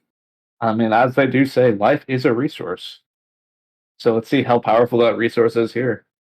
We've got the Gary coming into the graveyard. And then get the card draw. So we'll have to see what type of resurrection effects or any other powerful pieces in hand. And big deal could be this coin flip for the Mana Crypt. Yeah. We don't get to see it. Maybe that's a reflip, I don't know. I don't know either. Okay, well, we'll get to see. Looks like it's a reflip. Ooh. That appears to be a tails there. That's not good for United away. Setting to brutal. 5. I mean, that's about as bad as that. That makes it really hard to do much of anything here. Yeah, I mean, if you've got Reanimate doesn't even do it. You die to Reanimate. Because it's a 5 cost. So you'd need one of the enchantment resurrection effects here, or something like a Shallow Grave, which they do run, I believe. Yeah, I mean, I think they could absolutely have... I mean, the reanimation effect is pretty easy. They're tapping a mana here, so it could be Necro? I'm trying to remember what Necro actually has as his mana cost. I get it mixed up with all the other resurrection spells. Animate Dead would do it. Dance of the Dead would potentially do it. A couple of options available to them. And that would get Gary, put them up a little bit of health, set the position. It looks like it's going to be a 2-mana spell regardless of what it is. I didn't quite... Oh! Opting out of it. Well, and something to keep in mind here is that all of those resurrection spells are impacted by the Thassa's, or not Thassa's, Thalia. Yes, I think that's a big reason why you look at United Away right now, and you went, okay, well, instead of doing any of that, I'm going to swing and get some life. Because obviously you can wait till later to get a little bit more, but instead chooses to just go for it now and have that buffer. And I think, honestly, forced by the fact that they lost that flip. I think that's a huge part of it. But getting that life, able to reanimate, which, as you were talking about, would have killed him before. Yeah, obviously that Talia is still relevant. The reason why United Away's life went down earlier as well is because Talia was in play for the Entomb. Obviously it was missed, but instead he took 2 extra life, which is close enough. The Gary going to come out here and is going to get him 5 life. Going on through. Draining everybody else of 5. I think Nori's looking at this and going, God damn, please let me have some of the life going through here. I mean, Nori does have a bit of a healthier total right now, but that could go down pretty fast. Good indeed. But lots of life gain off that Gary. Oh yeah, sorry. It drains for every single player, so that's 15. Yeah, I'm being silly. I've only played Gary in single in 1v1 formats, so I didn't even realize. That's a lot better. We do a lot of learning here in CDH, so we do. And getting to see a Grim Tutor come out, but that Thalia attacks might be coming into play here. Might be a big enough deal. I mean, that is the thing, right? Is even if the cards have, let's say, 1 more mana, in terms of if the cards are non-creature, he can only cast 3 more of them in the situation that he is currently in. Sorry, not non-mana, non-creature. I am messing up my words today, Fetch. It happens. I do it all the time. But an important thing to note here is that a lot of the big creature spells here are out of the casting range. So there's just not enough mana available, and it comes down to that Thalia attacks taking its toll. Mm-hmm. Again, I think the best option here has to be that Childred, right? She seems so good in gaining back that life, and I think United Away is looking at it and going, well, I need something. I need a way to get that life going. Goes down to 11, back below the health of Nori, even though Nori has barely casted a thing. And something to point out here is that this entire time, Foss has been drawing cards off of this. Oh, that's true. That is brutal. So Foss has got a full hand here. Went from 3 in hand to double it. So no matter what comes down here, cards are going to be drawn, and Foss is going to be able to potentially get back into this game. Foss has to have something by now, right? I mean, hopefully he has a forest at least. Yeah. Going from a 5-card hand, and I think Foss is, pardon me, in such a good position now to really take control of this game if this doesn't quite land from United Away. Honestly, at this point, it could be anyone's game. This, I think, is the closest game we've seen all day. Yeah, I think the only person I'm feeling particularly sorry for here is Nori. Going second in this Crick duo hurts, frankly. And also didn't have access to that Ancient Tomb, so was delayed another turn, so had to drop the Necropotence instead. And now they're looking at it, they've got the stacks on board, they've got the Ristic study of a player whose hand has already been filled by the prior player. That's a feels bad. It certainly is, but there is a full 7 hand there. So maybe that'll be enough to bring him back into this game. It certainly could do it. I mean, we still have to see what United's going to do with the rest of their turn. They've started the long Crick turn, but it's not quite done yet. Eventually we'll make it to the end of it one way or another. Eventually we will, but it'd be interesting to see what came out of that tutor. Yeah. I mean, has a little bit of life to play with here, so it's not all bad for them. The problem is as you said before, the number of spells they can cast are getting lower and lower every time because every time they search for something, they have to spend some of the actual mana rather than the cheated mana that Crit gives you.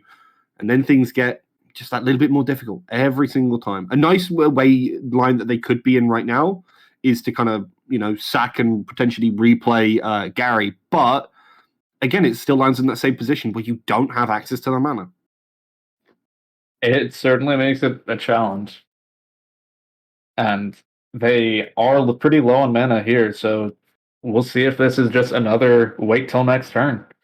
Yeah, speaking about the next turn, the players are actually having a classic bit of fun between themselves and joking about Nori actually playing Manual Storm at this point, since they're lacking so much health. I mean, sometimes it comes down to that. It's not exactly the preferred game plan, but Crick can do it sometimes. Yeah. Though again, through the number of cards that Force has available and that Thalia, chances seem slim to none, at least in my mind. Maybe I'm wrong, but Oh, I absolutely agree with you here. It's a tough spot. Nori has the hardest time to come back here. There's a chance, but it's going to be an uphill battle.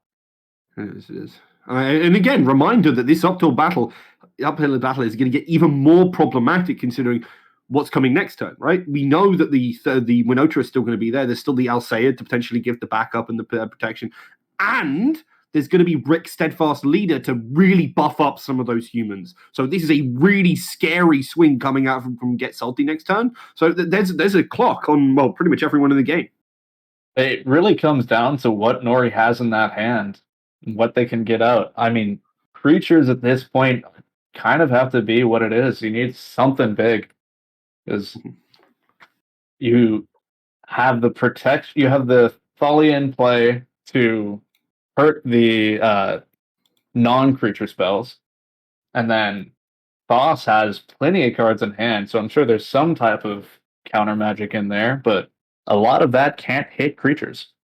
Indeed, it can't. But I mean, we certainly could see something come out from Nori here. I think the scariest part as well is that our producer managed to point out to us is Rionia cobbing Dockside. It's pretty good here.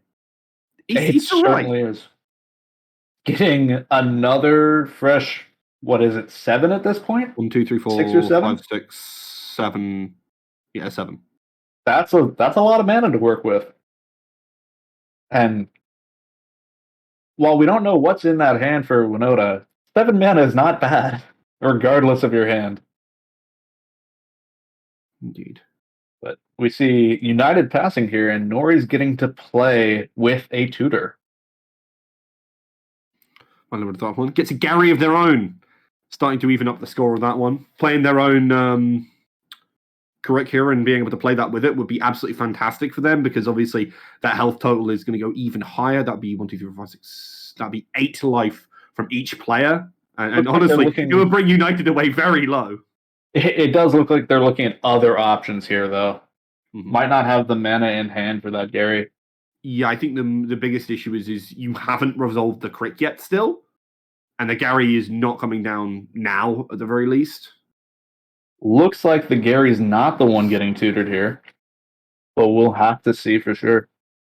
Again, I do think potentially looking for a combo with something like Peter and Sheldred. I know I've been harping on about it, but obviously it's a newer card that I think just is so fantastic in this crit deck, right? That it can work wonders. I mean, people have been experimenting with it elsewhere too, but in Crick especially, it is a powerhouse. Mm-hmm. I mean, if you're playing that kind of those He-Man or something along those lines, it can be fantastic there as well. But obviously, Angel's Grace does a great job of helping you draw cards too. Mm-hmm. But what it really comes down to right here is that Nori doesn't have a lot of mana available. It's really a question of what they can get out with, at this point, 1 swamp and nothing else. Because the Opal is still, or Mox Amber, not Opal, is still not online. Mm-hmm. I think honestly, as this game goes on longer and longer, even though the Winota is certainly very scary, don't get it twisted. I'm looking at Foss and I'm going, well, they've got so many cards in hand. They've got access to so many resources. The only thing right now that's really stopping them is land, and they finally hit that land drop. That Arbor Elf, that Arbor Elf will actually do something now. I'm so glad to see it as the Tiger comes through. Well, That is especially totally after just the Necro pass from Nori. Boss has got a big opportunity here, but Winota still has a huge next turn coming up if they can't do anything to stop that. I think honestly the biggest thing worry for me right now is Nori did a tutor pass, but Salty could kill them. That is true. There's going to be a lot of combat damage coming out next turn, unless Foss has something like maybe a Cyclonic Rift, or I'm not sure exactly what else they could play here that could really help. I mean, they do run Submerge, but it doesn't look like that would be online. Yeah, no. No other forests. No other Yavimaya forest. either to really set it up for people. So it's a rough spot. I mean, Snap is one of your best options. Is that Cloud of Fairies or what is that? I cannot quite tell.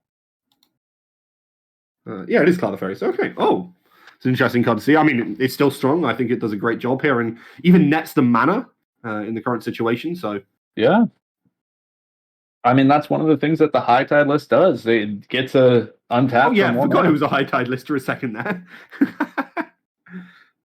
But I think we need to see either a Snap or maybe a Chain of Vapor coming out here. And looking at the list, it doesn't appear like they run Cyclonic Rift. So that is not an option here. Especially when you're making so much mana with the High Tide, you would think that you would at least have access to that to potentially get rid of some problematic pieces. It is certainly an interesting choice, but when you do have that Krark in play, you don't want to waste a bunch of mana on a card you can't cast. It's true. Krark does warp things a tad. It certainly does. Seeing that Git probe come down here makes Gitaxian probe even better, which I didn't think would be something I would say. I mean, apparently Foss didn't have enough cards in hand, so. But we do have the Krark in play, so we'll see how much life Foss is willing to sacrifice.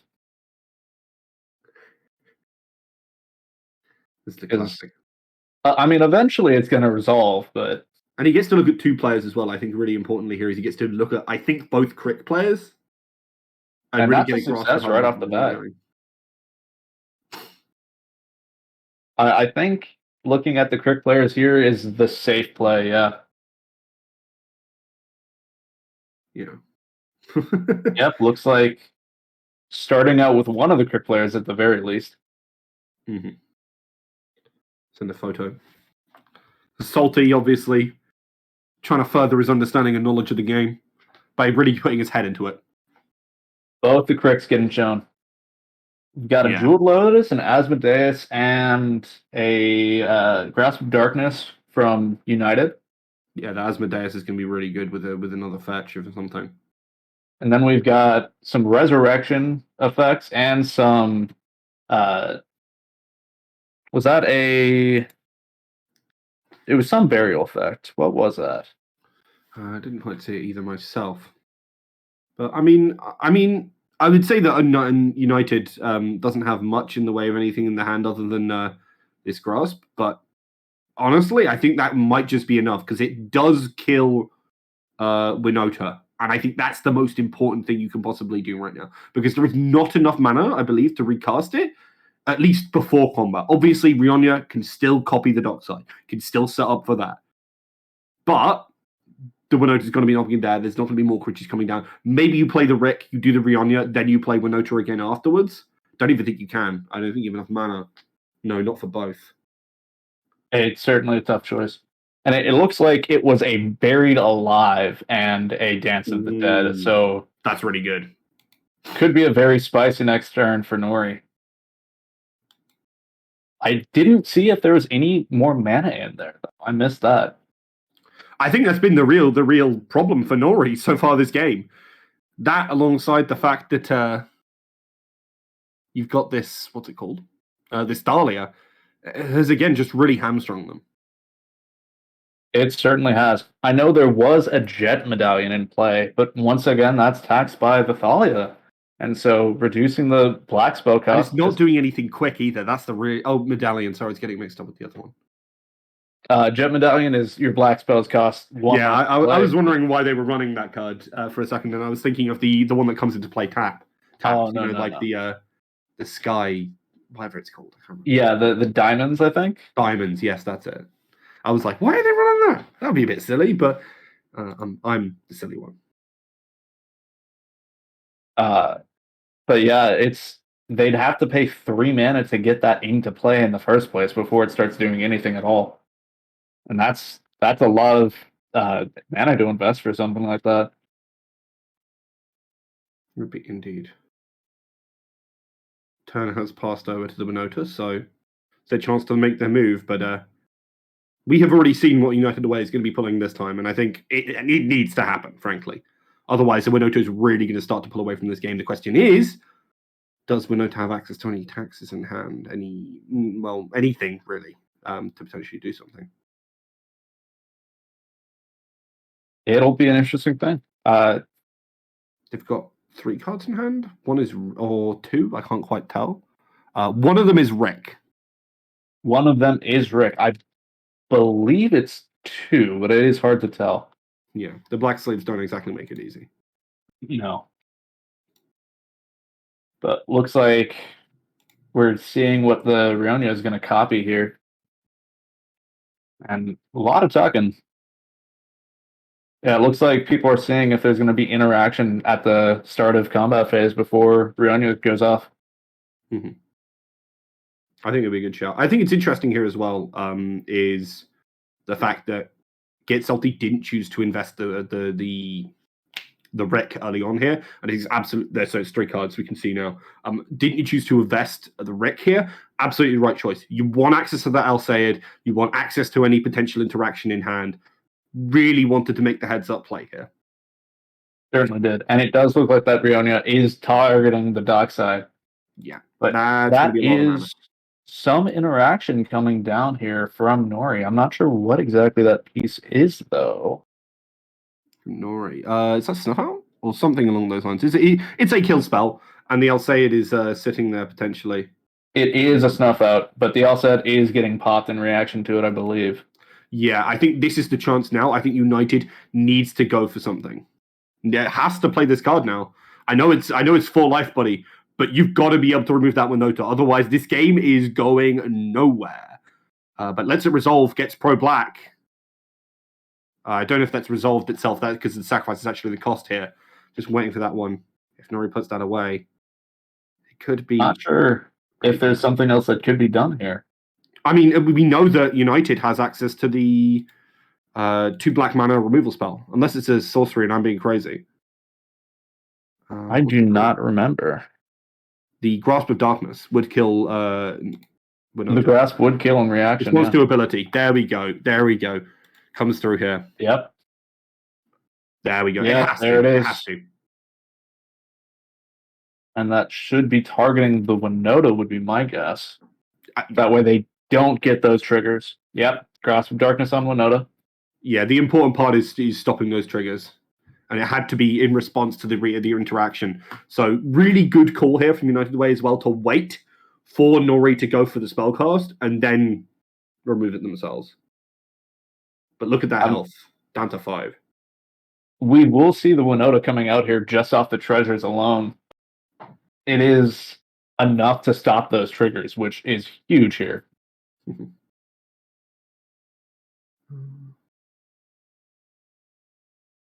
It's an interesting token of choice, but looks like that's the dockside token. And there's going to be a whole lot of treasures coming out here. What is that going to be? 9?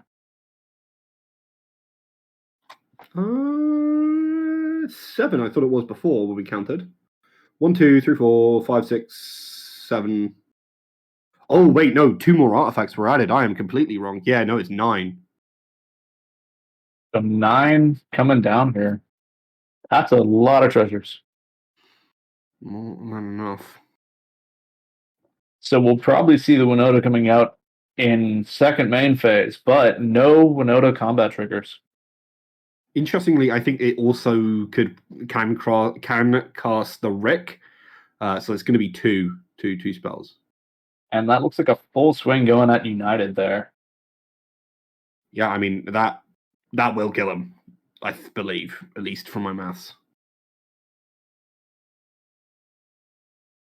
I'm bad at math, so I'm not going to even try, but we should be able to find out pretty shortly here. Maybe it doesn't. Well, the important thing is obviously that Crick is tapped.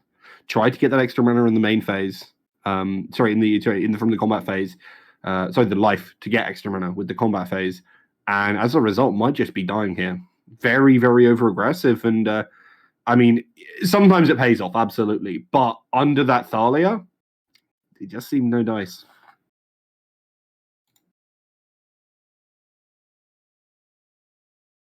Yeah, it looks like everything's getting swung.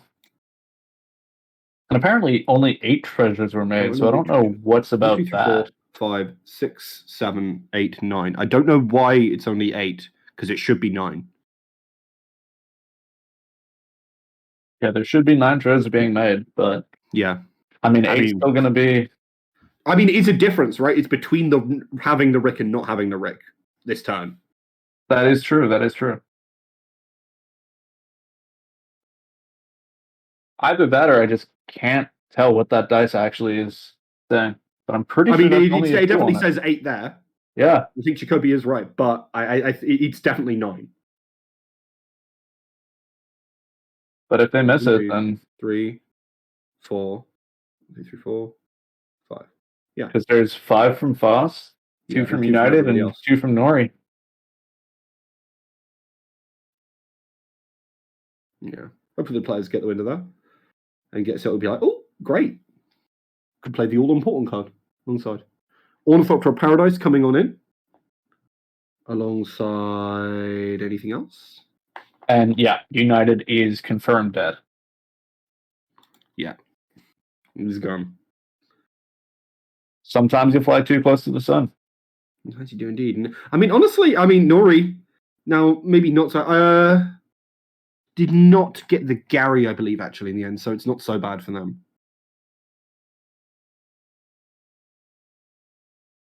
But, I mean, still, very difficult to win from this situation. Purely, again, for the fact that there's that little bit of tax that makes casting that little bit harder. And with how limited Nori's mana is right now, that little bit of tax is a huge deal. Yeah. I mean, right now, with no land play, you could play Crick, and then you could play 1 spell, if it's non-creature. That has to be non-creature. Yeah, and you're also down to 4 life. And you have no draw phase. Not a great place to be in. No. Sometimes that Necro, you see it on your own board and like, damn, why did I play this? Now I can't draw cards. But obviously, it gives you that chance to have a more explosive hand. Unfortunately for Nori, it didn't quite come true. Potentially. I just look at this hand right now and I think there's 5 cards in there. From what I can see, maybe 6. And I don't see a way to get through what's coming down from Get Salty here. Maybe a piece of removal, but already expended a lot to get to where they are. Looks like just the Rick coming down, feeding another card to ka0s, but no Winota coming out here yet. Apparently they want to maybe play around some interaction. Not give Nori a chance to remove it on her turn.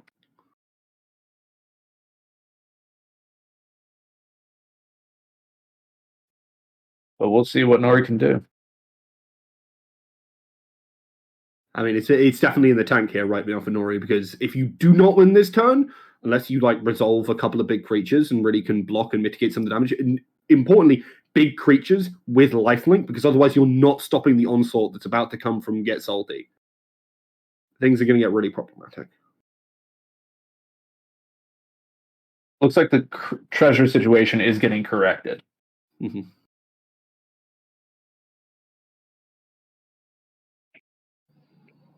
don't think that's going to change anything here. No, because they already spent the mana on some of the other stuff. Yeah. There's only 5 treasures there, and they tapped out all their lands, so... So I do believe that it will be still continuing to Nori's turn. Mhm. Nori with that. 5 Swamp here, and that's all they have to work with.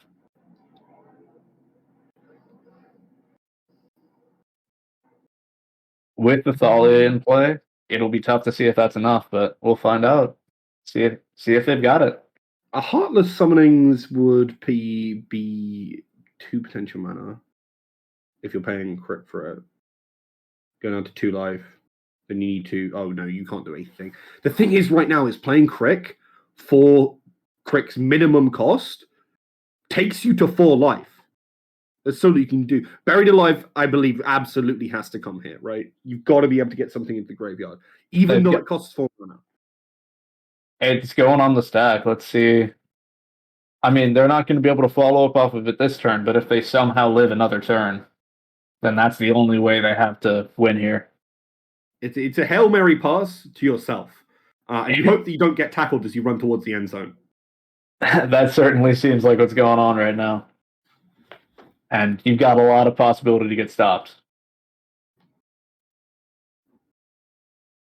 I mean, between Foss with whatever counter magic's in hand, I'm sure there's some. And with just the damage on board from Salty, it's going to be a hard time for Nori to come out of this alive. Gary, yep, as expected. Let's see what the other options are going to be. I think Asmodeus would be a good shout here. I would agree with you on that. I think Asmodeus is one of the best possibilities here. What would make it? I mean, if you can get back 3 creatures, I would go Asmodeus, Gary, and Shieldred, because you need the Gary first in order to heal up, and then maybe to every time you draw 7, you get 15. You get 14 lands. Yeah, I mean, sorry, not 14 land, 14 life. Apologies. I mean, 14 lands at this point in time would be a lot nicer for Nori. It would be so good for Nori. But it looks like that's a Necrotic Ooze on top of the, as the third one. There's the Grey Merchant as the first. I couldn't quite tell what the second one is. I think it might have been a Chainer. I mean, that seems perfectly fine. On that note, though, guys, for the news, we've got some news for you. Unfortunately, this is going to be the last game for the day, as we have not quite, unfortunately, managed to fire as many pods as we believe due to the Playing with Power tournament. Maybe that'll change during the day. If we start getting some messages, it might fire up again, but I very much doubt it. Unfortunately, this will be finishing off. And honestly, it's been a great game so far, so hopefully it ends with quite the bang that we've been seeing it continue along with. I mean, this is a good game to end it off on. But, I mean, if there is a demand, we will, once again, open pods. And unless there's a whole lot of demand later in the day, this will be it. Make sure to check us out on our website, like ka0s.com. Check out our YouTube, Patreon. Don't follow us on Twitch. And join the Discord.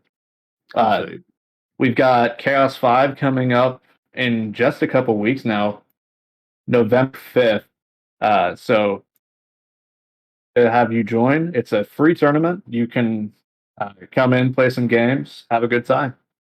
Yeah, it really is a laugh. I mean, I'm going to be completely honest with you guys. I played my first tournament in Chaos 4, and it was so much fun.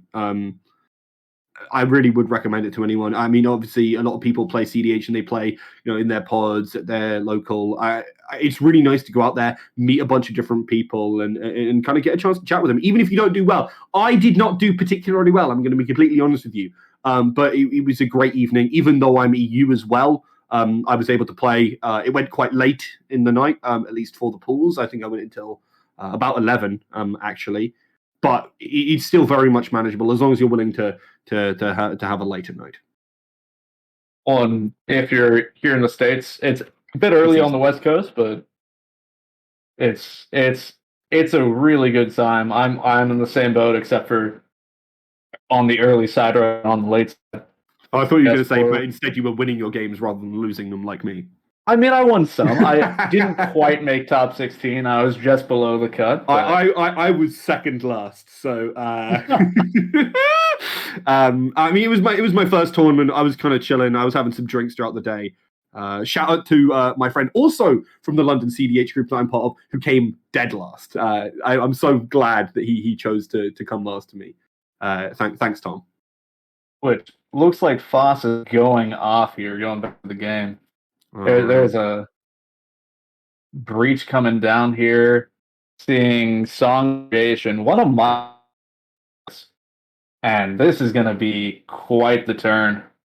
I mean, it's LED Underworld Breach. He's going to be doing a lot of stuff. Should be able to pick this one up relatively easy if he can just get the combo. Obviously, Thoracle makes it, not Thoracle, Facet, Thalia makes it a little bit more difficult as it's not quite free, but there's still a lot of options and opportunities. But I made a mistake earlier, it happens. But I think this is a very high chance to end game here. Seeing that LED and in a little bit of a different style here with the Song of Creation.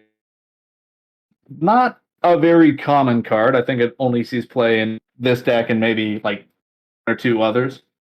But whenever Faust is going to be casting, it's going to be 2 cards or coming into the hand. And that adds up quick, especially for a deck like this. So it's just drawing cards off of every single spell. Yeah, I mean, if he's not winning this turn, I don't think Foss is winning anyway. After doing the LED loop here. Well, in Song of Creation, notable thing about it is even if it wasn't for LED, Song of Creation puts his hand into the bin at the end of the.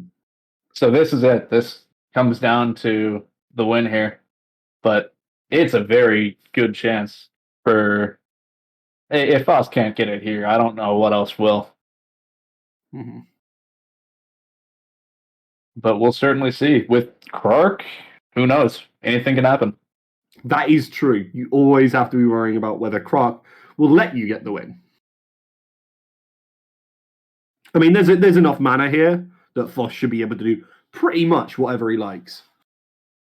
One would assume, but the folly attacks can add up. So it's not a for sure deal here. Gets the Mystical Tutor. Put it on top. Is that Brain Freeze Dark or something? Trigger. Oh yeah, first of all, see if you get it. Ooh, that's a fail.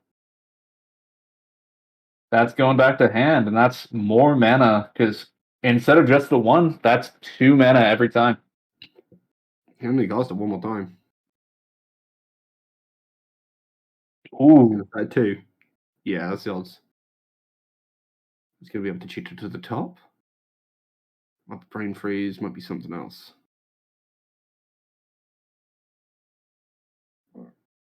Pardon me.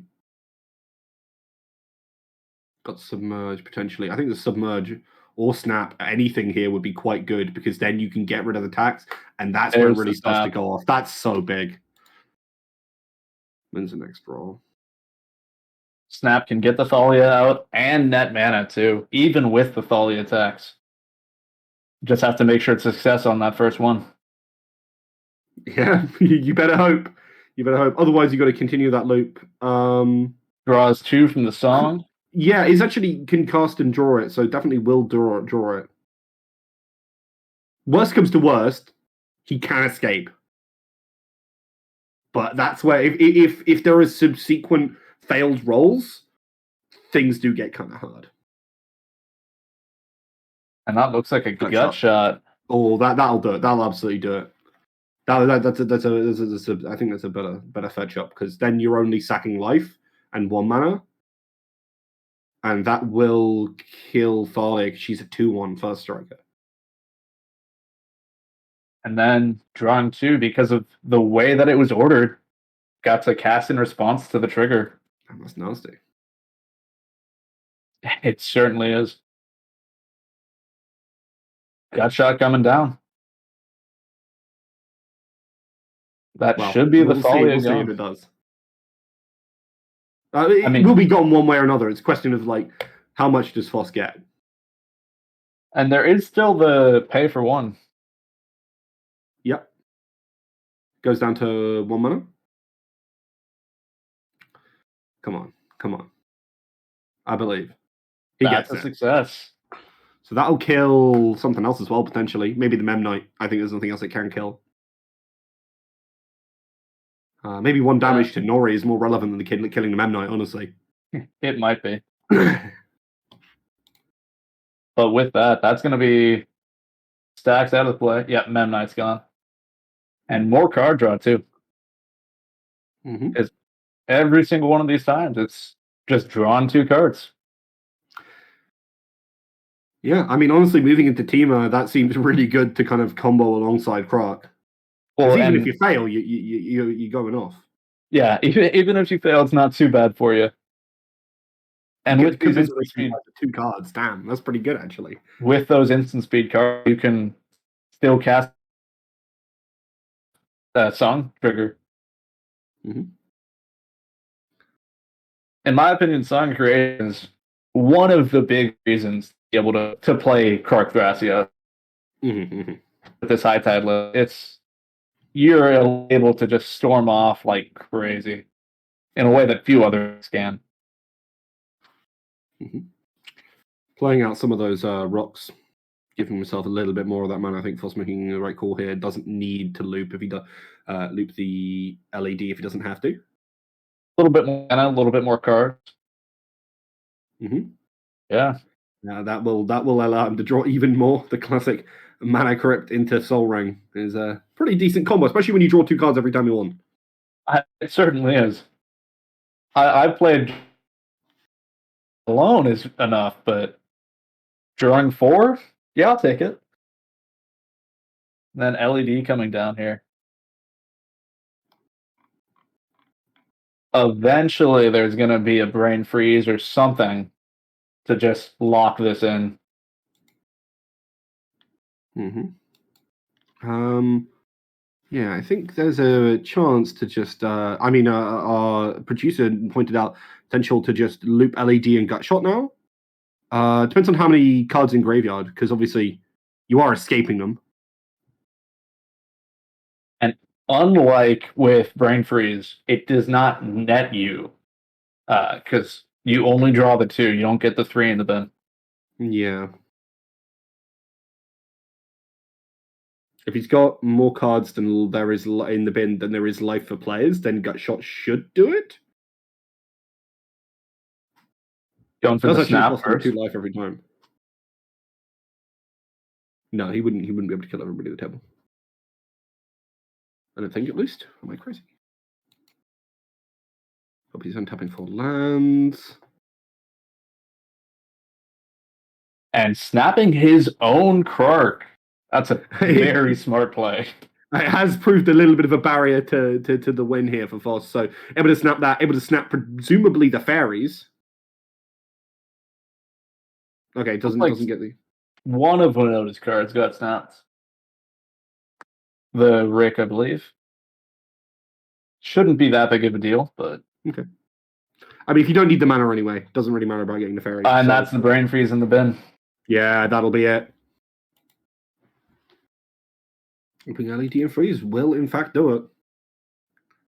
There is actually a way that he does kill himself to the Song of Creation if he doesn't do this right. That would be very amusing. So if there is not any enchantment removal, there is a chance that the song kills. That would be a sad way to go, frankly, for Foss here. It certainly would be. Could snap it. Could snap it, that's true. Yeah, could easily snap it here. I don't think there's even remotely a problem, actually. Snap it back to hand. Discard everything. LED brain freeze game. Actually, snap is only creatures. Oh, yes, it is. Yeah, you're right. So there is Nature's Claim as an option. Yeah.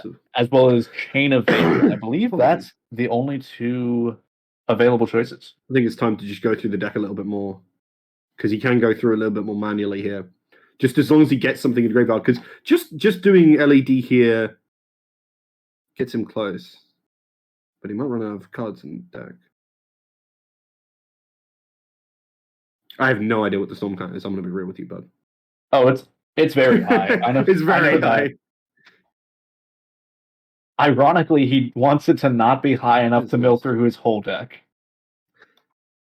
Yeah, let's have a look at the list because there might not be. Let's see what's in there. There's no force. Apparently, the players are laughing at Foss. I don't blame them. I met Foss yesterday. I also laughed at him. That guy, he's a funny fella. There is a Nature's Claim in the deck. Yeah, with Nature's Claim or the Chain of Vapor, that should be Red Alley. Yeah, that should be enough. Yep, Red Elemental Blast. Yeah, there's a number of, and that's it. Where is it? And Scoop, that's the game. Indeed, it is. I mean, we were all worried about the Winota, the Crix, and what they were able to do. But in the end, I mean, drawing so many cards off of Ristic, really setting Foss up to pick that win. And, I mean, showing us just how scary those kind of loops can be when you have so many cards in hand. I would love to give the credit there to Song of Creation, but it was really that Ristic setting it all up. Yeah. Just drawing so many cards off of that. Went from a 3-card hand to... I don't think it would have been possible, though, without the Song of Creation because of the Thalia, I will say. That is true. That is true. But it was the Ristic that allowed that to happen in the first place, right? So, and this was all off of one land. Yeah, it really was. And even playing the Arbor Elf into no forests, and I was like, huh? It works. I will say that was a really good game, though. That was really exciting. It is indeed. I mean, you might. I'm not quite sure. I can't quite see the screen, but you've probably got our faces back on your cams now. So hello, welcome back. And well, I mean, hopefully you enjoyed that game. And definitely a really interesting one in the way it played out. An interesting pod. I mean, to start off with, we knew that one was going to be a little bit spicy, right, Thatch? Yeah, with the double crick just right off the bat, it's hard to see how that game could go in a bland way, I'll say. Yeah, no, I think that's absolutely true, and it certainly went that way. That Thalia almost did enough to set the Winota player over the finish line, but 2 kill spells coming from both the Cricks, and unfortunately, they strung themselves up there in that situation. And with so many cards in hand, Force was able to pull it out. But I believe as well that is our final game of the day. We might have another pod coming. There is a chance. It looks like we're pretty close to another pod here. So there might be one more that we fire off before we end the day. That would be fun. That would be fun. Hopefully we do. I mean, if we don't, though, that was a really good way to end it. Yeah, I'm not complaining. I'm going to be real with you if it ends on that note. No, that was an amazing game. Some entertaining plays, a lot of options there, and lots of complex gameplay from all players involved. I mean, the choices that were made for the Crick players, the ludicrous last turn of just trying to storm off and not kill yourself with Brain Freeze. It's always a funny one seeing these Croc players towing the line. I mean, this time it wasn't even the Croc doing it. It was that other combo. But yeah, I love those decks that sometimes have to play around themselves. It makes them that extra little bit volatile and that extra little bit spicy. It certainly does. At home as well. And seeing some really close calls with the Winota, too. Like, almost setting up for 2 amazing flips and getting one that was huge. Yeah, it was pretty sick. And, I mean, almost had access to that wreck as well to really set that combo line going. But we can't forget that there was almost a turn 2 Winota trigger, and then again almost another Winota trigger later that would have for sure sealed out the game. Yeah, absolutely. It really would have. But right now we're going to seal a chance for a pod on this one. We are going to go to a short break as we get prepped for a potential another game. Don't go anywhere until we tell you you can go. It's like class. You're not quite able to dismiss just yet. We're going to go to that short break. We'll be right back with more CEH action. Potentially.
Hello, everybody, Welcome. and welcome back. We unfortunately do have an update for you, and unfortunately, it's not a positive one, right, Fetch? Sorry. Unfortunately, not able to get that last pod in, but what a good game to end it on. Yeah, absolutely. Really fun one. If you guys want to catch it, don't forget you can watch it back on the Twitch VODs. Also, potentially upload it to our YouTube. Don't know how long it will take, but it will be up there. And don't forget as well, if you're interested in getting involved, you can join the Discord. Anything else they should look at, Fetch? Check us out on Patreon. We'd love the support. If you enjoy the day and if you can spare even just an extra dollar of your day, like anything helps. Be fantastic. And I will say we're definitely working on some YouTube content, and it's gonna be spicy. So don't forget to subscribe to that and Absolutely. follow us over here. So got ka0s coming up November 5th. Make sure to play. That you can still sign up. You can still sign up even to the of like it's gonna be a great time. 10 p.m. EAT over here on our Discord, and we'll be streaming it right here on Twitch. Absolutely. And if you got a time, I'd be happy. I've been told I'm allowed to chill a little bit for myself. So if you want to follow me on Twitter as well, RookGG, ROOCGG. Do you have anything you want to shout out, Fetch? Also, shout out to the London CDH guys. I mean, I'm gonna just give a shout out to Shakobi. He's been here the whole day working in the background. He's been doing a fantastic job running this whole thing. So shout out to Shakobi and shout out to ka0s for setting this whole thing up. 100%. Oh, y'all are too sweet. All right. So Yeah. we hope you enjoyed the games today, and hope to see you November 5th.